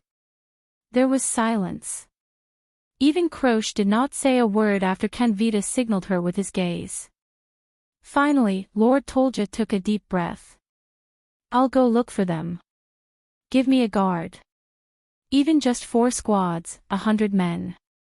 At this moment, the Fire Knight's eyes seemed to be really ablaze. "This time, I will wipe them all out." When Canvita heard this, he could not help but sigh deeply. Croce raised an eyebrow. Tolja quietly waited for his answer. The Viscount crossed his arms, turned around, and glanced at the entrance of the hall. "Look at these people in front of us," Canvita said softly. Following his gaze, Tolja turned towards the hall and saw countless soldiers from both sides confronting each other nervously. He furrowed his brows. Canvita said calmly and in a manner that allowed no room for doubt, "The palace guards, White Blade Guards, and the Archduke's attendants add up to more than 200 people. These are not like the leaderless warriors outside. They know very well what they have to protect.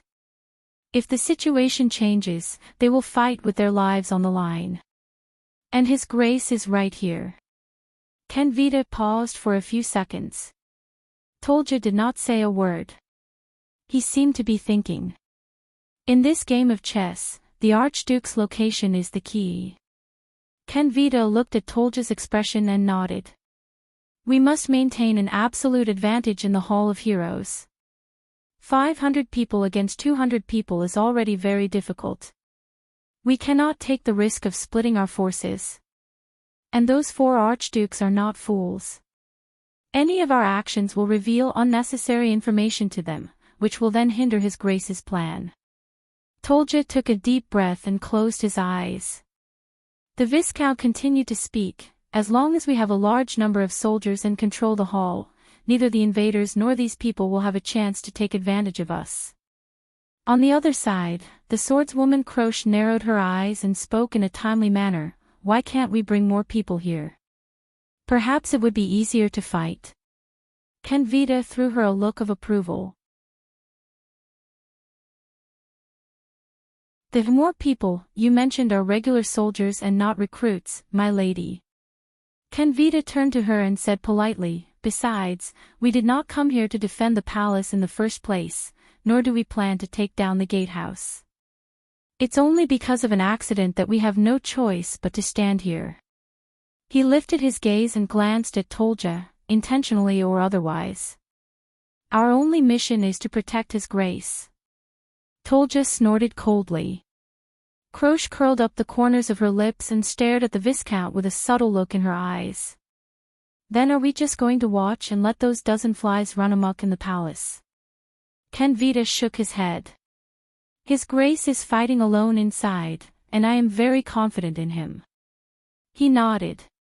What we need to do is to stand behind him and prevent any accidents from happening. As soon as he finished speaking, Kenvita and Croche looked at Tolja. A few seconds passed. Tolja finally opened his eyes and heaved a long sigh. You are the temporary commander appointed by His Grace, and your rank is also higher than mine, the Fire Knight said coldly. You decide what to do. Hearing Tolja's answer, Kenvita finally smiled. Very good. Viscount Kenvita nodded. His tone was sincere and convincing. That's right, we can indeed wait here, rely on a large number of soldiers, and wait for our enemy to exhaust themselves. He then changed the topic. Kenvita exhaled and said with a faint smile, but I think that if the opponent is that Lord of Constellation, he won't be so foolish as to fight the weak against the strong and come here with a weak military force to die. Croche stared at him and smiled. Your lordship, honorable lady, and even that person. Kenvita's gaze flickered slightly, and his words were profound. If you stay in the army with combat power like yours, you will not be much more useful than a few ordinary class warriors who work well together in a chaotic battle. So, the Viscount's tone was thick with mockery. Are you ready? Tolja's eyes brightened, while Croche narrowed her eyes. No matter what those people want to do, be it a desperate assassination, a reckless attempt to stir up trouble, or even a sneaky sneak attack. Kenvita looked at the corridor, at the path illuminated by the braziers, and smiled faintly. We have to keep them busy. No time to split. No place to hide. No way to get close. In another part of Heroic Spirit Palace, Thales and the others waited cautiously in a remote corner. The remaining White Blade Guards were anxiously cleaning up their wounds from the chaotic battle, while the Constellatiate soldiers spread out to report the movements in front of them. Nicholas is just standing there. Thales leaned against the wall and frowned, recalling the unbelievable scene just now. Holding back those hundreds of enemies. Merc looked up. If he wants to maintain the effects of the Severing Soul's blade, yes.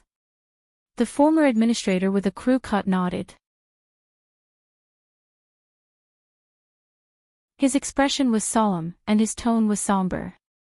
The conditions for that legendary anti-mystic equipment are very harsh. On the other side, Putre sighed. I think we've lost a Supreme Class fighter.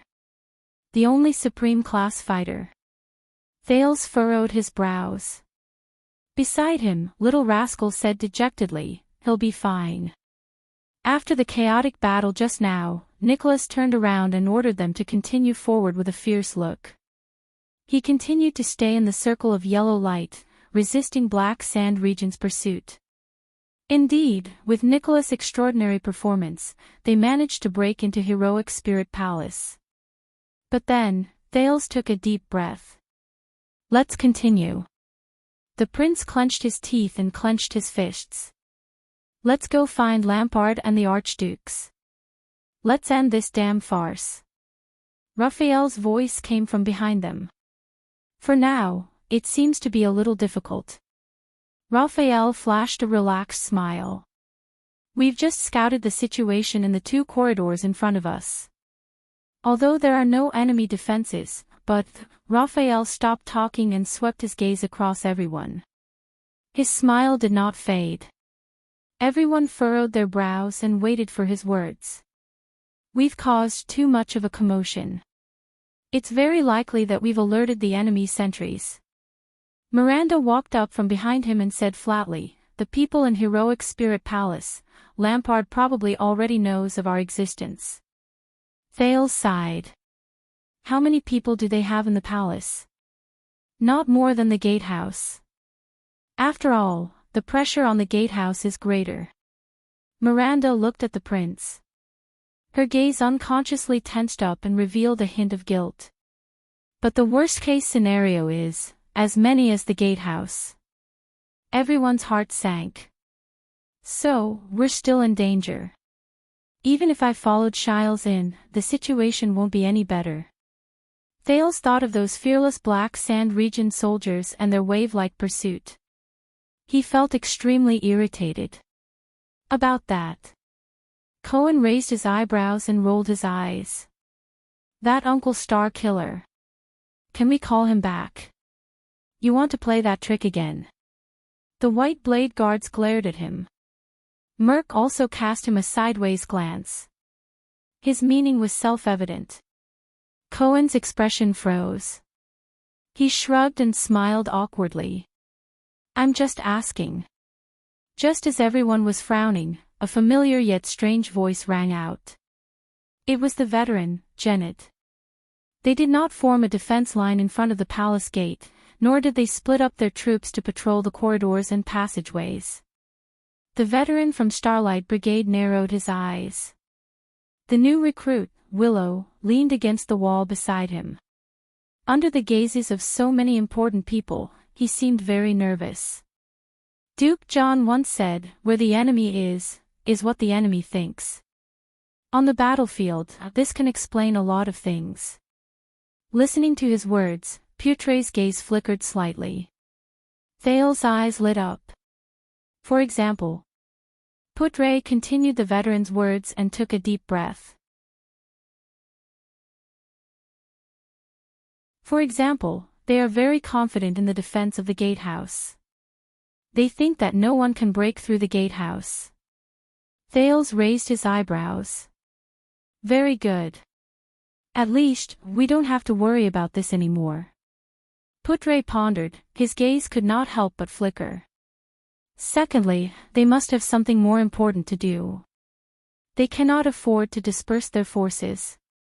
For example, deploying a large number of troops to protect the most crucial and vital places. The most crucial places. Thales' heart skipped a beat. He understood something. Just now, the commander said that the hall. The prince recalled the chaotic battle just now.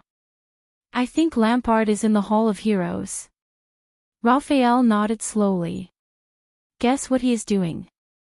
Thirdly, Putre narrowed his eyes and seemed to be deep in thought. At least in Heroic Spirit Palace, Black Sand region's military strength is already stretched thin.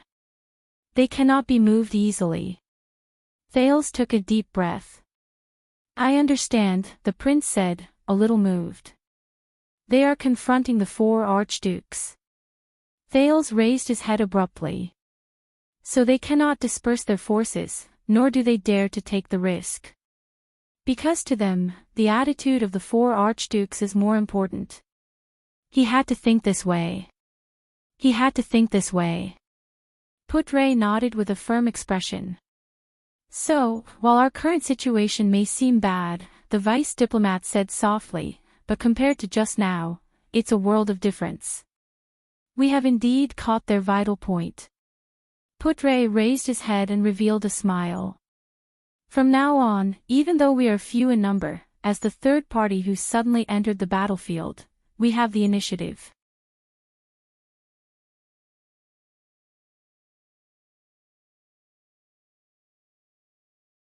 Chapter 273. Outside the corridor, the atmosphere was still tense. Faint voices could be heard from the Hall of Heroes, but they could not be heard clearly outside the hall. Thales was so tired that he did not even have the strength to activate the Sin of Hell's river. Nicholas let go of Merc's hand and let him rest on his own. The latter stared in pain at the female warrior on the stretcher among the black sand region crowd. "Boss." Lord Justin of the White Blade Guards came forward and looked at the Star Killer in surprise. "You've been missing since last night." "How? Justin." Nicholas' expression was gloomy. He waved at his deputy commander from afar. "You did well. At least you protected the palace. You left us a chance of survival." Justin was dumbfounded. Nicholas walked towards Thales with a complicated expression. "In fact, I never thought that you would succeed." The prince, who was sitting on the floor with his hands on the ground, raised his head and glared at him weakly. "I know," Thales answered hoarsely. He felt like an unlucky person who had just returned from drowning. "You probably thought, this guy went to die." Nicholas stared at him. His eyes narrowed slightly, as if he was thinking. "I have to admit." After a few seconds, Nicholas nodded in a barely noticeable manner and pursed his lips. "You do have some tricks up your sleeve, young prince."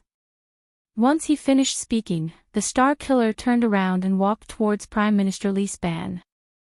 Thales exhaled and rolled his eyes. "Would saying thank you kill you?" he said impatiently behind the Star Killer. Nicholas extended his hand to the back of his head and waved it nonchalantly. "What an awkward guy," Thales criticized in his heart. Under the strange gazes of the two groups of people in front of the hall, their people returned one by one. Wyatt felt ashamed and guilty. He apologized for not being able to fight by His Highness' side. Ralph took off a prosthetic limb and revealed a knee that was bleeding from the abrasion. He gestured at Thales that it was really bad. Cohen excitedly and happily told him that he was honored to fight with him. Thales could only smile at them over and over again. On the other side of the wall, Raphael helped the weak Miranda sit down slowly. But Miranda grabbed Raphael's hand. The swordswoman raised her head weakly. Enduring the pain in her abdomen, she looked at the expressionless Raphael. A second later, Miranda, whose eyes were slightly red, reached out and wrapped her arms around the man's neck. She exerted a little force, trying to pull him toward her. Raphael was slightly shocked and his heart tightened. "No." He subconsciously held Miranda down and shook his head with an ugly expression. "We are still in the enemy's territory." The weak Miranda did not say a word. She just stared at him quietly. "This idiot." The next moment, Miranda suddenly tightened her grip on the man's neck. Raphael was slightly startled and was pulled forward by Miranda. The two of them were only a few inches apart. The swordswoman looked at him solemnly.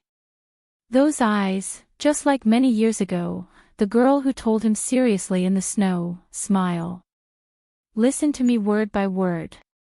Miranda said to him softly but sternly, as if lecturing her own recruits, "I almost died there today. I almost couldn't make it back. Did you hear me clearly?" Miranda's gaze pierced straight into Raphael's eyes.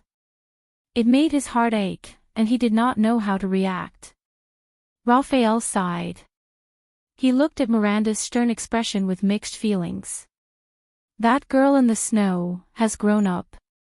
The two of them stared at each other quietly. "So," she said resolutely, "when I want to kiss you, Raphael Lindbergh." The young man from the Secret Intelligence Department stared at Miranda in a daze. He watched her face get closer and closer, and the black hair on her forehead that was wet from her sweat. Miranda slowly smiled. "Then I want to kiss you." The next second, the swordswoman raised her head and kissed his lips without hesitation. She completely ignored the gazes around them. At that moment, Raphael's heart trembled. The pain and bitterness that he had been suppressing in his chest seemed to have disappeared in an instant, leaving only the thundering of his heart. It drowned out the other throbbing in his crippled body. Even the things in his body had unknowingly quietened down. On Black Sand Region's side, Viscount Canvita came to a stretcher with a frown and looked at the injured person on it. "How is it, Esh?" the Viscount asked faintly. "Ankle." On the stretcher, Croce withdrew her gaze from Miranda and Raphael, who were kissing each other. She then glanced at the dejected Merc and the gratified Cohen and smiled coldly. "You'll have to lie in bed for a few months." At the last moment, both she and Miranda held back. Perhaps both of them knew that this would never be their ending. The next second, Croce's face twitched as she endured the intense pain. "Also, don't call me Esh. That title doesn't belong to you." "All right, Esh." Canvita nodded in realization. "Do you want some medicine to relieve the pain?" Croce furrowed her brows. She stared at Viscount Canvita in annoyance and snorted coldly. The Viscount stared back at her without a hint of guilt. A few seconds later, Croce tilted her head and said bluntly, "You should stop mentioning medicine. I've had enough of your medicine." Canvita could not help but laugh. "You're still holding a grudge, huh?" Canvita rolled his eyes and curled up the corners of his lips. "About me drugging you?" Croce turned her head abruptly. She glared straight at Canvita with a fierce gaze. "Humph," Croce snorted coldly. Canvita patted his head in resignation. "That night, I might have drunk too much, but, other than taking off a few of your clothes, I didn't do anything else, did I?"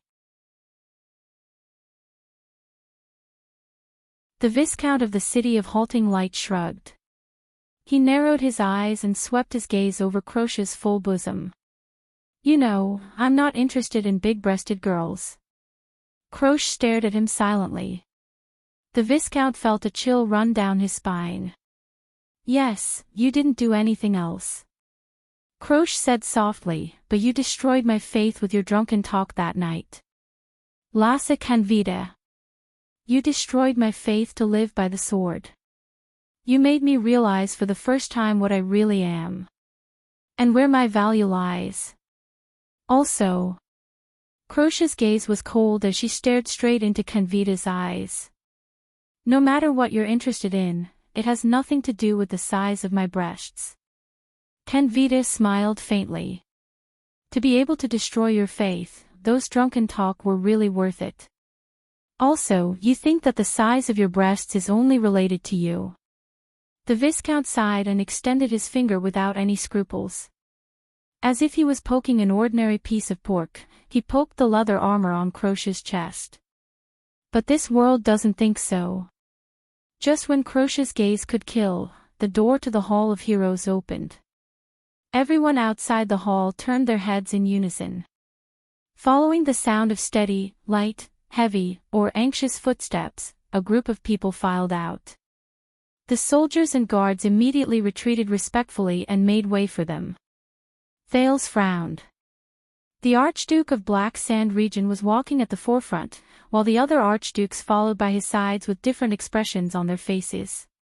When they saw the murderous and nervous Black Sand Region's army, their expressions became increasingly unpleasant. The first person to react was Prime Minister Lisban, who had been waiting for a long time. The Prime Minister patted Nicholas' shoulder and ended the whispering between them. Then, he strode forward to greet them. "Chapman Lampard." The old Prime Minister's footsteps were steady. His tone was unfriendly. What a surprise. Whether it was last night or today. Lampard's expression was very complicated. He pursed his lips lightly, and his face, which appeared to have gone through the vicissitudes of life, became increasingly solemn. "Count Lisban." He ignored Lisban's greeting, which had a profound meaning. The Archduke turned around and nodded at Canvita. Then, he looked at the other people who came out with him. Alcius stepped aside with a solemn expression. Rockne, on the other hand, looked elsewhere in disdain. Under everyone's gazes, High Priestess Holm of Bright Moon Temple slowly walked out from behind them. Thales was nervous. He held his breath. Her face was still covered by a veil. Her gaze was melancholic and misty. She would only occasionally glance at Thales, which always made the prince feel anxious. The High Priestess held Saroma's hand. She appeared peaceful and quiet. On the other hand, Saroma was anxiously looking for something. When her gaze met Thales, the girl seemed to relax and exhaled. Thales responded with an encouraging smile. The girl was still in that disheveled state. But at least her small, dusty face had been cleaned, and her original appearance could be seen clearly. As a vassal of Dragon Cloud City, Count Lisbon's solemn gaze was focused on Saroma. He seemed to be thinking about something. Lampard slowly raised his hands. The whispering crowd instantly quietened down. Lampard said flatly, "I hereby announce to all of Extet. Last night, under the invasion of the Calamity, our respected king, King Nuvan VII, unfortunately passed away." His voice was not loud, but it was abnormally forceful. It echoed in the corridor with quite an imposing manner. At that moment, Thales clearly saw that other than the expressionless Lepko, the other archduke's expressions were very unpleasant. Count Lisban, on the other hand, fixed his gaze on Lampard's face. There was silence. Even though they had been prepared for a long time, even though the rumor had spread like wildfire, even though the king's delayed return had already proved something. But the moment they heard the news, everyone's breathing still trembled. The expressions of Nicholas and the other White Blade guards were even more unpleasant than before. In an instant, the warriors of Black Sand region and the palace were in an uproar. They whispered to each other. At first, it was just whispers. Then, it turned into an increasingly loud uproar, as if an inexplicable panic was spreading. Then, Lampard raised his hand again. Silence. With a complicated expression, Lampard lowered his head and said faintly, "As his granddaughter and blood relative, Saroma Alexoria Walton will inherit his position." Following the Archduke's gesture, everyone saw the bewildered bespectacled little girl next to the High Priestess. Become the next Dragon Cloud City, Archduchess. This time, compared to the gradual panic caused by the king's death, the entire hall was instantly in an uproar. That girl. Archduchess. Be it the soldiers of Black Sand region, the Archduke's subordinates, or even the palace guards who were originally loyal to King Nuvan and Dragon Cloud City, they were all shocked and looked at each other.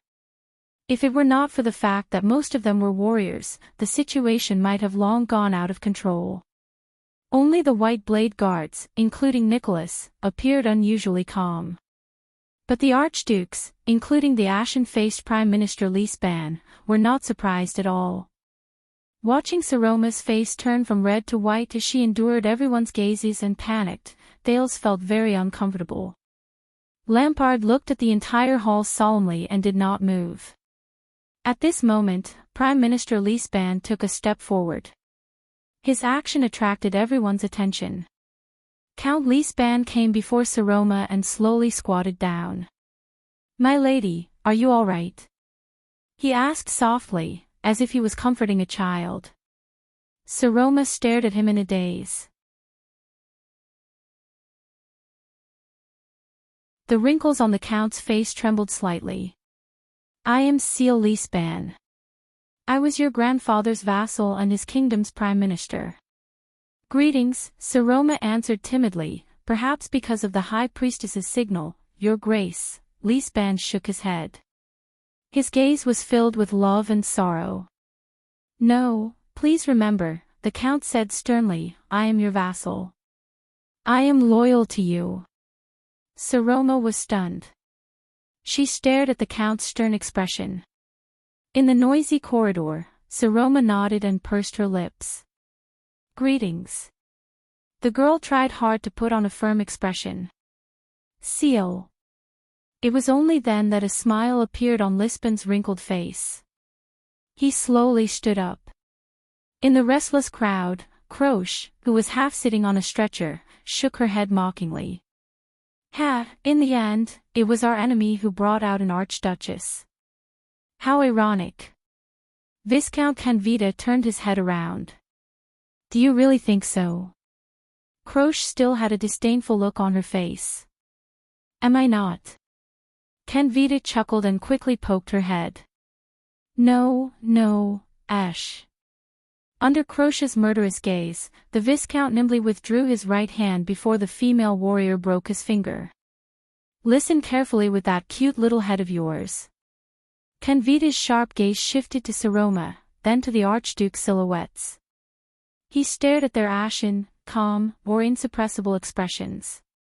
He sighed and said, the reason why Northland had its first Archduchess was not a coincidence or some other reason. It was precisely because we swung the hammer for the first time. The first time we smashed the iron rules that have haunted Northland for 1,000 years. Croche paused for a moment. Because we swung the hammer, the Viscount said meaningfully, the corners of his lips curling up slightly. Amidst the debris and chaos, the Northlanders and Northlanders, who were caught off guard, were able to accept the first Archduchess. Perhaps it's not just the Archduchess. There's something else. Canvita's eyes burned with a strange flame. He enunciated each word clearly. Those who do not work, do not reap. Croche lowered her eyes and seemed to be deep in thought. At this moment, High Priestess Holm put down the girl's hand and slowly walked forward. Archduke Lampard stepped back gracefully and made way for her. The High Priestess spoke faintly. The commotion outside the hall had clearly not subsided, and her voice was not loud either. But unexpectedly, the High Priestess' words rang clearly and directly in everyone's ears. As the spokesperson of the Bright Moon, I hereby solemnly announce to the entire Extet Kingdom. Everyone instantly became solemn. The 35th common elected king of Extet, the Archduke of Dragoncloud City, Nuvan Rikaru Khan Walton. He has passed away today. There was still silence, but the atmosphere was no longer as oppressive as before. Because everyone knew what was going to happen next. High Priestess Holm said faintly, according to Rikaru's joint ruling pledge 662 years ago. Since the old king has passed away, a new king shall be elected. The Bright Moon bears witness. Under the sacred effect of Rikaru's joint ruling pledge, in the Great and Solemn King Selection Congress, one person has obtained the highest number of votes and has been elected as the next common elected king. At that moment, everyone's gaze swept towards the few archdukes present. Almost all of the archdukes had ugly expressions on their faces. Rockney even turned his head away in disdain. In the stifling atmosphere, the expressionless Chapman Lampard flung his cloak and walked forward slowly. He stood under everyone's scrutinizing gaze. 2 more chapters and he would reach the end of the paper. Yesterday, he was writing and deleting at the same time. Even when it was very late, there was still no result, so he didn't update. The last part is a bit more difficult to write. It is a link between the previous part and the next part. I still need to rewrite the outline of the next volume to continue the previous part. Therefore, it will take a bit more time. The next chapter will be published after 12 o'clock.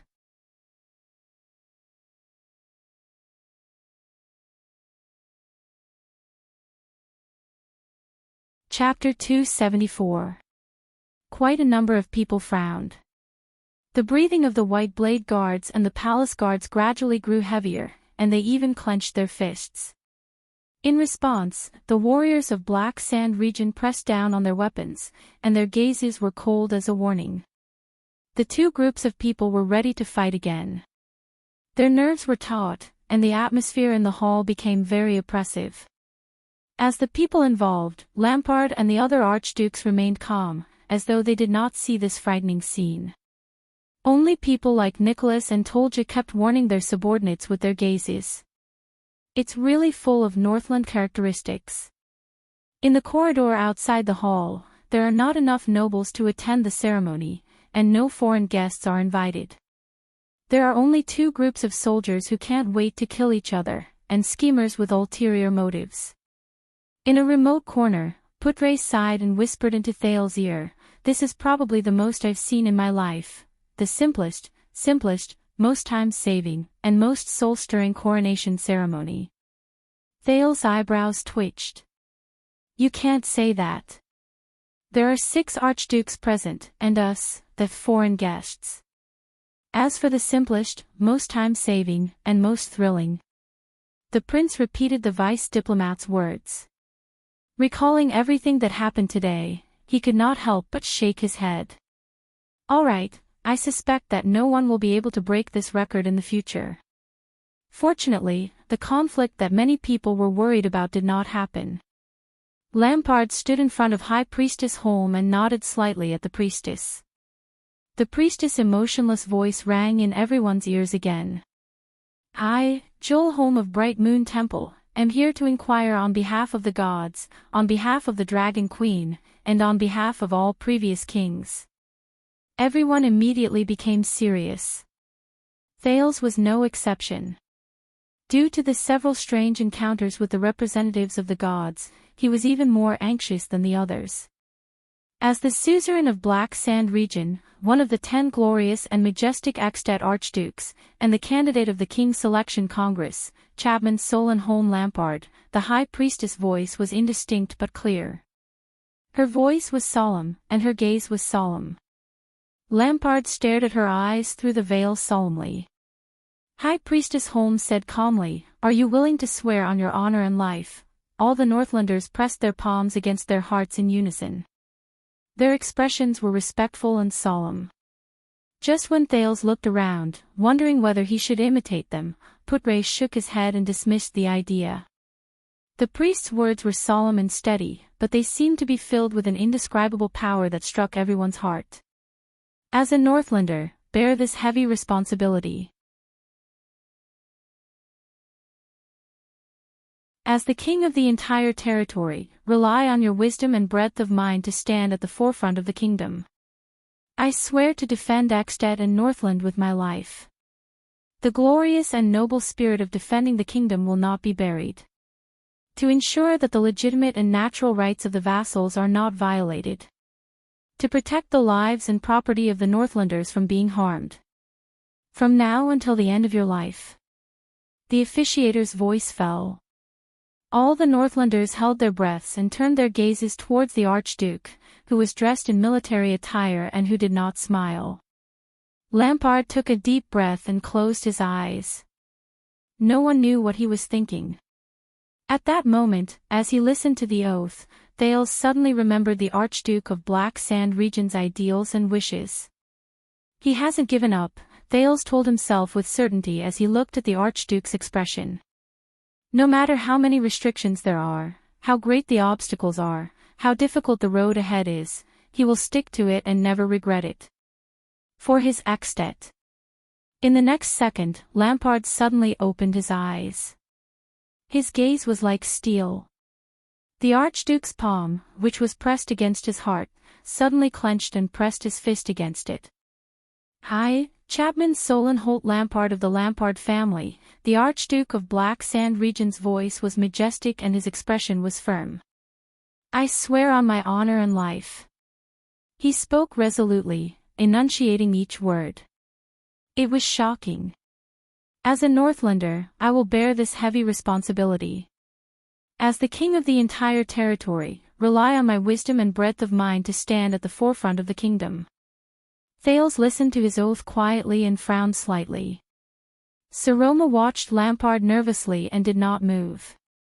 "I swear to defend Ekstedt and Northland with my life." Archduke Alcius subconsciously clenched his fists. "I will uphold the glorious and noble spirit of defending the kingdom will not be buried." Archduke Rockney gritted his teeth. "I will ensure that the legitimate and natural rights of the vassals will not be violated." Archduke Letko sighed. "I will protect the safety of the Northlanders' lives and property, and will not be harmed."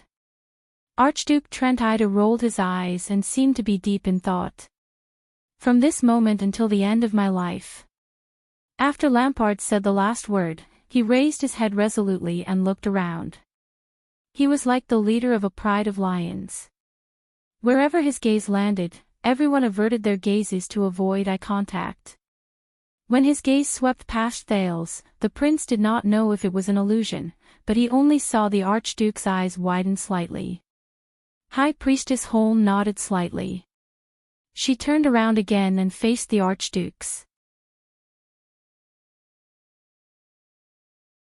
As one of the 10 glorious and majestic Axted Archdukes, the co-candidate of the King's Selection Congress, the priestess read out each person's name in alphabetical order, causing all the Archdukes to become serious.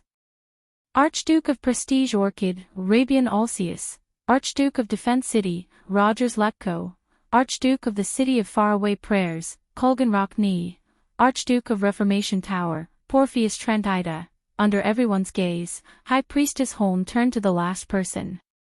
The bespectacled little girl wanted to pout, but in the end, she clenched her fists, puffed out her small chest, and withstood everyone's gazes stiffly but resolutely.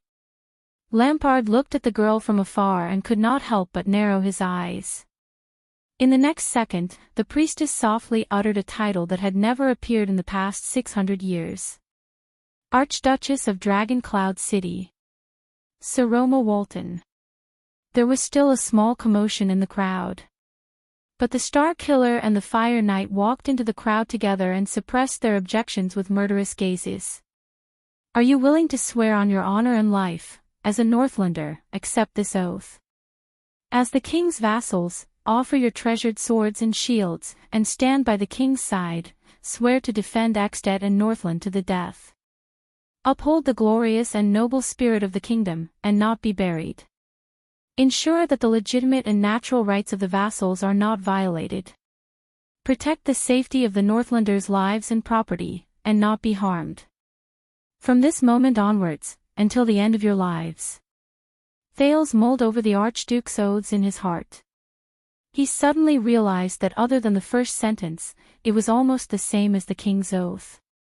This made him suddenly realize that the joint ruling pledge, at least, the people who made it valued it since the beginning, was not a contract between the king and his vassals. Instead, it was a sacred contract between the rulers and this land. I am willing to swear on my honor and life. Alceus paused for a moment and furrowed his brows tightly before he said, I am willing to swear on my honor and life. I am willing to swear on my honor and life. Archduke Letko's expression was calm, as if this was just a small wave in the long river of his life. I am willing to swear on my honor and life. Archduke Rockney gritted his words. His expression was unhappy, but he still finished speaking while suppressing his anger. I am willing to swear on my honor and life. Trentide appeared much more relaxed. He swept his gaze over his colleagues before he said in a composed manner, I am willing to swear on my honor and life. I am willing to swear on my honor and life. Mimicking him, Sir Roma stuttered in the beginning. Thales could not help but worry for her. But the girl still finished the oath fluently. Recalling the words and the promise he made with the girl, Thales sighed silently in his heart. As a Northlander, I will accept this oath. As the king's vassal, I will offer my sword and shield, and stand by the king's side.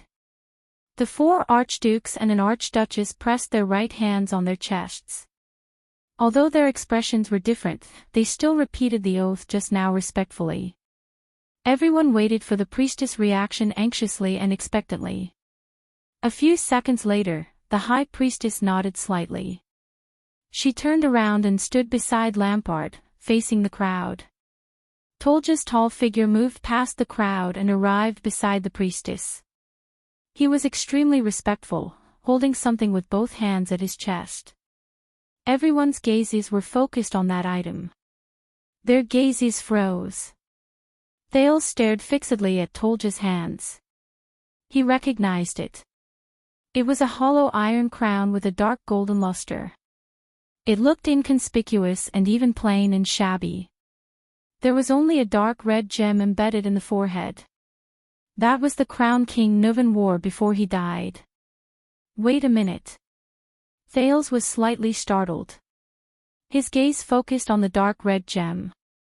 He felt that it was unusually familiar. In the crowd, Nicholas snorted softly. Under Viscount Convita's threatening gaze, he slowly walked forward, removed the severing soul's blade from his back, and stood side by side with the Fire Knight. Two of the 5 war generals turned their heads and looked at each other at the same time. It was as if lightning flashed in the air. High Priestess Holm nodded slightly. She reached out to take the crown from Tolja's hands and turned to look at Lampard. The other archdukes also looked at him with different expressions. Lampard took a deep breath and knelt on one knee while facing the outside of Heroic Spirit Palace. His gaze was firm. Thales took a deep breath. He could not help but notice that there was an irregular black mark on one side of the crown in the priestess' hands. Thales' heart sank. It was the blood splattered on King Nuvan when he was assassinated. After a few hours, it had already dried and could not be wiped off. Under everyone's breathless gazes, the high priestess raised the crown high. In accordance with this, in the name of the bright moon, I bear the light of the holy sun, Errol, and in accordance with Rikaru's joint ruling pledge, High Priestess Holm moved gently towards Lampard and held out the blood-stained crown. I crown you, the Archduke of Black Sand Region, the descendant of the rebellion king, Quisso Lampard, Chapman Lampard, for the first Chapman in the genealogy of the common elected kings, for the heir of the king of Dragon Knights and the hero Rikaru. For the common ruler of the Northlanders in the Western Peninsula. For the sentinel of the glacier defense line. For the defenders of the humans in the north. With each title that was mentioned, the Northlanders' expressions became a little more solemn. For the kingdom of Ekstedt and Queequor Glacier. Finally, the high priestess finished saying the 4 customary titles and gently placed the crown on Lampard's head. She then said the last title, which was also the most important one. The 36th common elected king. Everyone's eyes were glued to this scene. The man under the crown slowly raised his head. High Priestess Holm took the severing soul's blade from Nicholas' hand and handed it to him. As the symbol of the king's authority and status, may the dragon scale crown remind you of your identity, and the severing soul's blade remind you of your duty. The bright moon bears witness here. May the light of Errol bless Ekstedt forever. High Priestess Holm performed the bright moon goddess salute and retreated gently. Your Majesty Chapman. Hence, in the most oppressive and solemn atmosphere, Ekstedt's new king, Chapman I, slowly stood up with the blood-stained crown on his head and the severing soul's blade in his hand. His gaze, which was as sharp as a blade, swept across the entire hall again. It was even more imposing under the crown. He was like a great dragon who had slowly awakened from a long slumber in a cave and opened his eyes. This thought flashed in Thales' mind, and he gave himself a shock. King Chapman turned around and looked at the 4 archdukes and 1 archduchess. With different expressions on their faces, starting from Archduke Lepko, the archdukes bowed their bodies one after another and bowed their heads in greeting. At the same time, Viscount Convita looked around and spoke in a timely manner.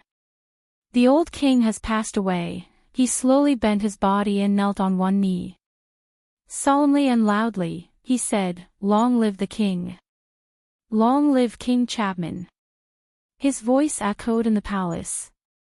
In the next second, with Tolja as the leader, the Black Sand Region warriors in the corridor knelt on one knee in unison. They pressed their right hands against their chests and lowered their heads deeply. Heroic Spirit Palace instantly erupted with the ferocious and orderly roars of countless warriors. Long live the king! Long live King Chapman! Amid the repeated shouts, even those who were willing or unwilling, such as Nicholas, Justin, Merk, the White Blade Guards, and the Archduchess Guards, had no choice but to kneel on one knee and salute the new king. King Chapman only stood coldly in the middle of the crowd. His expression did not change as he listened to their shouts. Long live the king! Long live King Chapman! Among the people who saluted the king, the 4 archdukes stood out the most. They only pressed their hands against their chests and bowed slightly. No, my lady. Count Leesband stopped Archduchess Walton, who was about to kneel subconsciously. His expression was solemn and his tone was fierce. Remember, you are not us. You only need to bow. As an archduke who also rules Northland, you will never have to kneel to the king. Saroma stared at him in a daze and nodded.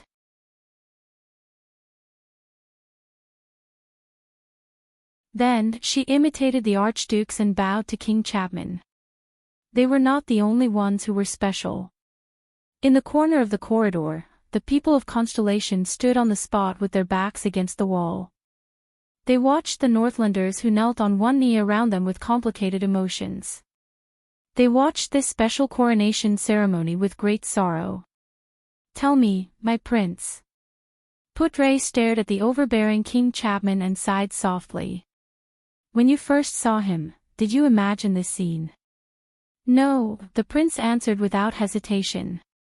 But when I was captured by him for the second time, Thale's gaze stopped on King Chapman amid the shouts that filled his eardrums, and he frowned slightly. I suddenly thought, perhaps this man. Thales remembered the scene when King Chapman, who was still an archduke, stood outside the carriage and spoke to Stake of Shadow Shield with anger and dignity. This man's face was as calm as water, but his eyes burned with raging flames. The prince said absent-mindedly, he is the most suitable king of Extet. Putre narrowed his eyes. What a pity, the vice diplomat said faintly. Yes. Thales nodded with complicated emotions. I'm starting to regret it a little. At this moment, while the people saluted and shouted, King Chapman's gaze suddenly swept towards him. It startled Thales.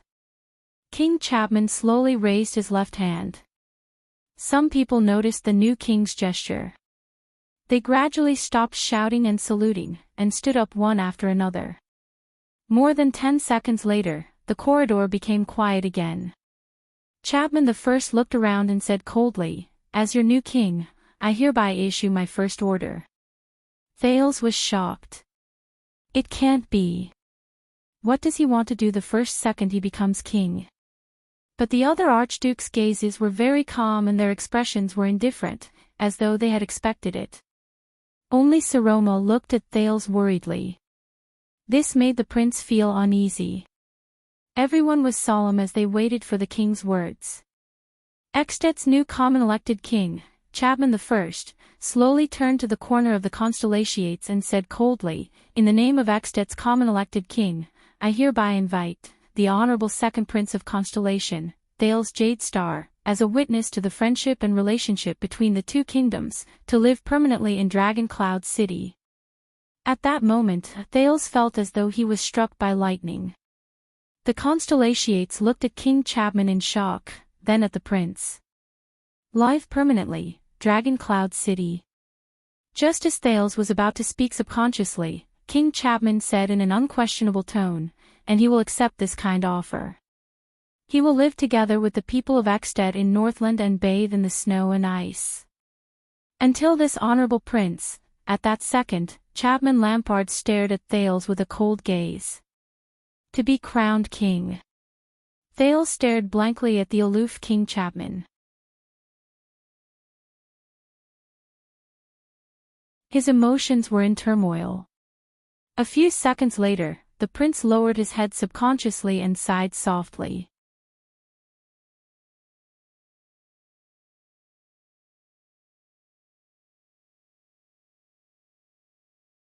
Chapter 275.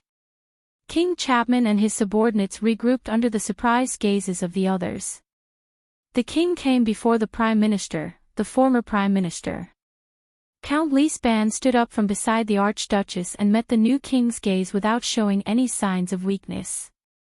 Saroma looked at the two nervously.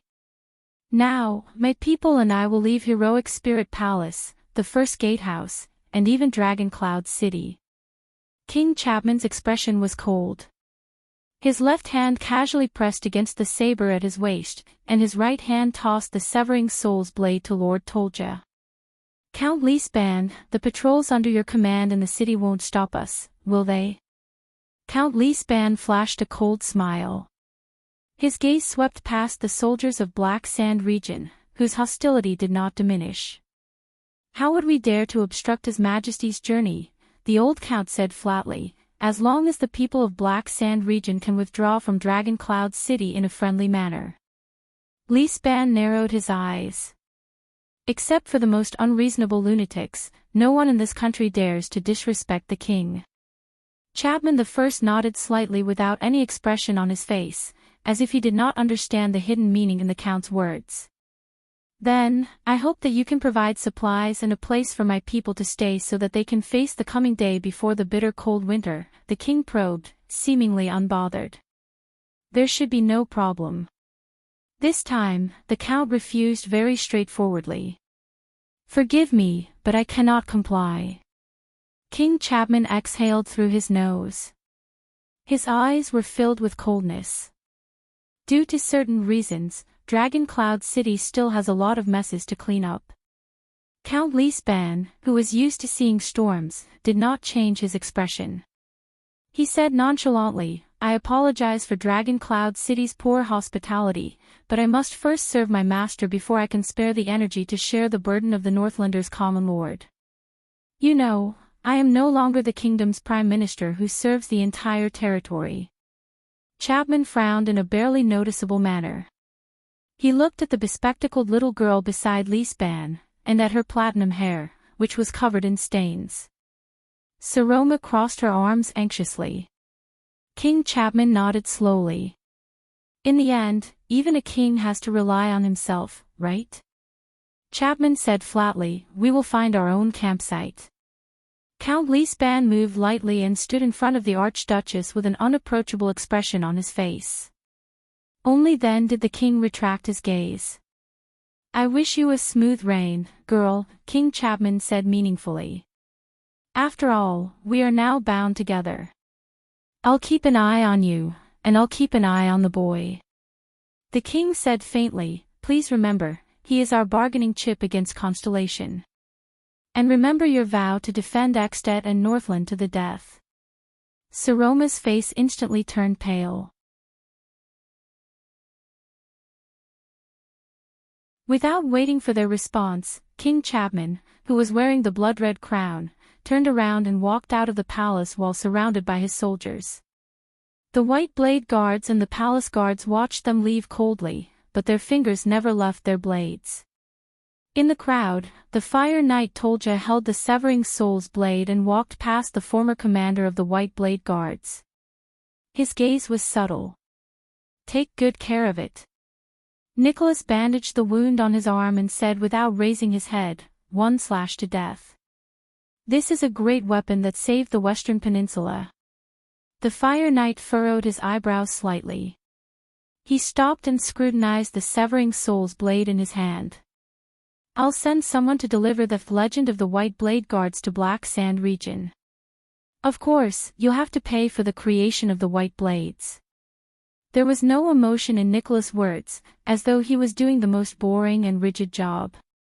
From now on, the spirit of the White Blade Guards will be passed on by all of you. Don't bring shame to its name. How King ironic. The Star Killer thought coldly in his heart. Tolja stroked the strange arc on the Severing Soul's blade. White Blade Guards. He raised his head. The Fire Knight's words were rather aggressive and provocative. Without this blade, what else can you do? Star Killer. Nicholas stopped what he was doing. His expression changed as well. Let me think.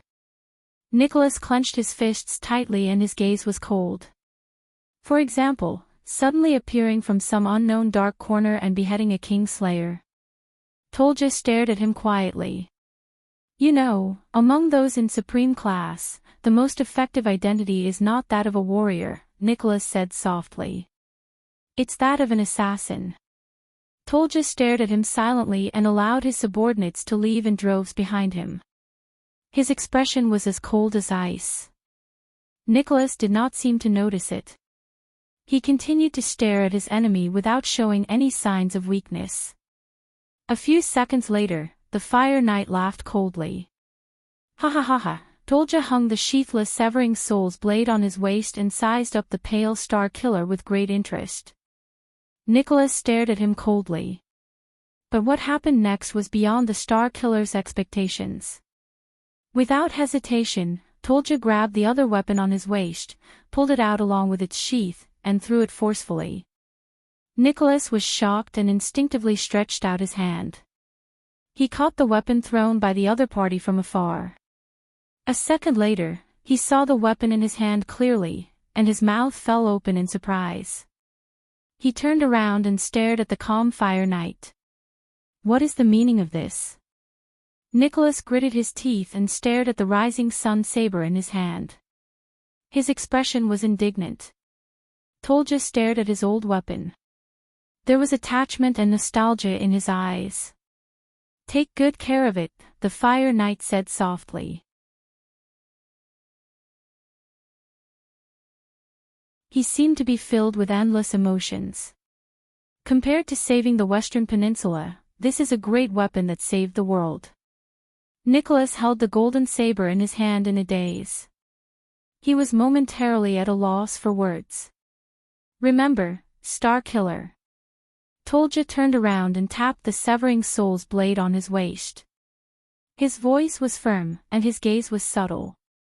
The victor between us has not been decided yet. Dressed in his damaged armor, the Fire Knight strode away with steel-like steps without any reluctance to leave. Nicholas stared at his retreating figure. He furrowed his eyebrows and clenched his teeth even tighter. Damn it. This guy, a good man. Merc came to his side with a walking stick.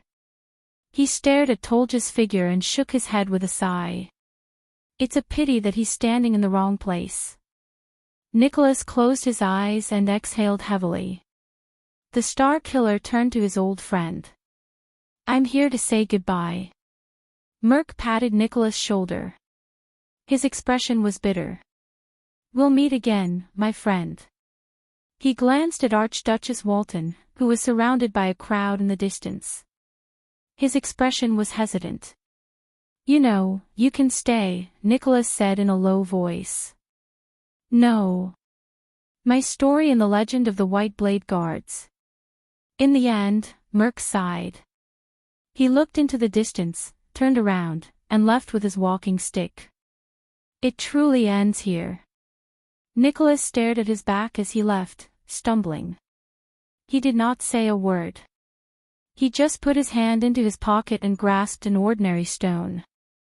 Ken Vita followed beside King Chapman among the crowd leaving Black Sand region. The Viscount watched the Fire Knight catch up to him from behind. His gaze swept past the lone Severing Soul's blade at the latter's waist, and his expression was one of displeasure. That's the Rising Sun saber we're talking about. Rumor has it that it's the first legendary anti-mystic equipment that changed the world, Ken Vita said in dissatisfaction, but the latter ignored him. Hence, the Viscount could only turn to the king. You're just going to let him casually give away the sharpest weapon in the world as if it's a piece of trash, Archdukes, your majesty. Tolja snorted softly. King Chapman did not even turn his head around. He just shifted his gaze slightly. The sharpest, the new common-elected king muttered with his head lowered. But Chapman the First only paused for a second before he raised his head again and regained his indifference and calmness. My sharpest blade. The king strode over the floor tiles of Heroic Spirit Palace in an imposing manner. He stepped over the simple and crude decorations and said slowly, my sharpest blade. Aren't you standing behind me? Ken Vita's expression froze for a moment before he furrowed his brows. Behind the king, the tall and strong Lord Tolja lifted the corners of his mouth almost imperceptibly. The Viscount slowed down his footsteps and allowed the others to overtake him. When Tolja passed by him, he nodded slightly at him. What a wastrel. Viscount Canvita stared at the king and the lord's backs. He closed his eyes and sighed softly. But it's precisely because of this that I'm willing to follow him and serve him as my king. Until the end of my life. He crossed his arms. His expression was indifferent, but his gaze was sharp. The corners of his mouth curled up into an amused arc. You deliberately posed for me when I came, then threw out such a cool sentence. Croche happened to be carried past Canvita on the stretcher. The female warrior snorted coldly in disdain. Isn't this too old-fashioned? Canvita furrowed his brows. At least cooperate with me a little and say something along the lines of, that's the reason we fight. The Viscount strode forward again and followed Croche's stretcher in dissatisfaction. Stop it. Croche interrupted him coldly. Because of that boy, the joint ruling pledge became even more stable. In the end, we're still back where we started. Nothing has changed. Toiling without gaining anything. Viscount Canvita raised his eyebrows and put on an amused expression. Toiling without gaining anything. Returning to where we started. Nothing has changed. The Viscount looked as if he had heard something funny. He turned around and stared at the archdukes who were discussing something in low voices in the distance. Only those who live in the past and are unwilling to wake up would think that way. Croche stared at him, puzzled. Canvita turned his head again and chuckled softly. In fact, everyone, including King Chapman, the archdukes, and that prince, they have changed everything. The female warrior stared at Canvita's profound expression and suddenly felt that this man had become a little scary. Believe me, from today onwards, the harsh cold will arrive. Canvita sneered. His gaze swept past the countless decorations and furnishings in the palace that had a long history. He gently stepped on the floor tiles under his feet, which were unknown how many years old. Extet, we can no longer return to where we started. Archduke Letko stood in front of the Prince of Constellation and stared at the listless boy. He sighed and said, Rejoice, Prince Thales. If it wasn't for that young lady's insistence, you would have been staying in Black Sand City for a long time. Always being by the king's side, what a wonderful experience. Thales' expression changed slightly. He turned around and stared at Saroma, who was talking to Lisban in the distance. The prince took a deep breath and turned around again. King Chapman raised this order during the King's Selection Congress as one of his conditions. Oh, no. Archduke Letko shook his head. His murky eyes shone with interest. It wasn't him who raised the condition. It was all of us who thought that this would be safer. Your Honorable Highness. Thales, who was preoccupied, was instantly rendered speechless.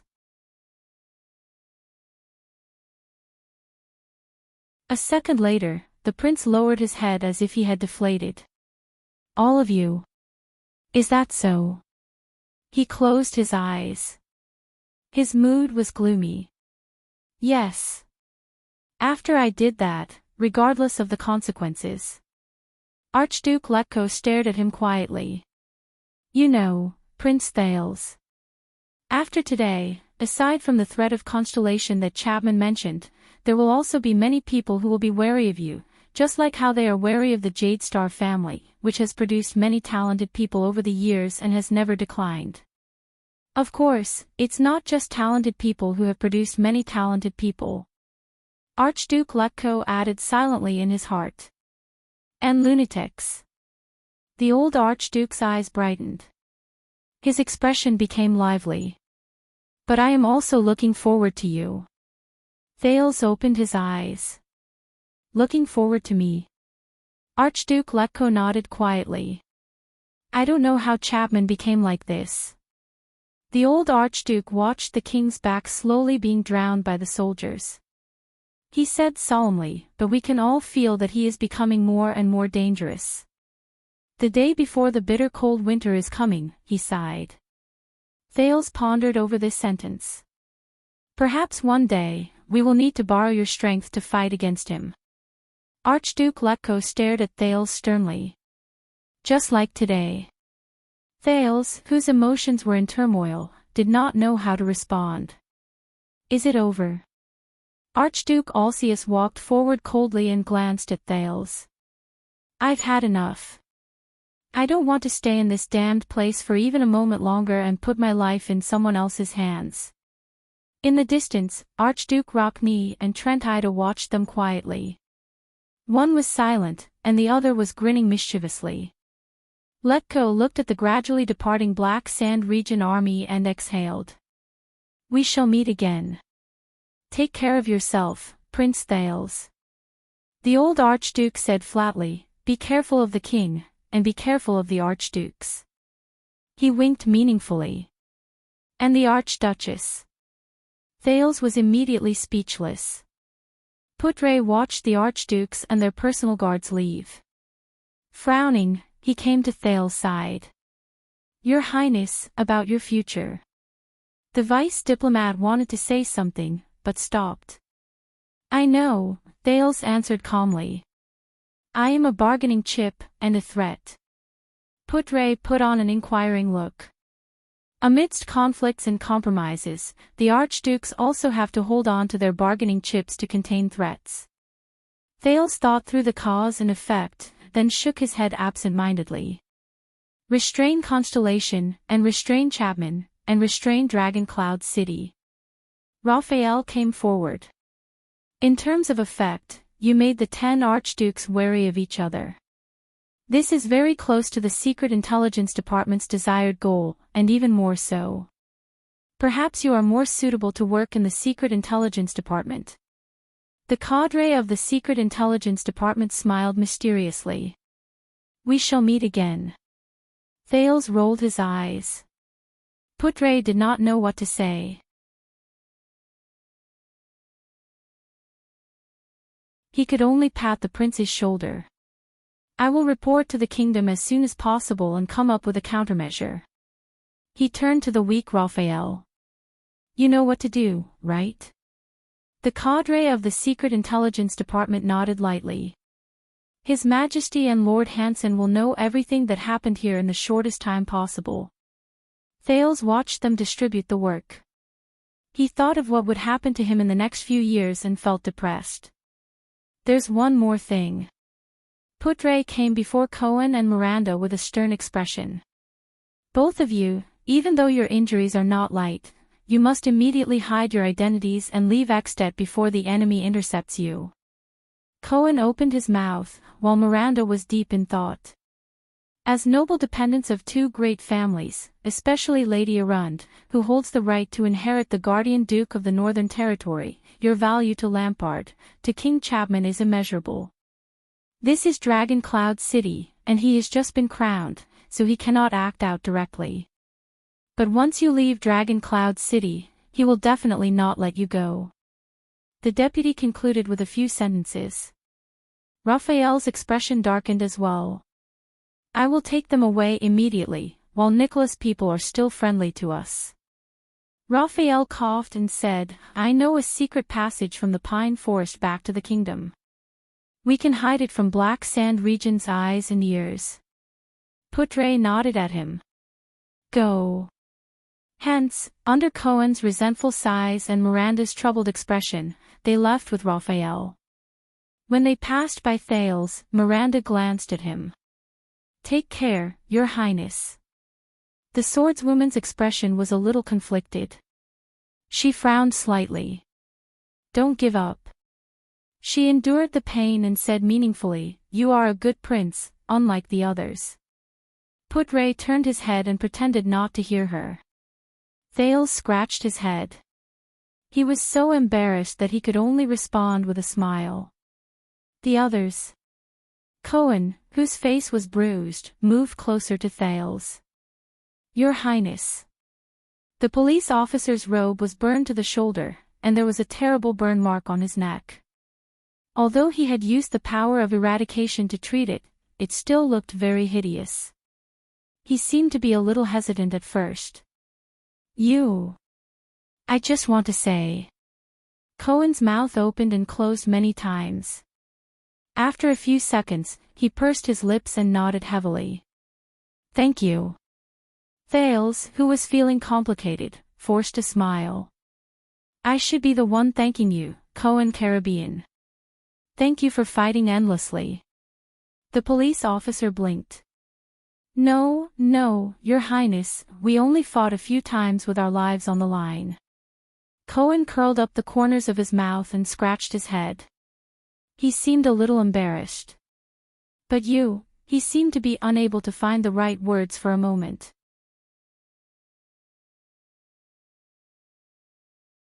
After a while, Cohen, who was scratching his ears and cheeks, put on a straight face and said sincerely, You saved the world. You're exaggerating. Thales burst out laughing. He was a little embarrassed. I only tried my best to mediate a conflict. It's not my turn to save the world. Cohen paused for a moment. His gaze flickered slightly. He lowered his head. Cohen's face darkened. Believe me, Your Highness. The police officer seemed to have thought of something. He said with some emotion, For those who will be affected by the war. Thales cast a questioning look at him. The police officer took a deep breath and revealed a row of shiny teeth and a bright smile again. He bowed slightly at Thales. You have indeed saved the world. It was my honor to fight alongside you. Thales looked at him strangely. He nodded subconsciously and watched him leave. Raphael nodded at him gently. Well done, Your Highness. After sending off batch after batch of people, coupled with the fact that he was going to be placed under house arrest in Dragon Cloud City, Thales suddenly felt a sense of melancholy. Forget it. He comforted himself. At least the outcome isn't too bad. At least they're still alive. Hey, did I forget someone? In a certain corner of Dragon Cloud City, a short and small figure burped and sneezed loudly. At this moment, I'm sorry, I dragged you into this. The girl's voice came from behind him. They insisted on keeping you here. Thales turned around and looked at Saroma, who had an apologetic look on her face. No, this is their benefit and scheme. It has nothing to do with you. The prince let go of the gloom in his heart and shook his head in relief. And, the people who were dragged into this, the people who should apologize, Thales shrugged dejectedly. For King Chapman, the fact that I am under house arrest here and the Archduchess of Dragon Cloud City has a close relationship with an enemy kingdom's prince will weaken your prestige and reputation. To the Archdukes, they would rather have me stay in the weakened Dragon Cloud City than let Black Sand region control this bargaining chip. And to all of them, a prince who grew up in an enemy kingdom and has been held hostage all year round will be far away from the power and influence of Constellation. The prince shook his head. If I return to the country one day to be crowned, I will definitely be a new king with unstable rule. This is in everyone's interest. So, I'm probably destined to be unlucky. He raised his head in resignation, concluded his fate, and sighed dejectedly. Besides, Lampard hates me to the core. He definitely won't want to see me go back alive. The muscles on Thales' arms tensed. The prince stared at Saroma, who grabbed him, in surprise. No, I told them that you must stay in Dragon Cloud City. The little girl pouted and shook her head vigorously. You're my friend, you won't be unlucky, you'll be fine.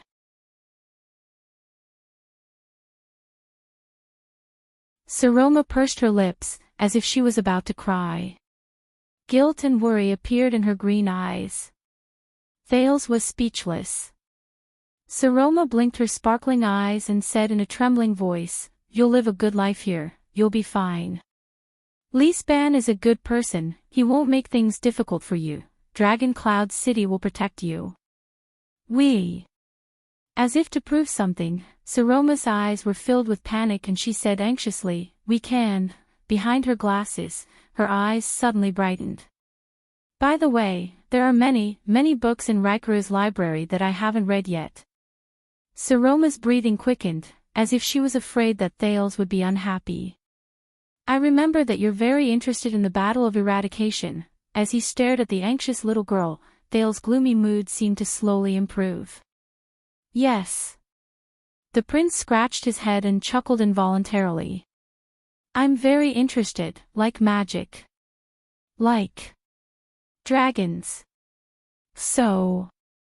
Saroma seemed to heave a sigh of relief. She asked carefully, "You'll be fine, stay in Dragon Cloud City, and follow me." Thales exhaled. "Ah, yes." With a smile, he placed his hand on his chest and bowed slightly. "My lady." Only then did Saroma slowly curl up the corners of her lips. As Lisban urged her to hurry, she turned around and left, occasionally looking back. The phantom wind follower came before Thales. "How do you feel?" Thales flashed a smile at the dispirited Ralph. "For the past month or so, compared to your career as a gangster." The eyes on the half of the phantom wind follower's silver mask moved slightly.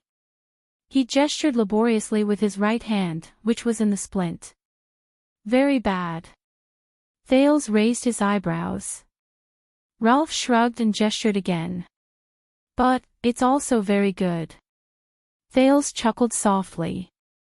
The prince raised his head and looked at the sky of Dragon Cloud City outside the window with complicated emotions. There was a sense of relaxation in his heart that he had not felt for a long time. "Did you see that?" He parted his lips slightly and said faintly in the air in a low voice that no one could hear, "This is my answer." This time, there was no sound in his ears. Asterisk whoosh, asterisk the snowstorm outside the window suddenly intensified.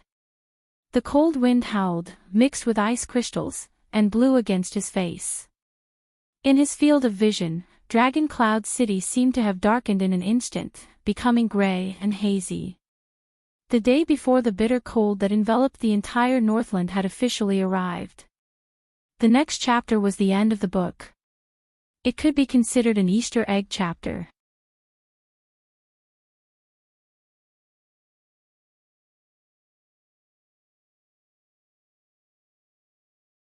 Chapter 276. Dragon Cloud City, Spear District. Old Brook extinguished the everlasting lamp he had lit to attract customers. He lamented about another bad day without any business. Spear District was an interesting place. It was not as poor and backward as Shield District and Hammer District, nor was it as honorable as Axe District and Arrow District. In fact, it was not as lively as Bow District, Sword District, and Armor District. However, the slope of Dragon Cloud City was relatively high. Most of the people who lived here were the family members of the king's loyal servants who held official positions but could not get their titles, or the commoner merchants who were rich but could not live in the nobles' district. Hence, Spear District became an awkward place. But Old Brook, who was the owner of the inn, was one of the few who made use of this awkward situation to make a living. He saw a business opportunity hidden in it. Old Brook's inn was clean and tidy. The decorations were not too bad. Although it was not as expensive, it always attracted customers who were neither high nor low in status. For example, wealthy merchants or craftsmen, or declining nobles who did not want to lose their dignity despite not being rich, or tourists who came from afar and did not understand the local market. These people were usually people who came from other places and were waiting to meet the important people. They did not have the right to stay in Axe District and Arrow District for too long, and they did not want to lower their status in the messy Sword District and Bow District either. Of course, the lowly Shield District and Hammer District were out of the question. Hence, they usually chose to stay in Spear District, which was Old Brook's Inn, which was orderly and not shabby. After countless hardships, Old Brook and his family settled down in Spear District. Unfortunately, ever since Prince Moriah was assassinated, the relationship between the two kingdoms in the Western Peninsula suddenly became tense. Rumors of conscription, tax increase, war, and a shortage of goods spread. The tense atmosphere in the city caused Old Brooke's business to plummet for the past month or so. Recently, he only had one guest staying in the inn. He could only sigh at his bad luck. Then, as usual, he cut costs from the purchase of alcohol and the wages of the odd-job workers to maintain the inn's survival. When news of the Prince of Constellation's arrival arrived, he thought that the crisis was over. Then, last night, Old Brooke woke up from his sleep with a start. The moon had pity on him.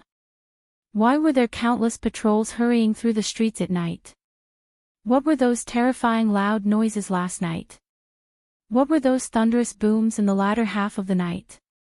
Although Old Brooke was a Camion, he was different from the merchants in Dragon Wing Square who only cared about profit and left after making a quick profit.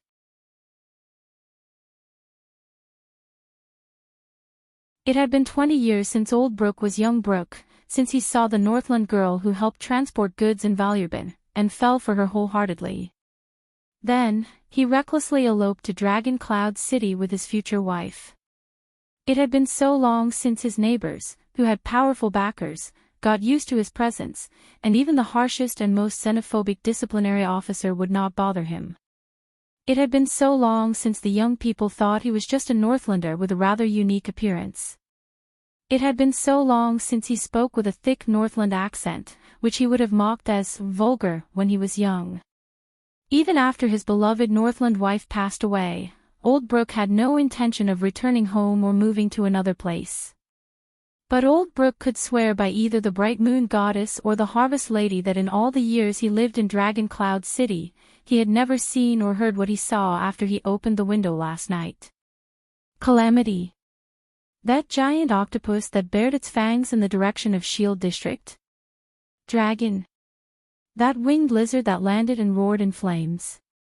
The neighbors whispered in fear or awe. Old Brooke, who did not know much about Northland legends and stories, was terrified. Am I back to the age of mythology? Forget it, the important people will take care of it. Old Brooke yawned due to his lack of sleep. He shook his head and flipped open the accounts. Just as he was about to calculate the bribe for the disciplinary officer and the patrol team, a black-haired girl about 15 or 16 years old pushed open the door and walked in calmly. The gloominess on Old Brooke's face disappeared in an instant, as if he was about to welcome his princess. Lucy, the innkeeper said happily. My dear daughter. But when he saw the girl's clothes, Old Brooke immediately frowned. The girl's head was covered in ice and snow, and a piece of black cloth was tightly wrapped around her nose and mouth, revealing only a pair of clever eyes. She wore a simple but thick cotton-padded coat, and her gloves were covered in snow. Her trousers were tightly strapped and tucked into her boots. I wonder where she's been, Old Brooke thought unhappily. You ran out of the city again. You didn't even wear a hat in such a heavy snowstorm. The innkeeper forced himself to keep a straight face and raised a finger. Didn't I tell you? You saw it yesterday. It's a mess outside now. There aren't even a few customers in the past 10 days, the patrol team even passed by this morning. There are rumors everywhere, saying that the districts below have been destroyed, those country bumpkins from the poor districts. Old Brooke looked at his daughter worriedly. You are a girl, Lucy. You have to be more careful of your own safety. The girl with her face covered stomped on the ground to rub off the snow on her feet. Then, she patted her ice crystal-encrusted gloves and pulled her fair hands out.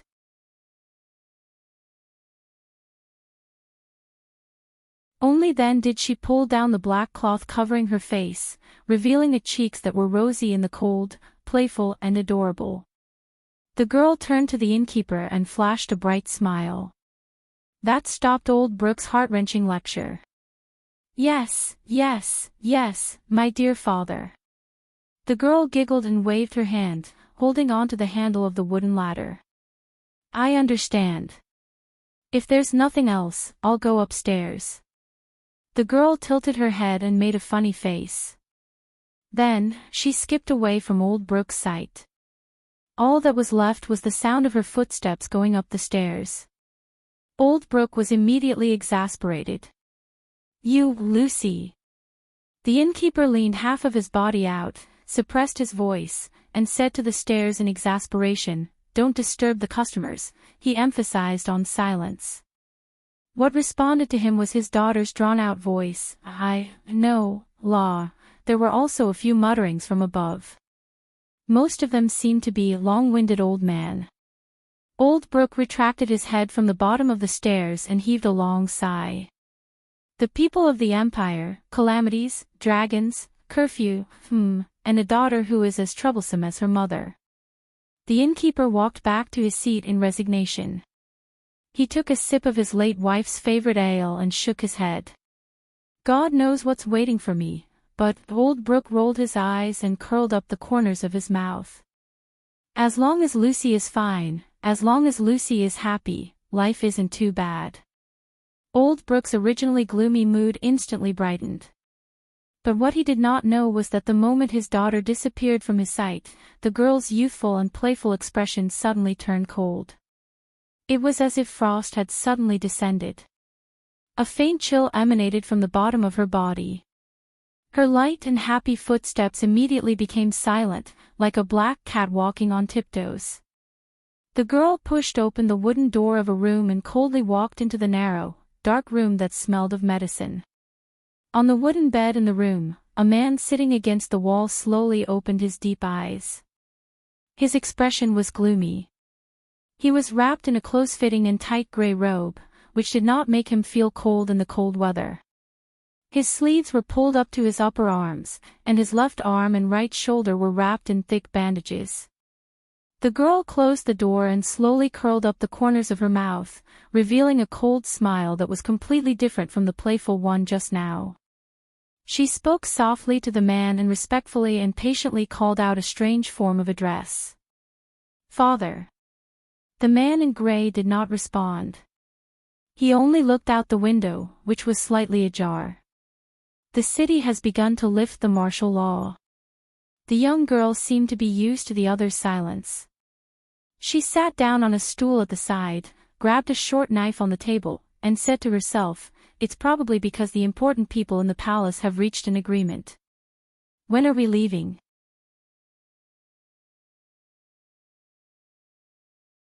The man in gray still did not respond.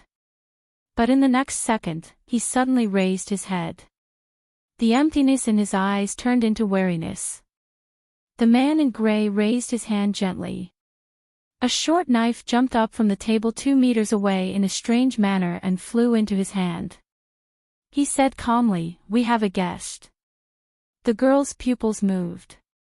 She stood up and instinctively moved. She stretched out her fair and slender fingers, which were rarely seen among Northlanders, and pulled out the black cloth tied around her neck from her collar. She pulled it all the way to her nose and covered half of her face like before. It was like a professional mask. Not only did it cover her face, but it also covered her breathing. She had just pulled up the mask and held the dagger in her arms when a shrill voice came from outside the door. "Long time no see, old friend." A middle-aged man pushed open the door and walked in. His smooth face was full of smiles. This guest wore a thick coat commonly seen among Northlanders. He wore a thick fur hat that covered his ears, but he had a flat face rarely seen in the Western Peninsula. His lips were thin, and his skin was yellowish. At first glance, he would leave a good impression on anyone. He blew into his hand and ignored the girl beside him. He squinted and adjusted his eyes to the light in the room. The girl frowned, but the man on the bed made a gesture that made her suppress her desire to attack. The guest's smile did not diminish. He looked straight at the man on the bed and walked forward. At this moment, the man in gray suddenly raised his deep eyes. His gaze was cold. "There are 3 traps in front of you." The guest's smile froze on his face, just like the right foot he had just lifted. The man in gray's words were direct and emotionless, 2 of them are fatal. The guest with the flat face took a deep breath, blinked, and shrugged. He seemed to have no choice but to put his raised right foot back on the spot. The girl beside him curled up the corner of her mouth and sneered in her heart. But the guest's smile seemed to be plastered on his face. It glowed again amidst the awkwardness. "Now, you are truly a regicide family." The guest smiled obsequiously and rubbed his hands together. His accent in the lingua franca was strangely accented. He did not sound like an extension or constellatiate, nor did he sound like a Camian or Southwesterner. "Just thinking about it makes me feel," the guest suddenly paused. His gaze shifted to the bandages on the man's shoulders. "Oh." His voice sank. He seemed to be a little surprised, but also a little enlightened. "You're injured." "Accident." The girl beside him snorted coldly. But the man in gray on the bed only looked at the guest coldly. "White Blade Guards, 16 people," the man said softly. A look of interest appeared on the guest's face. 3 cuts, each deeper than the last.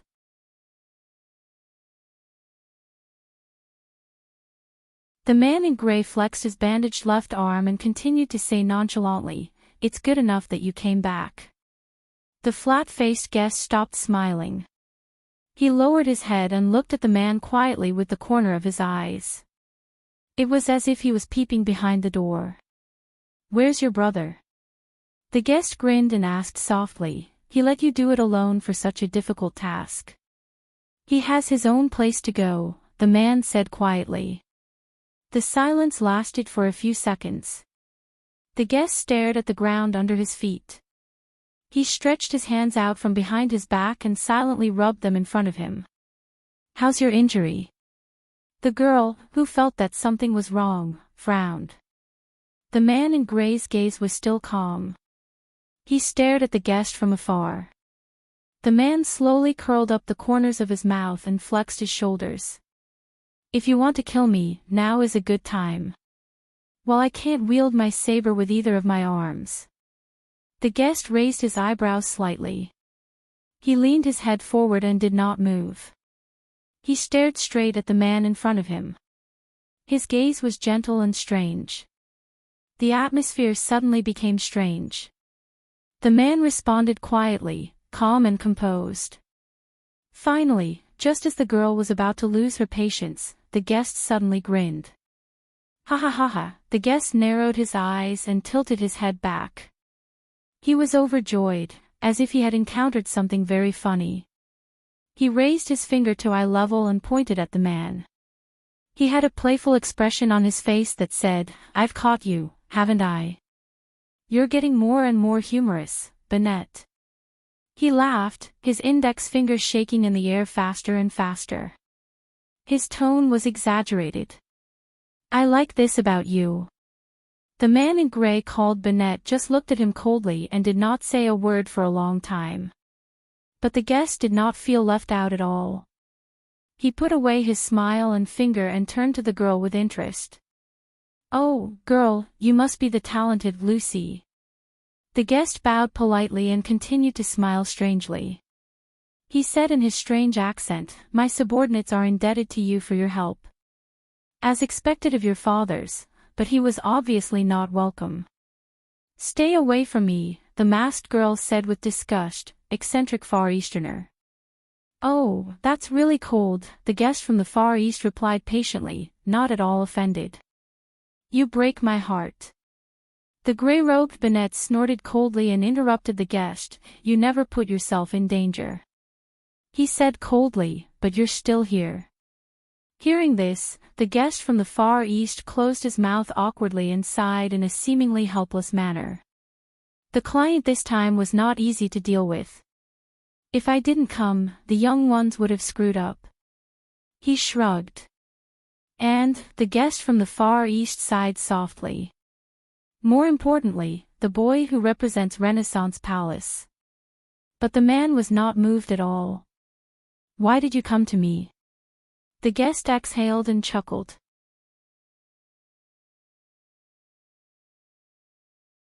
"My friend got some news about Constellation." The guest blinked as if he was about to take out a big treasure. You know, it's not easy for us to get news about that place now. The voice of the man in gray turned cold. Get to the point. You might be interested.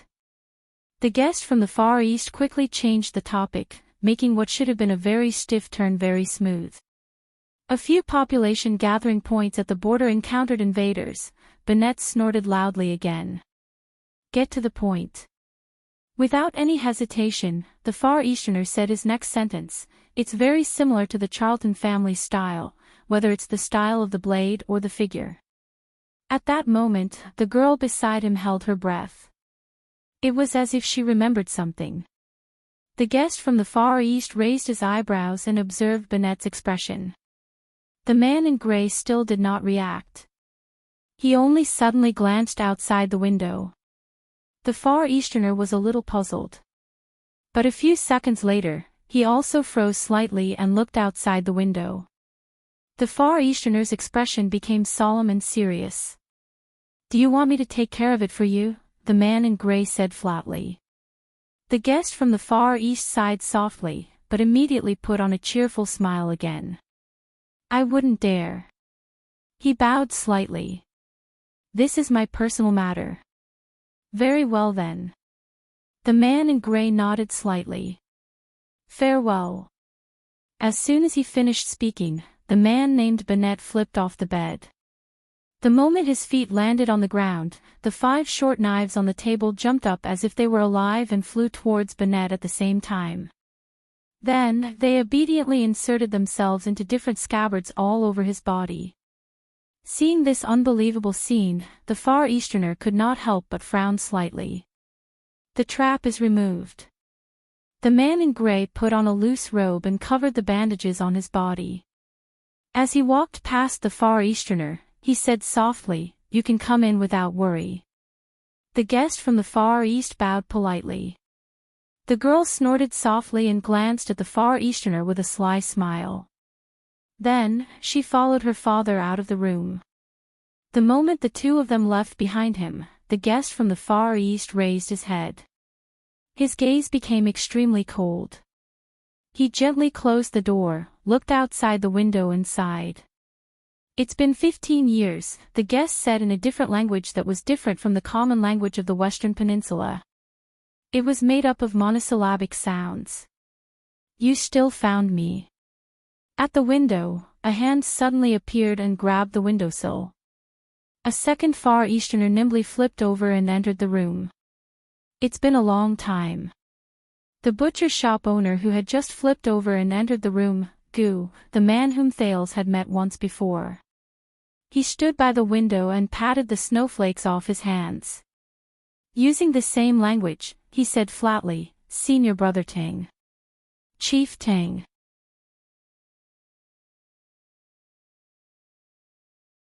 On the stairs outside the room, the man in gray and the masked girl quietly went downstairs. He is. The girl turned her head and glanced at the room just now. She could not help but ask, It's him. The man did not answer. He only nodded. The girl's eyes narrowed. Father, the intruder he mentioned just now, the girl asked tentatively, could be mother or my sister. How many? The expressionless man asked abruptly. The girl was slightly startled. Ha! That fellow, the man in gray said coldly, how many lies did he tell in total? Lies. The girl was a little puzzled. 11. From the time he stepped into the room to the time we walked out of the room, he told a total of 11 lies, the man concluded softly. His gaze was solemn as he continued, 9 of them were fatal. If I did not recognize any of them and reacted accordingly to his probing, the man suppressed the trembling of his palm. He waved his left hand and caught a drop of blood that had seeped out of the bandage, preventing it from dripping onto the ground. Then the scene would have been very ugly. The girl was shocked and blinked. But he did not say much in total. Lies do not need words to weave, the man in gray interrupted the girl coldly. These words came from the mouth of a terrifying lady. Remember them well. The veiled girl froze. The man did not even look at the girl beside him.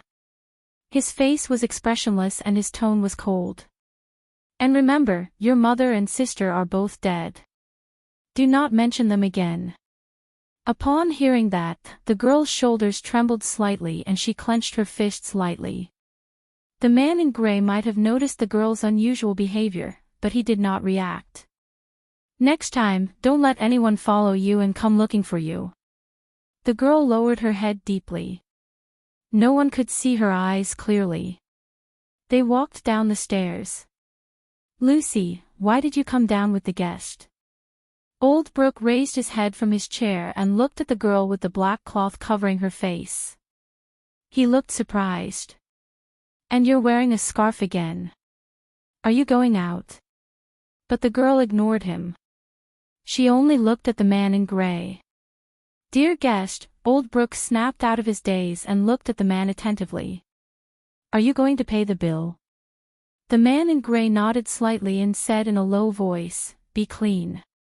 Puzzled, Old Brooke watched the interaction between his daughter and the guest, not understanding what was going on. The veiled girl nodded. Under Old Brooke's questioning gaze, she walked up to him, opened her arms, and hugged him. Like a daughter hugging her father. What are you doing, Lucy? Old Brooke did not know whether to laugh or cry as he watched his daughter's actions. He hugged her back helplessly, and at the same time, gave the cold guest an apologetic look. I still have to entertain, but he did not manage to finish his sentence. Chick. Old Brooke's expression changed. Hugging his daughter, he shuddered violently.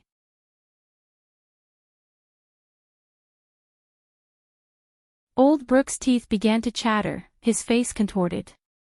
With great difficulty and shock, he lowered his head and looked at his daughter in his arms. Lucy, you. Old Brooke's trembling grew stronger, as though he was enduring great pain. But nothing could compare to the disbelief, pain, and despair in his eyes. Puff. Puff. Puff. Old Brooke shuddered 3 more times, each time more terrifying than the last.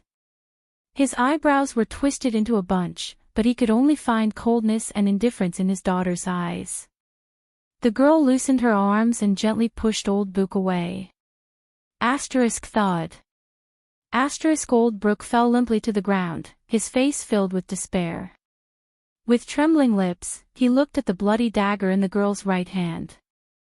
Dampness and warmth spread from the owner's aching back, soaking his robe and the ground. No, Lucy. No. Old Brooke, who was lying in a pool of blood, pursed his lips and stared at the dagger in the girl's hand. Amidst the intense pain that almost blurred his senses, he extended his powerless right hand to his beloved daughter. In a daze, he said in a sobbing tone, Lucy. No. Why? But the girl only looked down at him coldly. Her eyes were filled with disdain and disgust. Listen up, my dear father. My name is not Lucy. That's just my working name. The veiled girl squatted down gently and moved closer to Old Brooke's ear. My real name is, using a voice that only the two of them could hear, she said, Jessica Charlton. Old Brooke's gaze froze.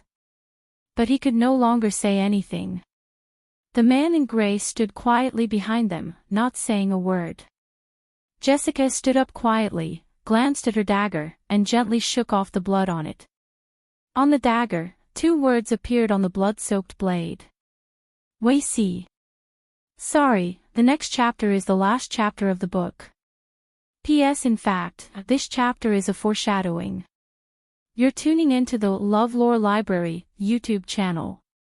We're so grateful for your support and don't forget to subscribe to join us on this incredible journey through captivating stories. Your generosity through donations truly makes a world of difference, as it's the primary source of revenue that allows me to expand and enhance this channel for you. Thank you from the bottom of my heart for being a part of this adventure.